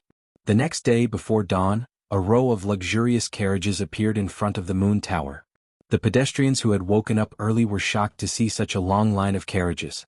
Luxurious carriages were not rare in Ecstasy City, but it was the first time they had seen such a long line of luxurious carriages. However, when they saw the flags of the 5 major families fluttering on the carriages, they thought of the upcoming elite mansion battle and suddenly realized that it was not so strange. 30th night, 17th night, and the Grim Reaper squad were in a good mood. They had stayed in the Moon Tower of Ecstasy City for a few days and enjoyed the warm hospitality of the Yu family, which ordinary guests could not enjoy. Anyone would be in a good mood. Most importantly, the top-notch hospitality was paid for by the Yu family. Therefore, when they saw Yi Qinghan's delicate and pretty little face, they all smiled at the same time, a little coquettishly and a little fawning. The carriages were already slowly moving toward the north gate of Ecstasy City. Everyone looked at the tall loft of the Moon Tower and the huge plaque through the curtain. Their hearts echoed with the promise that Yi Qinghan had made when he boarded the carriage. They could not help but feel excited. "As long as you can come back alive, I will let you stay in the Moon Tower for a month. And whoever contributes the most in the Elite Mansion battle will be given a month's special package. Now, let's go kill." A month's special package. 30th night and 17th night thought of Yi Qinghan's words and could not help but feel excited. Special package. They had only enjoyed the first-class package once this time. The first-class package was enough to make them want to die, and it was enough to make them remember for a lifetime. Now he actually said that he would give them a special package. And for a month. Yi Qinghan's move was too ruthless. If he did this, people would die. Of course, they felt that Yi Qinghan's proposal was very good and very feasible. Looking at the Grim Reaper squad, who kept poking their heads out of the carriages as if they had taken aphrodisiacs, 30th night sighed helplessly. At the same time, he admired Yi Qinghan, who was sleeping soundly in the carriage. Although they couldn't enter Tranquil Lake Island, they heard about their young master's glorious deeds on the island. Young master was even more ferocious than young master's father. Although young master's father, Yi Dao, had also rejected the previous generation's saintess and left in a huff, the Yu clan did not do anything. And now, the young master had also rejected the saintess of the modern era. However, the Yu clan was still trying their best to coax him. They were almost crying and grabbing the young master's trousers to ask him to accept this saintess, Yu Qingqing. Why did he say that? Wasn't the 5 Yu family carriages hanging behind the caravan a very good proof? The Ecstasy City was not far from the Dragon City, only 5 to 6 days' journey. The carriages of the 5 clans and Long Shuelio's carriage were traveling on the broad road silently. Perhaps those young masters were too tired last night, or for some other reason, they had been sitting in their carriages silently for the first day.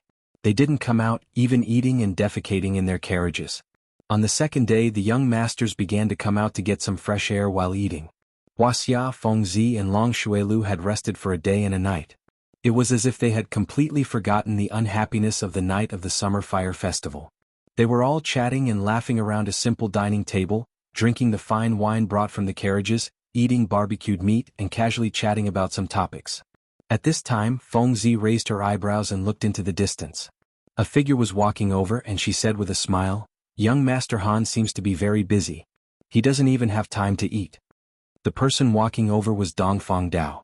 Dongfang Dao and the other 4 had been following Yi Qinghan ever since they left Tranquil Lake Island. Yi Qinghan had asked Yi Qingyo and was reassured to let the 5 follow him. However, he wasn't as close as he was with Yi Shisan for the time being. Dongfang Dao and the others didn't mind and just silently sat in the carriage behind Yi Qinghan. Today they were out for a meal. Fengzi wanted to invite Yi Qinghan out for a drink, so she asked Dongfang Dao to invite them. "Young Master Feng, Young Master Hua, Young Master Long. My young master said that he's going into seclusion for a few days, so he's very sorry that he can't accompany you for a drink. He said that he wants me to apologize on his behalf. After this cultivation, he'll punish himself with a jar of wine as an apology." Dongfang Dao seemed to have changed from the status of a young master to a servant. In just one day he had completely accepted his status as a subordinate of Yi Qinghan, and his tone and etiquette were completely that of a servant. "Dongfang Dao, you're a talent. Are you willing to be a subordinate of the Yi family?" Fengzi waved her hand, indicating that she didn't mind this matter. Instead, she looked curiously at Dongfang Dao. He had only found out from the information sent over by his clan today that Dongfang Dao and the other 4 in their clans had always kept a low profile. However, the shocking thing was that all 5 of them were at the 3rd level of the general realm. At this age, with this level of strength, they were all characters who could dominate a region. And looking at Dongfang Dao's expression today, it seemed that he was very willing to be Yi Qinghan's servant. "That's right. Brother Dongfang, with the strength of the 5 of you, you are all dazzling geniuses no matter where you go. If the 5 of you follow me, I will serve you as an elder brother and a state scholar. Why should I follow Yi Qinghan as a servant? Moreover, it seems like Yi Qinghan doesn't like it?" Long Shuelu also said in confusion. He chuckled and tried to poach someone from the wall.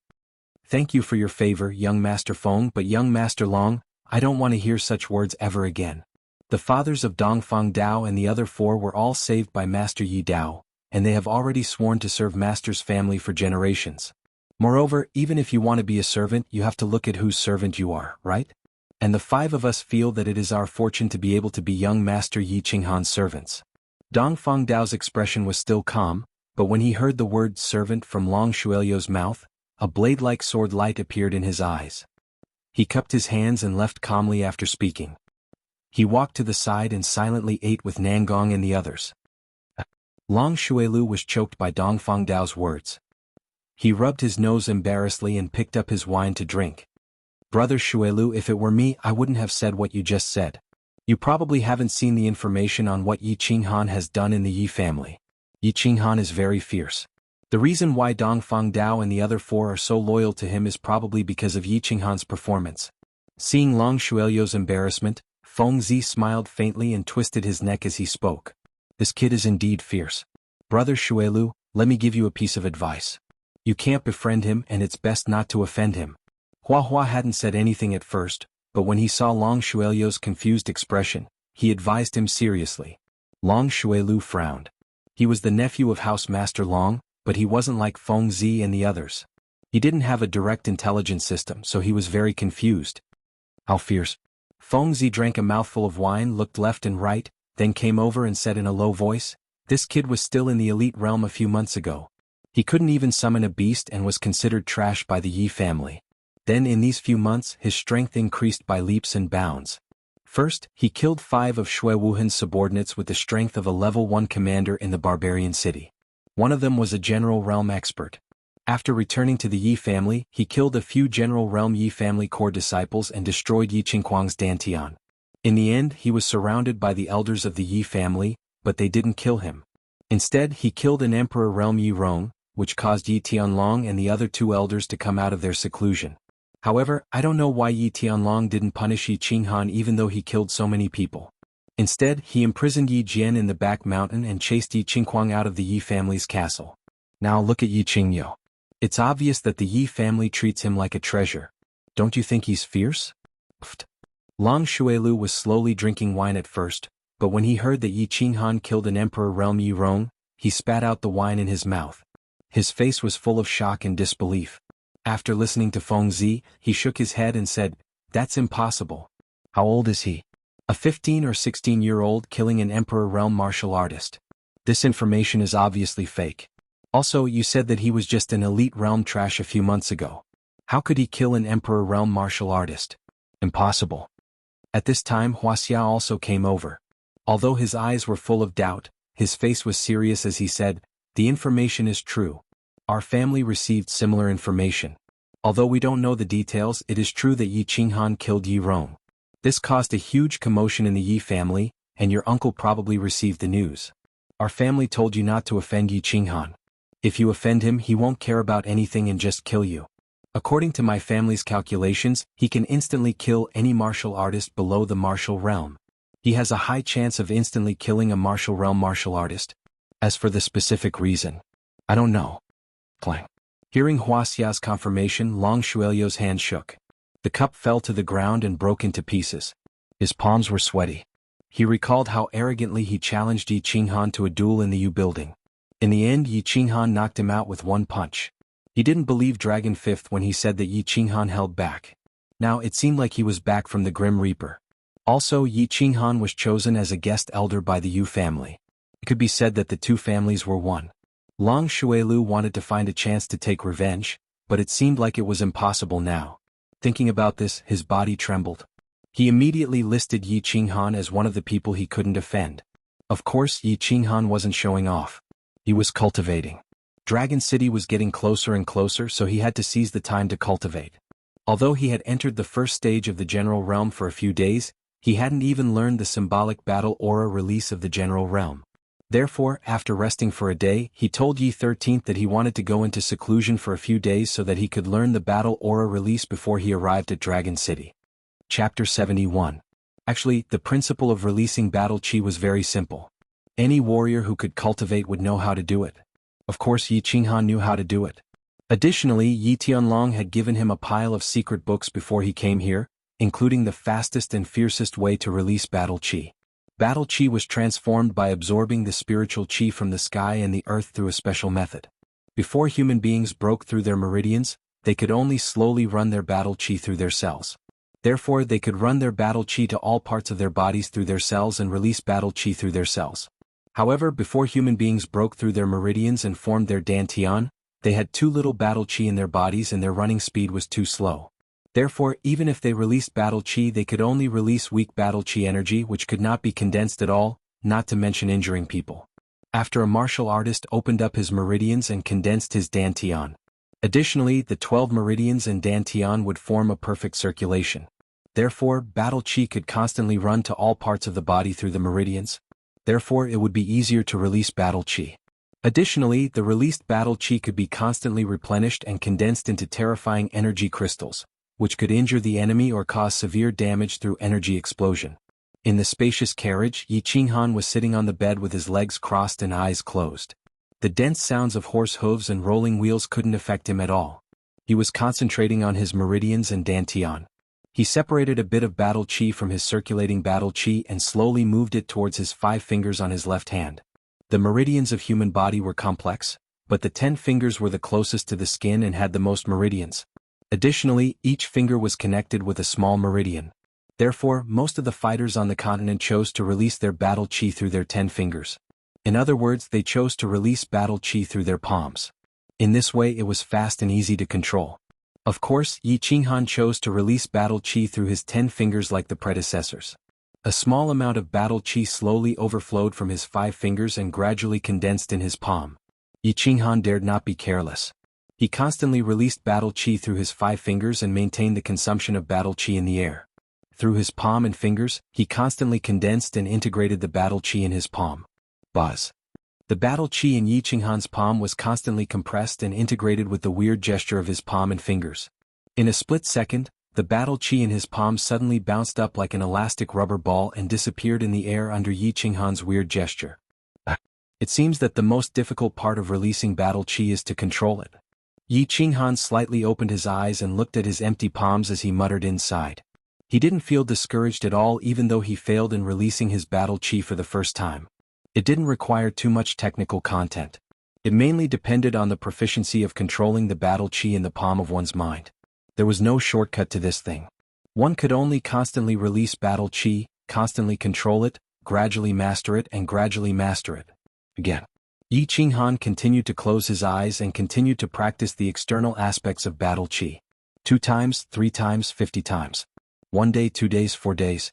On the evening of the 5th day, Yi Qinghan finally walked out of the carriage. He stretched his rusty waist and let out a long breath. He turned to look at Feng Zi and the others who were sitting not far away and smiled as he jumped out of the carriage. "Young master, have you finished your cultivation?" Yi 17 had been guarding the carriage. When he saw Yi Qinghan walk out of the carriage, he greeted him with a smile. "Yes, let's go. Accompany me for a drink." Yi Qinghan finally mastered the external release of battle chi after a few days of boredom.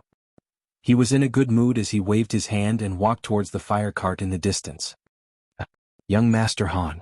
Sit here. Young Master Han is really diligent in cultivation. Greetings, young master." "Greetings, young master." The people sitting in the distance saw Yi Qinghan walking over. Feng Zi and Hua Hua hurriedly stood up and greeted him. The members of the Reaper squad stood up neatly and shouted in a deep voice. Dongfeng Dao, Nangong Chang, and the others hurriedly dropped the food in their hands and greeted him. "What are you doing?" "I said there's no need to be so polite. Go back and eat and drink. I'm going to have a chat with young Master Feng and the others." Yi Qinghan's eyes widened as he stopped Dongfeng Dao and the others. He waved his hand and signaled for Yi 17 to do as he pleased. He then walked towards Feng Zi and Hua Hua. "Feng Zi, Hua Hua, Long Shuelu, prepare some wine. I'm here to apologize." "Okay. I old Feng like young Master Han's personality. Let's drink until we're drunk." Feng Zi slammed the table and laughed, signaling for the servants to prepare wine. "Lunatic, be gentle. This isn't your marble table. If you break it, you'll have to eat on the floor in 2 days." Hua Hua glared at Feng Zi, then turned around and smiled at Yi Qinghan. "You're right. Yes, young Master Feng, you slammed the table when you saw young Master Han. You should punish yourself with a jug." Although Long Shuelu didn't stand up to greet Yi Qinghan, his tone was slightly ingratiating. "A jug? Who's afraid of who? Do you think I won't flirt with you tonight?" Feng Zi's eyes widened and he wanted to slap the table again. However, he remembered Hua Hua's words and slapped his thigh embarrassedly. "Hee, you all seem to be in high spirits. I wonder if Qingqing will have the honor of drinking with you all?" A crisp voice like that of an oriole sounded from afar. They all looked over and saw a white figure floating over with a faint fragrance. They all had an awkward expression on their faces. "What? Young masters don't like me coming?" Yu Qingqing was dressed in a white dress with a white scarf covering her face. Her pearl-black eyes twinkled like a fairy that came out of the forest. "How could that be? Look at what you're saying. Sister-in-law, we're so happy that you can come." Feng Zi was the first to react. He quickly pulled out a stool from the side and patted it, gesturing for Yu Qingqing to sit down. A row of black lines appeared on Yi Qinghan's face. He glared at Feng Zi and rubbed his hands even more awkwardly. He forced a smile at Yu Qingqing and said, "Miss Qingqing, have a seat." "Yes, sister-in-law, please sit." Hua Hua and Long Shuelu also reacted. They suppressed their disappointment and said with a smile. Compared to Yi Qinghan's awkwardness, Yu Qingqing was much more natural. She ignored the gazes from the side and the distance and sat down. She smiled and said softly, "Hee, I'll just call you Qingqing. Sister-in-law sounds awkward." "Hee. Miss Qingqing, you'll have to call me sister-in-law sooner or later. Since you're not used to it, I'll do as you say. Come over for a drink, but there's only wine here. It's not convenient for you to drink with a scarf on, right?" Feng Zi seemed to have recovered from the disappointment of her failed marriage proposal. She was talking and laughing calmly. Then why don't we just call young Master Han to drink? Long Shuelu laughed mischievously. His smile was very bright and cheerful. It seemed that he wanted to completely get Yi Qinghan drunk. He had lost in the arena of love and the arena of martial arts, so he wanted to win it back in the arena of wine. It's a little inconvenient. Hua Hua looked at Yi Qinghan with a sinister smile. He wanted him to express his stance. If it's not convenient, then don't drink. I'll pay for his. Come, I'll punish myself by drinking this jar first. Yi Qinghan's lips curled up. He raised the jar of wine in his hand and raised it to the few of them. Then he raised his head and drank. The people of the Fire Dragon continent had been practicing martial arts since they were young, so their bodies were not bad. Everyone knew how to drink, which didn't require much skill. Yi Qinghan found it strange too. He didn't know if it was because the wine in this world didn't contain much alcohol or because his body was really good. He had never drunk wine since he was young, but after drinking in the barbarian city, he realized that if he really drank wine, it would be like drinking water. No matter how much he drank, he didn't feel drunk. Come on, who's afraid of who? Feng Zi glared at him, not showing any signs of weakness. Hua Hua, Long Shuelu, and the others also rubbed their palms together, ready to go all out. They couldn't win against Yi Qinghan in love, but they didn't believe that the three of them couldn't win against him. A battle without gunpowder began. Because Yu Qingqing was at the side, there was no foreplay, and the battle went straight into a hand-to-hand fight. The three of them were obviously on the same side, and they wanted to deal with Yi Qinghan together. Yi Qinghan wasn't afraid to fight. First, he drank 3 jars of wine with Feng Zi, and Feng Zi was drunk until he didn't know what was going on. Then, under Hua Hua's fearful gaze, Yi Qinghan and Hua Hua drank 3 jars of wine, and Long Shuelu fell under the table. At this time, Yu Qingqing had been staring at Yi Qinghan with her bright black eyes.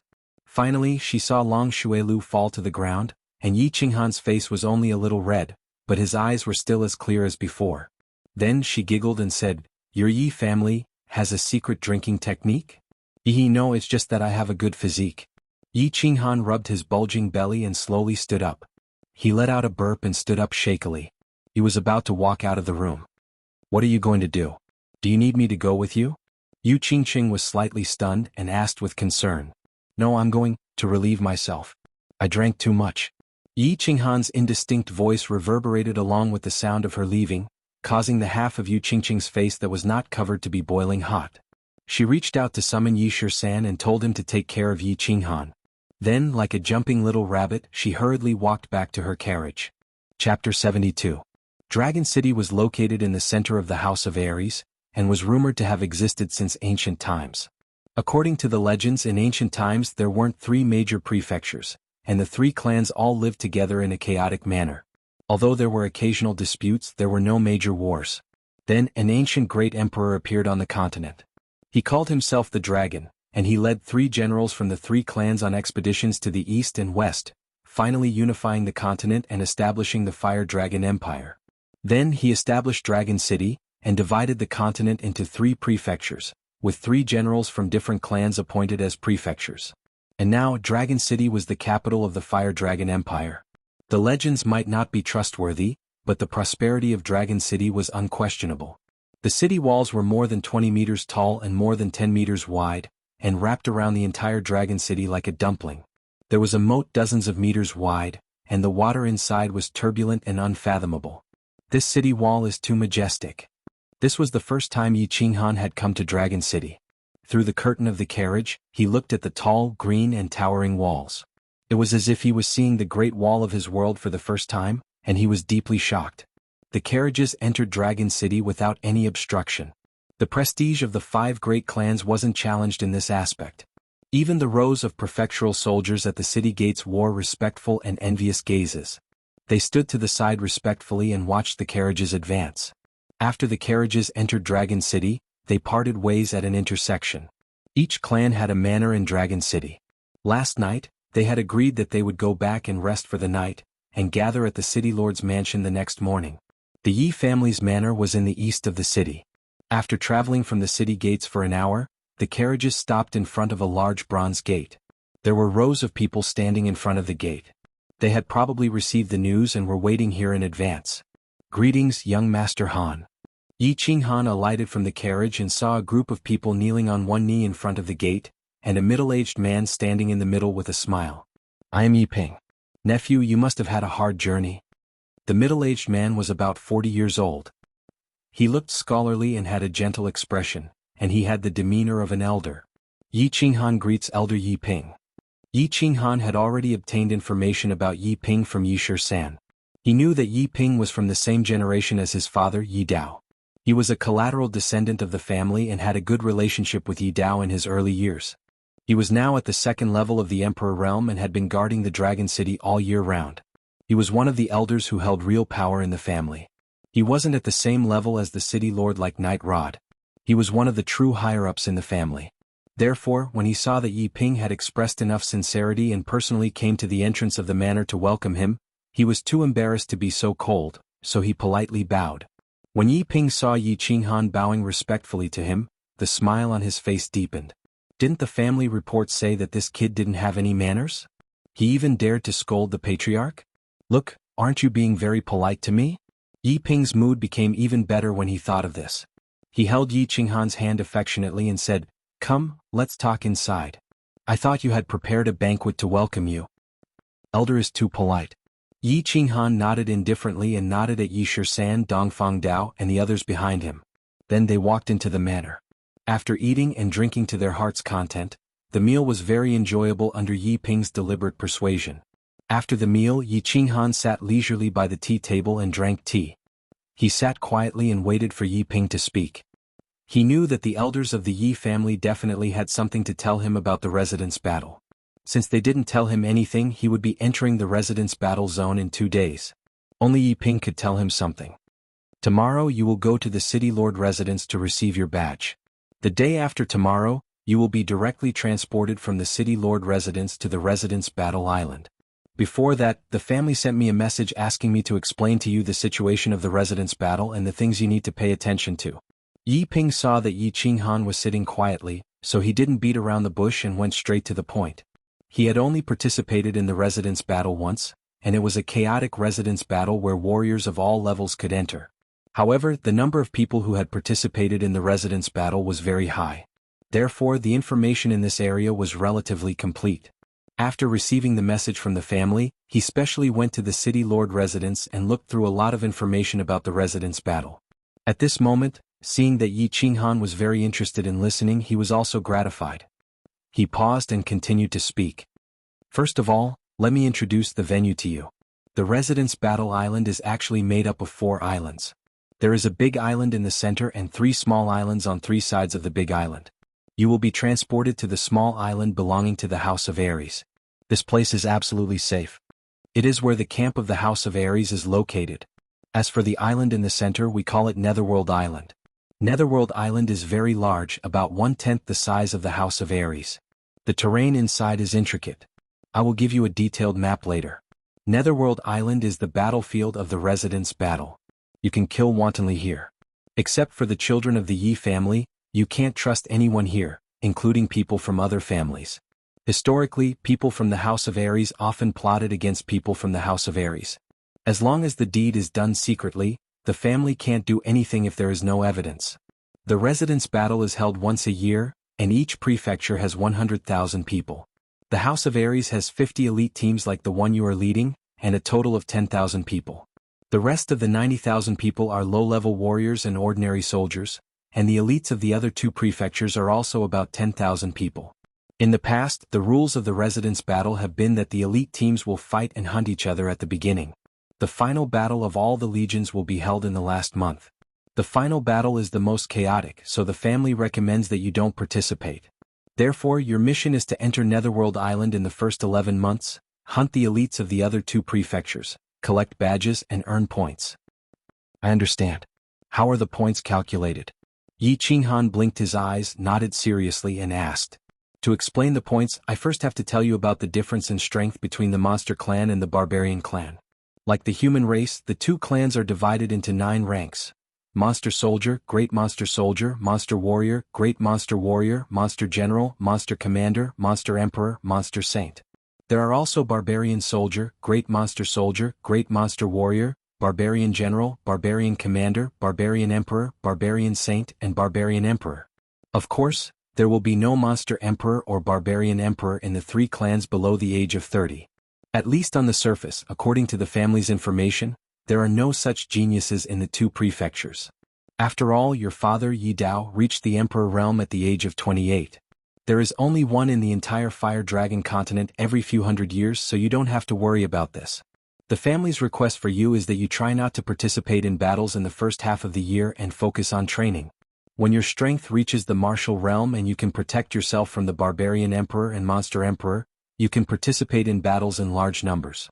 Yi 13th and Yi 17th will tell you the details. The points are easy to calculate.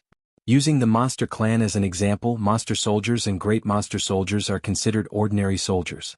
They only have 1 point, monster warrior is 2 points, great monster warrior is 5 points, monster general is 10 points, monster commander is 30 points, and monster emperor is 100 points. After listening to Yi Ping's explanation, Yi Qinghan lowered his head and calculated silently.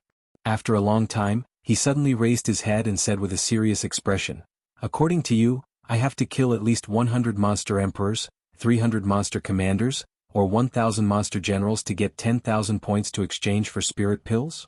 Theoretically, yes. Yi Ping nodded and sighed. However, the elite teams from the 3 prefectures that enter Nether Island are basically led by marquises or monster emperors or barbarian emperors. The marquises and monster emperors and barbarian emperors are basically there to restrain them. If a marquis wants to kill a martial artist of a lower realm than him, the opponent's powerhouse will definitely restrain him and then summon their companions.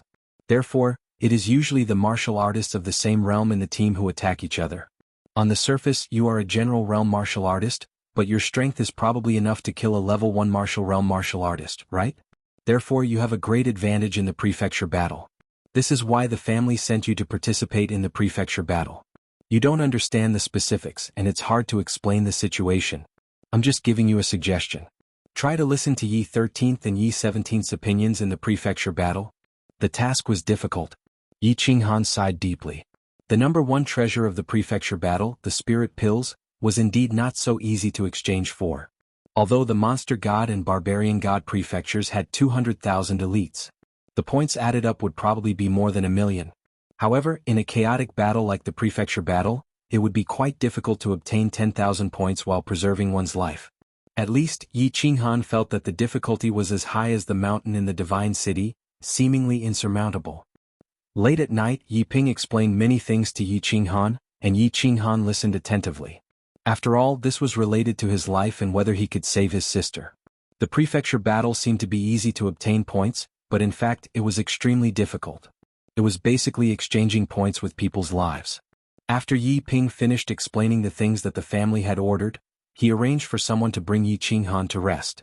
After watching Yi Qinghan's figure disappear into the vast night, Yi Ping entered through the side door of the hall and came to a quiet room. The room was a study. A green figure was sitting quietly inside, drinking tea and reading a book. "Greetings, Grand Supreme Elder." Yi Ping bowed respectfully. The green figure raised his head and looked over with a pair of bulging eyes. "Are you done explaining?" "I've explained everything according to Grand Supreme Elder's instructions," Yi Ping said softly. After a while he asked with a puzzled expression, "Grand Supreme Elder, there are some questions that Yi Ping doesn't understand. Why did you send Yi Qinghan to the prefecture battle? You have to know that it's impossible for him to obtain so many points. Moreover, the prefecture battle is so dangerous. If anything happens, the family can't afford to lose." Yi Qingyo heard Yi Ping's question and revealed an expression that he knew he would ask. After a moment of silence, he sighed and said, "Both the patriarch and I know this. In fact, we don't expect him to obtain 10,000 points. The family has also arranged a few secret teams and experts to secretly obtain points. Moreover, this kid has been chosen by the Yu family's saintess. After a discussion with Yu, the Yu family has also sent 3 super elite teams to help him obtain the spirit pills. As for why we sent Yi Qinghan to the prefecture battle, I get angry just thinking about it. Isn't it all because of that idiot Yi Jian? If he hadn't caused so much trouble, would the situation be so troublesome now? You don't know how much Yi Qinghan resisted the family after that incident. It could even be said that he completely disliked the family. The patriarch and I had no choice but to use him to save his sister to slowly ease the gap between him and the family. As for the danger, the patriarch said that martial artists who don't experience life and death battles will never become strong. Moreover, 13-17, and the Death God team will follow him. As long as they don't act rashly, it shouldn't be a big problem. Moreover, the family has other arrangements so you don't have to worry too much. Since Grand Supreme Elder and the family have arrangements, Yi Ping is naturally assured. I hope that this kid will have a smooth journey in the prefecture battle. I hope so. Later let 13 and 17 come in. I'll explain to them. Two deep sighs resounded in the room. It added a bit of melancholy to the summer night. Chapter 73. To the north of the House of Ares' floating snow city was a famous snowy mountain called Qingshan. At the foot of the mountain was a small city called Qingshan City. 50 years ago, an 18-year-old youth walked out of Green Mountain City. This youth possessed unparalleled cultivation. He walked all the way from the north and challenged the famous young experts of the 5 major clans. He won every battle and declined the recruitment offers from the 5 major clans. Finally, he fought his way into the chaotic prefecture battle 30 years ago. He fought his way through countless demon and barbarian emperors and obtained the highest number of points in the prefecture battle 30 years ago. After that, he went into seclusion for 5 years and came out again to challenge the previous generation's prefecture master of Divine Battle Prefecture. After fighting for a day and a night, he won and became the house master of the House of Ares with unquestionable strength. He was the current house master of the House of Ares and the #1 expert of the House of Ares in the continent, Long Bofu. Standing in front of the palace-like castellan's mansion, Yi Qinghan listened to Yi Shirsan's brief introduction of House Master Long. He couldn't help but feel excited. He couldn't help but look forward to meeting the legendary #1 expert of the House of Ares. Today he got up early in the morning. According to the rules of each mansion battle, the elite squads of the major families would come to Dragon City before the battle. They would stand in the square in front of the castellan's mansion to be received by the mansion master and listen to the motivational speech before the battle. Then they would receive their tokens after being tested by the staff of the Divine City. Rows of elite squads were already lined up neatly on the square, and there were people everywhere. As time passed, more and more squads were pouring in from all directions, and there were also countless spectators nearby. The entire front gate of the city lord's mansion had become a scene of tens of thousands of soldiers parading. Brother Qinghan, you came so early. We went to the Yi family's mansion early in the morning but found nothing. At this moment, a group of people walked over from the left. The 2 people in front were Feng Zi and Hua Hua. Behind them were 2 neat teams. They were the elite teams of their clans. Well, I woke up a little earlier today. Since I have nothing to do, I came over to take a look. Yi Qinghan was not surprised by the arrival of Feng Zi and the flowers. Although both of them were likely to be the successors of their clan's patriarchs, Yi Ping's introduction of the mansion battle yesterday was enough to prove that Yi Ping was right. He knew that as long as he didn't leave War God Island, where the House of Ares was, his safety was guaranteed. Even if he left War God Island, as long as he didn't go deeper into Nether Island, he wouldn't be in too much danger. Therefore, it wasn't strange for the 2 precious young masters to participate in the mansion battle. Let's wait together. You guys can line up with the Yi family brothers. Feng Zi waved his hand behind him, signaling his clan's team to stand together with Yi Qinghan's Reaper team. Flora nodded and waved his hand behind him. The 2 squads at the back stood side by side with the Reaper squad in silence. Hua! Suddenly, there was a low cry from the side of the crowd, which caused a commotion among the crowd. Yi Qinghan and the rest were attracted by it too. They lifted their heads and looked over, only to see the crowd parting to form a path. A group of women in purple with their faces covered walked over in an orderly manner. Before they even arrived, a faint fragrance had already greeted them. Brother Han, your wife is here. Feng Zi chuckled and straightened his muscular body. He blinked and said to Yi Qinghan. Looking at the woman in the middle of the group, a hint of disappointment flashed across Flora's beautiful phoenix eyes, but he recovered in an instant and teased her. We're brothers, don't tease me like this in the future. You know, I resisted this marriage before but it didn't work. Yi Qinghan shrugged and said helplessly. Damn you, show off all you want. Flora and Feng Zi raised their middle fingers and cursed softly. What are you guys chatting about? Just then Yu Qingqing walked over and blinked her bright eyes as she spoke. Her expression was natural, as if the few people in front of her were good friends for many years. She did not look awkward at all. Nothing much. Greetings, Miss Qingqing. Also, it's time for Master Long to appear, right? Feng Zi laughed and changed the topic. Isn't he here? Yu Qingqing smiled. She did not expose Feng Zi's lie, but turned to look at the city lord's mansion and said, When they heard that, they subconsciously turned to look at the city lord's mansion. Just then, the main gate of the city lord's mansion slowly opened, and the noisy square shut their mouths at the same time when they saw the city lord's mansion slowly open. They looked at the small figure slowly walking out of the main gate of the city lord's mansion with passionate eyes. He's Dragon Man? Yi Qinghan looked at the small and monotonous figure in front of him and thought to himself. He had heard of Dragon Man's name since he was young, and he had always fantasized about his handsome appearance. Even if he was not 7 feet tall and had 3 heads and 6 arms, he should at least be tall and mighty with a domineering aura. However, it was difficult for the figure in front of him, who looked like an old man sweeping the streets, to match the image in his mind. Master Long. Master Long. Yi Qinghan thought this way, but it did not mean that others would think the same way. They followed Dragon Man and walked out. Suddenly, there was an earth-shattering roar from the crowd, and people kept joining in the roar. In an instant, the roar in the square shook the heavens. Countless martial artists who had never seen him before, roared with their heartfelt respect for the strong, waving their arms to welcome the #1 expert of the House of Aries. Master Long kept a smile on his face, like an amiable old man sweeping the streets. He just stood quietly in front of the city lord's mansion. There were no guards or followers behind him. He stood there alone. The crowd slowly felt that his figure was becoming taller and taller, like a tall mountain that they could not look up to. After the crowd roared a few times, he gently raised his hand, and his body slowly rose into the air. It was as if there was a mysterious force under his feet that was constantly lifting him up. The scene was strange and silent for a moment. Emperors and sages could fly in the air. This was something everyone knew. However, the short and skinny Master Long in front of them did not seem to be using any strength in his body. He could actually fly slowly. It should be known that there were countless Duke Realm experts in the training field. They did not feel the slightest aura of battle aura being released, but Dragon Man just rose into the air. Master Long. Master Long. The square became noisy again. Countless people looked up at the high and mighty Dragon Man, who was as gentle as the old man next door. He roared once more. Palace Master Long nodded, raised his hand again and then pressed it down. Only when the entire area had returned to silence did he speak again. His voice wasn't loud, but his steady and slightly magnetic voice rang clearly in everyone's ears. Hello everyone, I am Dragon Man. Tomorrow is the Elite Mansion Battle, which is held once every 60 years.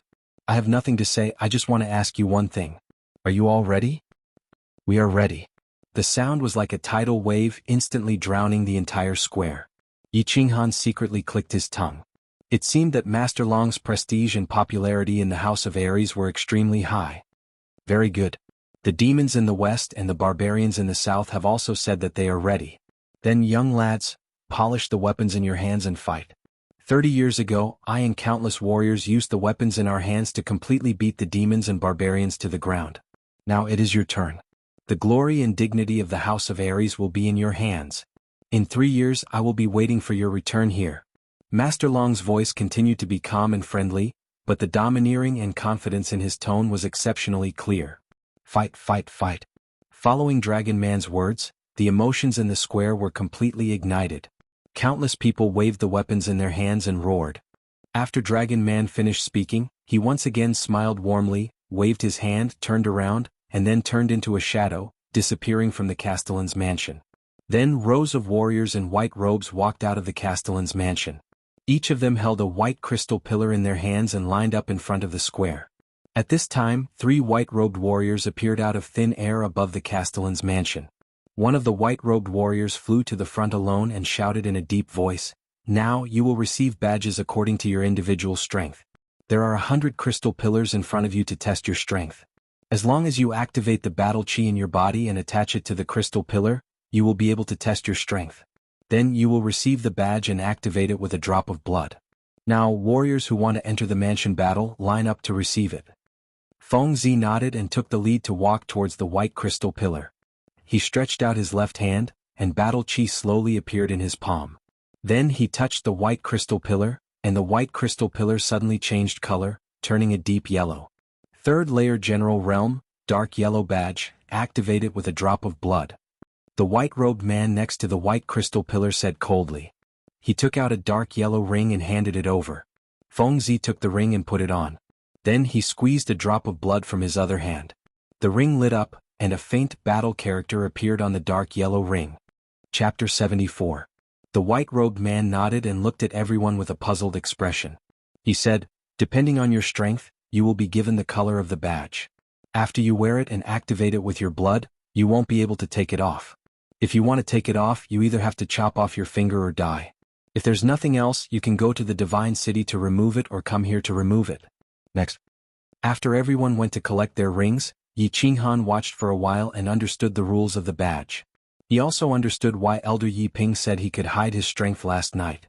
The white crystal pillar could only measure the level of battle aura. Badges of different colors were given according to the level of battle aura.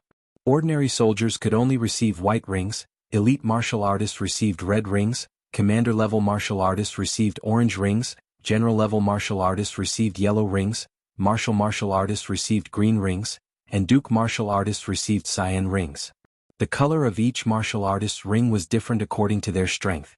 For example, first-level general martial artists received light yellow rings, second-level general martial artists received light yellow rings, and third-level general martial artists received dark yellow rings.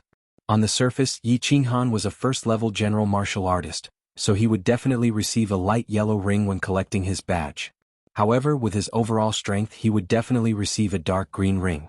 That was why Yi Ping said he could hide his strength and kill people of a higher level. Of course, the 5 great clans were actually hiding their strength. On the surface, Feng Zi was a third-level general martial artist, but with his imperial sword technique, his combat strength was probably at the martial level.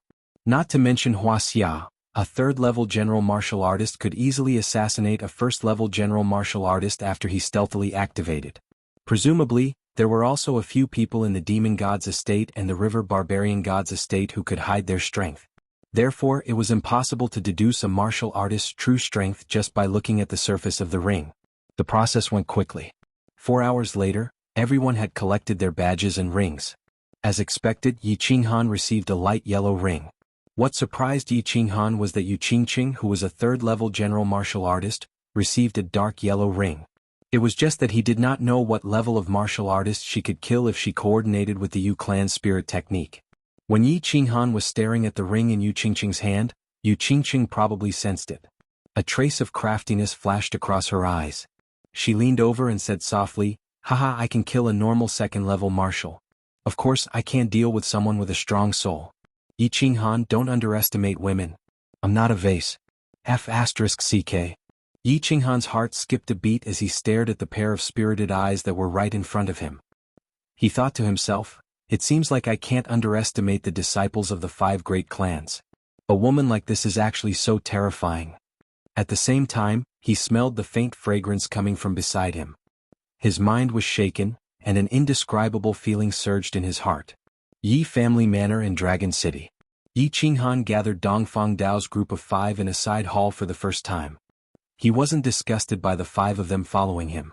Firstly, the 5 of them had performed well along the way. Secondly, their fathers had perished along with his father, so it was his family that owed them. Now that they were wholeheartedly following him, he couldn't bear to leave them out in the cold. Young Master. Outside, the 5 of them called him Young Master. When there was no one around, they called him Young Master. Yi Qinghan did not really like this title, but he could not dissuade them and could only accept it. We'll be entering the prefecture battle island tomorrow. I can't give you anything. Moreover, I'm sure you know why I'm entering the prefecture battle. You also know how dangerous this prefecture battle is. If you withdraw now, I won't blame you. Moreover, I will have the Yi family provide you with a good place to settle down. Yi Qinghan said sincerely. After all this time, people would definitely die. The 5 of them were still so young. It was not worthwhile to follow him to death for a promise made by their fathers. The 5 of them looked at each other and saw the determination in each other's eyes. Dongfang Dao stood up and said, "If it wasn't for Master, our family would have been destroyed. Our family's genealogy clearly states that we will serve Master Yi Dao and his descendants as our masters for the rest of our lives." Yi Qinghan pondered for a moment, then helplessly nodded.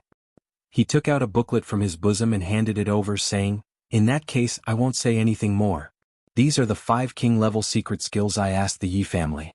They are also very suitable for you to cultivate. You will mainly focus on cultivation in this prefecture battle. I will put you in the Reaper squad. In the future, you don't need to protect me. After all, with Yi Shisan and Yi 17 by my side, my safety is guaranteed. You will be safer with the Reaper squad." "Yes, the 5 of them looked ashamed. Indeed, at their age, they were considered geniuses in the House of Aries with their cultivation at the 3rd level of the general realm. However, compared to a freak like Yi Qinghan, they were nothing. If they followed Yi Qinghan, who knew who would be the one to protect? They took the secret skills with their names written on it and thought that Yi Qinghan treated them well. After all, there were not many king-level secret skills in the Yi family. The 5 of them secretly planned to redouble their cultivation in the future. Otherwise, if their strength couldn't keep up with Yi Qinghan's footsteps, there would be no value in their existence as the dripping blood guards. After the 5 of them said their goodbyes, Yi Qinghan took out a wooden box from the side. In fact, the 5 king-level secret skills in this wooden box were passed down from the family. Elder Yi Ping had just specially sent it over. The secret skills given to the 5 of them were all king-level. It seemed that the treasures in the wooden box given to him by the Yi family would definitely not be inferior. The box had no lock, only a simple switch. When it was gently opened, there were 3 things in the box: a cyan dagger, a set of black soft armor, and a booklet. Yi Qinghan's eyes narrowed slightly. He estimated that these things must be extraordinary. After all, it was the first time that the Yi family, one of the 5 major families, made a move, so it would definitely not be shabby. He reached out and picked up the dagger. The cyan dagger was about a foot long and was very heavy. It was at least twice as heavy as the dagger he used before. However, this weight was insignificant for him, who was at the 1st level of the general realm. He stabbed a few times in the air and felt that it was very smooth. He took out the original dagger from his boots with satisfaction and then inserted the new dagger into the booklet. The black soft armor was very light and soft. He didn't know what material it was made of. Yi Qinghan pondered for a moment. He picked up the dagger he used before and gently scratched it. There was no trace at all. Therefore he increased his strength. He used 30% of his strength and scratched it heavily. However, it only left a faint white mark. When he touched it with his hand, it disappeared. This soft armor was a treasure. In the next moment, Yi Qinghan determined that this soft armor must be extraordinary. Therefore he simply took out the cyan dagger and slashed at the old dagger he used before. Crack. The original dagger broke with a sound. Yi Qinghan smiled in satisfaction. It seemed that the gifts from the Yi family were quite good. This soft armor and dagger seemed to be treasures of the highest grade. Treasures were divided into 4 grades: human, spirit, treasure, and saint. Obviously, these 2 treasures were at least spirit tools and most likely treasured tools. As for saint tools, the Yi family only had 2. One was with Yi Tianlong, and the other was with Yi Qinghan. Presumably, before Yi Tianlong died, the saint tool would not be passed down to him. Finally, he picked up the remaining booklet and flipped it open. There was actually a small note inside. After reading it, Yi Qinghan's expression showed that he had expected it. The note introduced the grades and functions of the dagger and soft armor. The dagger was called the Blue Dragon Dagger, a low-grade saint tool. It might not be able to cut through iron like mud, but it was definitely a killing weapon. The soft armor was called the Black Tortoise Armor, a low-grade saint tool. It could block the stab of a low-grade saint tool. In theory, it could block a full-force attack from a level 3 martial. A saint tool. Although the 2 treasures were low-level, not to mention the dagger, the soft armor was definitely priceless. It was definitely a peerless treasure that could save one's life. Only now did he know that saint tools were divided into upper and lower grades. Didn't he know that saint tools were not divided into lower and lower grades? If they were divided, what grade would his bronze ring be? However, when he thought about the bronze ring's automatic healing function, he wouldn't trade it for a few saint tools. He laughed at himself and picked up the booklet. On the booklet there were 3 big words: Shadow Step. When Yi Qinghan saw the small words at the bottom, his expression finally changed. His lips moved and his fingers trembled. After a long time he finally said, "Saint Tier Secret Technique, Yi Ruoshui's masterpiece?" After taking a few deep breaths, Yi Qinghan tried his best to calm himself down. It seemed that his grandfather was willing to go all out for him. Saint Tier Secret Technique and Saint Tool were the family's treasures. Although the Yi family was wealthy, they only had 1 Saint Tool and a few Saint Tier Secret Techniques. Moreover, this was created by Ancestor Yi Ruoshui. Ancestor Yi Ruoshui was a person who could stand shoulder to shoulder with the founding divine ancestor Knight Emperor in the Yi family's thousands of years of history. How could the secret technique he created be simple? Since the Yi family owed him, it was only natural for him to take it. Yi Qinghan told himself that there was no need to be polite. The temptation of a Saint Tier secret technique was too great. Of course, Yi Qinghan wouldn't resist this temptation. Only a fool wouldn't want such a treasure. He couldn't wait to open the secret technique and read it. Shadow Step, as the name suggests, is a footwork technique. It's a footwork technique used to avoid the enemy's attack in a small area. There are 3 levels in total. Mastering all 3 levels allows one to go anywhere in the world. The first level requires a general realm cultivation base to master. Go anywhere in the world. Seeing these words, Yi Qinghan felt that the Saint-Tier secret technique created by ancestor Yi Ruoshui didn't let him down. A Saint-Tier secret technique was indeed a Saint-Tier secret technique. Although it wasn't an offensive secret technique, it was more precious than anything else to Yi Qinghan. He didn't lack attacks. Once he used the body fusion technique, a normal martial would definitely die if he got close. This Saint-Tier secret technique that didn't care about defense or cultivation based directly attacked the soul gave him a perverse attack method. What he lacked the most right now was a life-saving technique. After all, the mansion battle wasn't a one-on-one battle. When hundreds of people attacked each other, you could instantly kill anyone, but when you killed your enemy, attacks from the side would land on you. In such a chaotic situation, how important was a life-saving technique? Now, it seemed that Yi Tianlong still placed his safety as the top priority. He even passed on such a precious Saint-Tier secret technique to him for free. After quickly browsing through it, Yi Qinghan immediately started cultivating. This was a life-saving technique. The earlier he mastered it, the earlier he would be safe. His strength would also improve a lot sooner. The first level looked simple, but it was actually very complicated.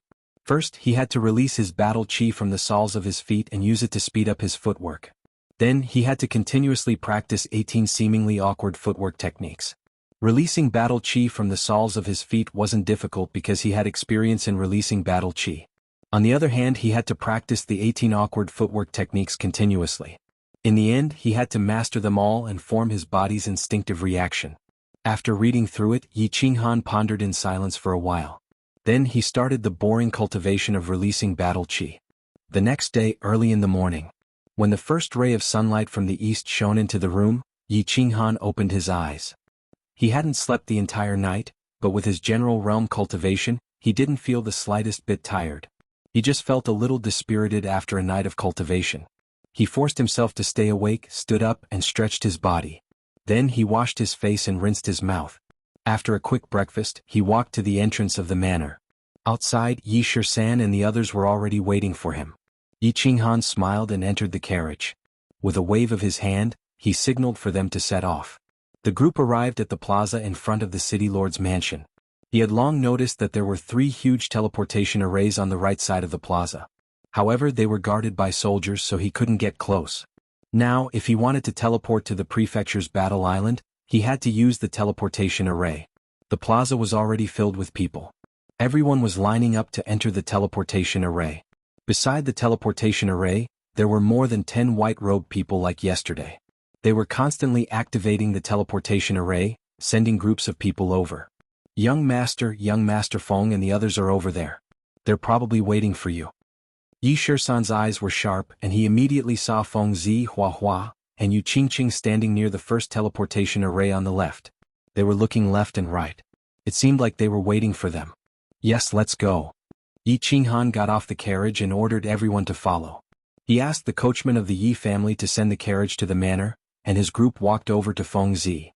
Young Master Han, did you do something bad last night? Why are you so late? Feng Zi glanced at Yu Qingqing when she saw Yi Qinghan coming over and smiled. To hell with being the second master, I've been practicing for the whole night. Why is there no one at this teleportation array? Yi Qinghan scolded jokingly, looking at the teleportation array with interest. Yu Qingqing laughed and explained, this is used by the 5 great clans. After we finish teleporting, we'll naturally let them use it. Then are we leaving now? Or do we have to wait for someone? Yi Qinghan nodded at Yu Qingqing as a form of greeting and said with a smile. Let's go, we're just waiting for you. Shui Wuhan, that traitor, isn't with us now. He left a long time ago. I heard that Long Shuilu and Long Xinan left first.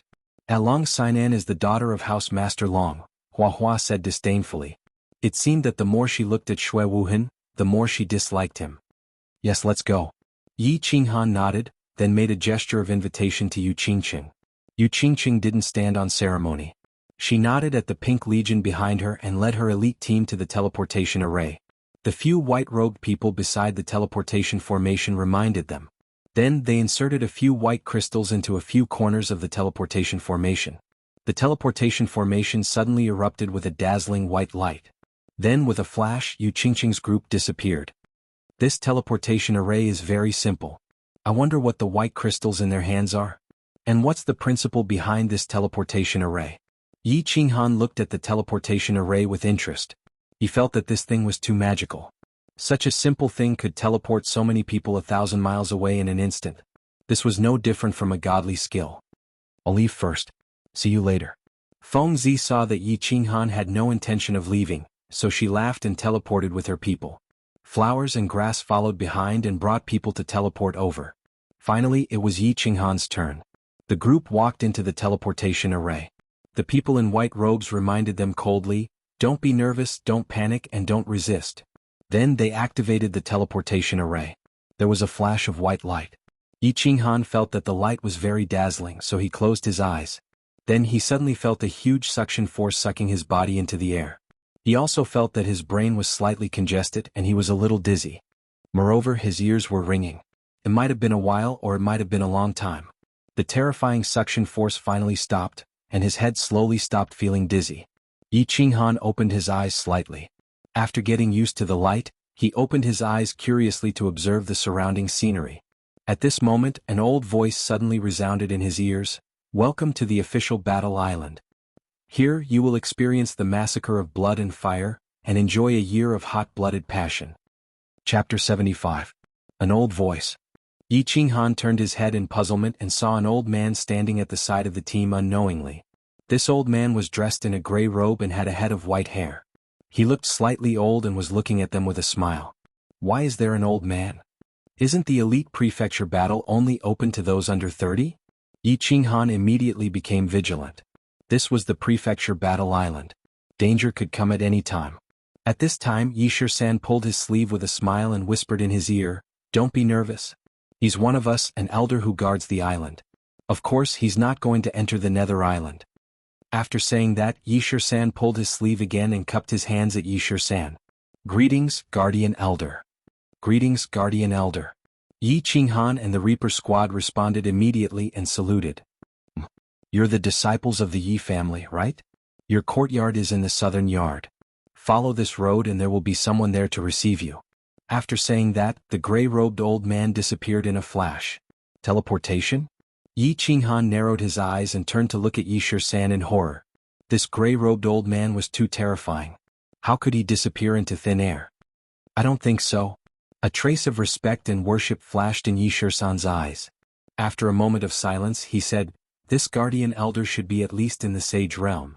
Moreover, he studies the law of heaven and earth related to the law of space. His speed is so fast that it looks like he teleported to us." Terrifying.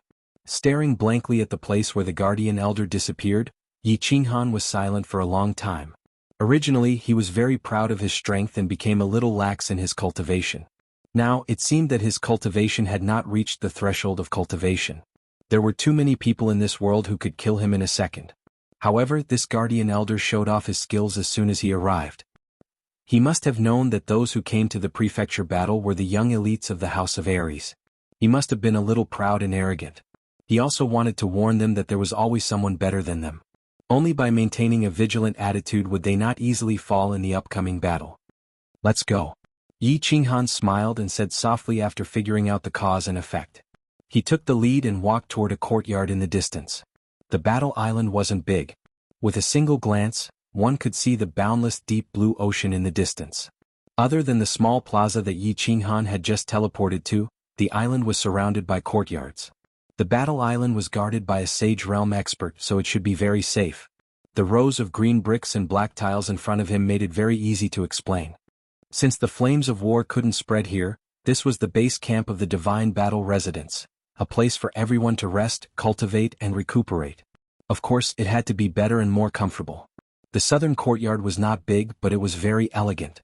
Hua Fengzi and the others were nowhere to be seen. They were probably settling down their team. Yi Qinghan was led by two middle-aged men dressed in the same gray robes as the guardian elders to the small courtyard prepared for the Yi family. Yi Qinghan gestured to Yi Shisan to make arrangements for the Reaper squad while he and Yi Shisan walked into the hall of the small courtyard. There were quite a few people in the hall and one of them was an acquaintance. "Yi Qingwu. Why are you here?" Yi Qinghan looked at the figure that he hadn't seen for 2 months and asked in astonishment. The fiery red skin-tight leather armor, tighter-fitting fiery red leather pants, and a pair of fiery red leather boots. Yi Qingwu's devilish figure was completely revealed. Adding on her pure and cute face, it was hard for anyone to forget her after seeing her. Hee. You can come but I can't? I'm an expert ranked 6th on the Earth ranking. It's not too much for me to come here and play. Yi Qingwu was very satisfied with Yi Qinghan's performance. Her eyes curved into crescent moons as she stood up from the square chair. Her 2 straight and round white legs dazzled everyone in the room. Greetings, young Master Han. After Yi Qingwu finished speaking, the other 4 people in the room stood up with Yi Qingwu and bowed respectfully to Yi Qinghan. No need to be so polite. Yi Shisan knows that I don't like too many rules. Yi Qinghan nodded slightly and looked at Yi Qingwu with a smile. Miss Wu, can you explain it to me? I say Yi Qinghan, the Yi family doesn't treat you well, but big sister treats you well. There's no need to be so distant. Moreover, a large part of the reason why we came here to fight for our lives is because of you. Is this how you treat us? When Yi Qingwu heard Yi Qinghan call her Miss Wu, she was obviously a little displeased and pouted. Looking at Yi Qingwu's cute pouting expression, Yi Qingwu remembered that Yi Qingwu had helped him several times. When he was still a cripple, she had helped him suppress Yi Qingquang once in the War Beast Academy. Then, at the most critical moment, she had lured elder Yi Qingyou out and saved his life. Moreover, Yi Qingwu's battle prowess was indeed very terrifying. She had cultivated to the 1st level of martial tier at the age of 20, and combined with her 7th grade snow fox, she could probably reach the 3rd level of martial tier. Moreover, since Yi Qingyou allowed her to come to the prefecture battle island without worry, he must have given her some life-saving treasures. Thinking of the past, Yi Qinghan smiled slightly and said sincerely, Big Sister Wu, it's my fault. You said that you came here for me? Yi Qingwu felt Yi Qinghan's sincerity, and the smile on her face became even wider. She giggled and said, That's right, but it's best to remove the word, that from the front. To tell you the truth, I'm also here to kill people. These 4 people are Yi San, Yi Jiu, and Yi Shi. They are all experts of the Commander realm. We brought 2 small teams this time and we're also here for the spirit pills. For the sake of insurance, the clan leader has dragged almost all the experts of the younger generation of the clan to the battle island. You're in the light and we're in the dark, so we have a higher chance of success. Is that so? Yes, I can't thank you enough. As long as I'm alive, I will remember your kindness in this life. Are you coming with me? Alone? Yi Qinghan nodded at Yi Yi and the others. It seemed that his grandfather was really hell-bent on thinking for him. Today Yi Yi and the others showed up and spoke tactfully to Yi Qingwu, and the meaning was very clear. Yi Tianlong wanted to tell him that he had already secretly sent people to get the spirit pills for his sister, and that he should try his best and not work too hard. The main force was not him, but the few low-profile warriors of the Yi family in front of him. I'll be in your team. The clan leader wants me to watch over you. With 13 and 17 around, safety won't be a problem. Yi Yi and the others will split into 2 teams and go alone to secretly get points. Yi Qingwu giggled, looking as if she was following him, protecting him and supervising him. Yi Qinghan nodded blankly. Originally, he thought that Feng Zi and the others came to the prefecture battle island to have fun and gain experience.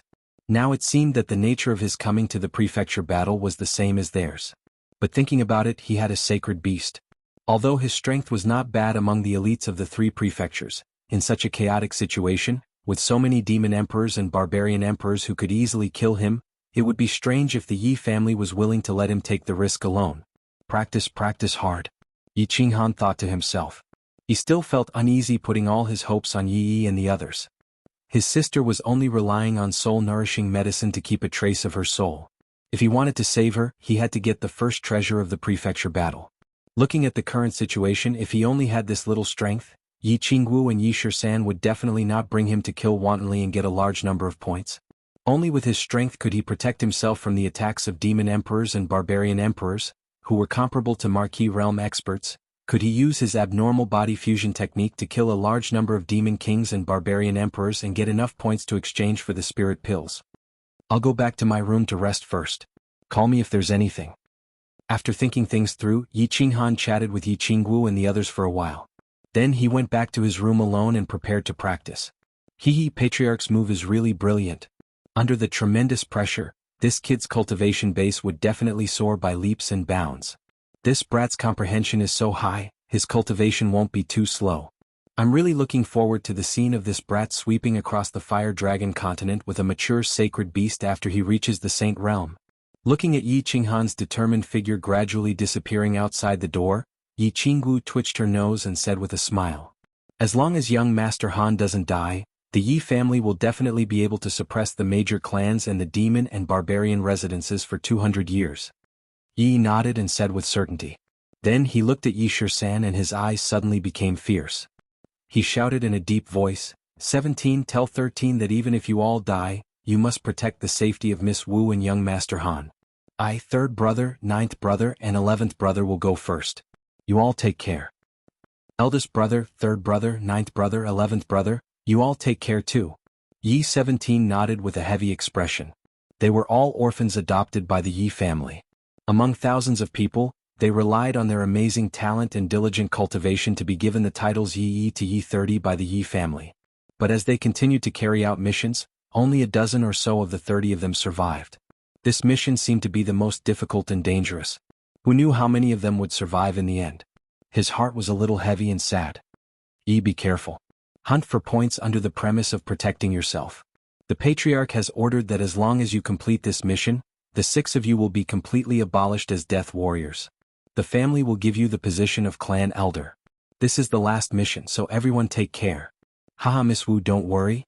We are the strongest force on the Netherworld Island. After so many years in the wind and fire, no one has taken our lives. I don't believe that a few demons and barbarians can do anything to us. 3rd brother, 9th brother, 11th brother, let's go and kill. Yi laughed and cupped his hands towards Yi Qinggu. He patted Yi 17's shoulder and strode out.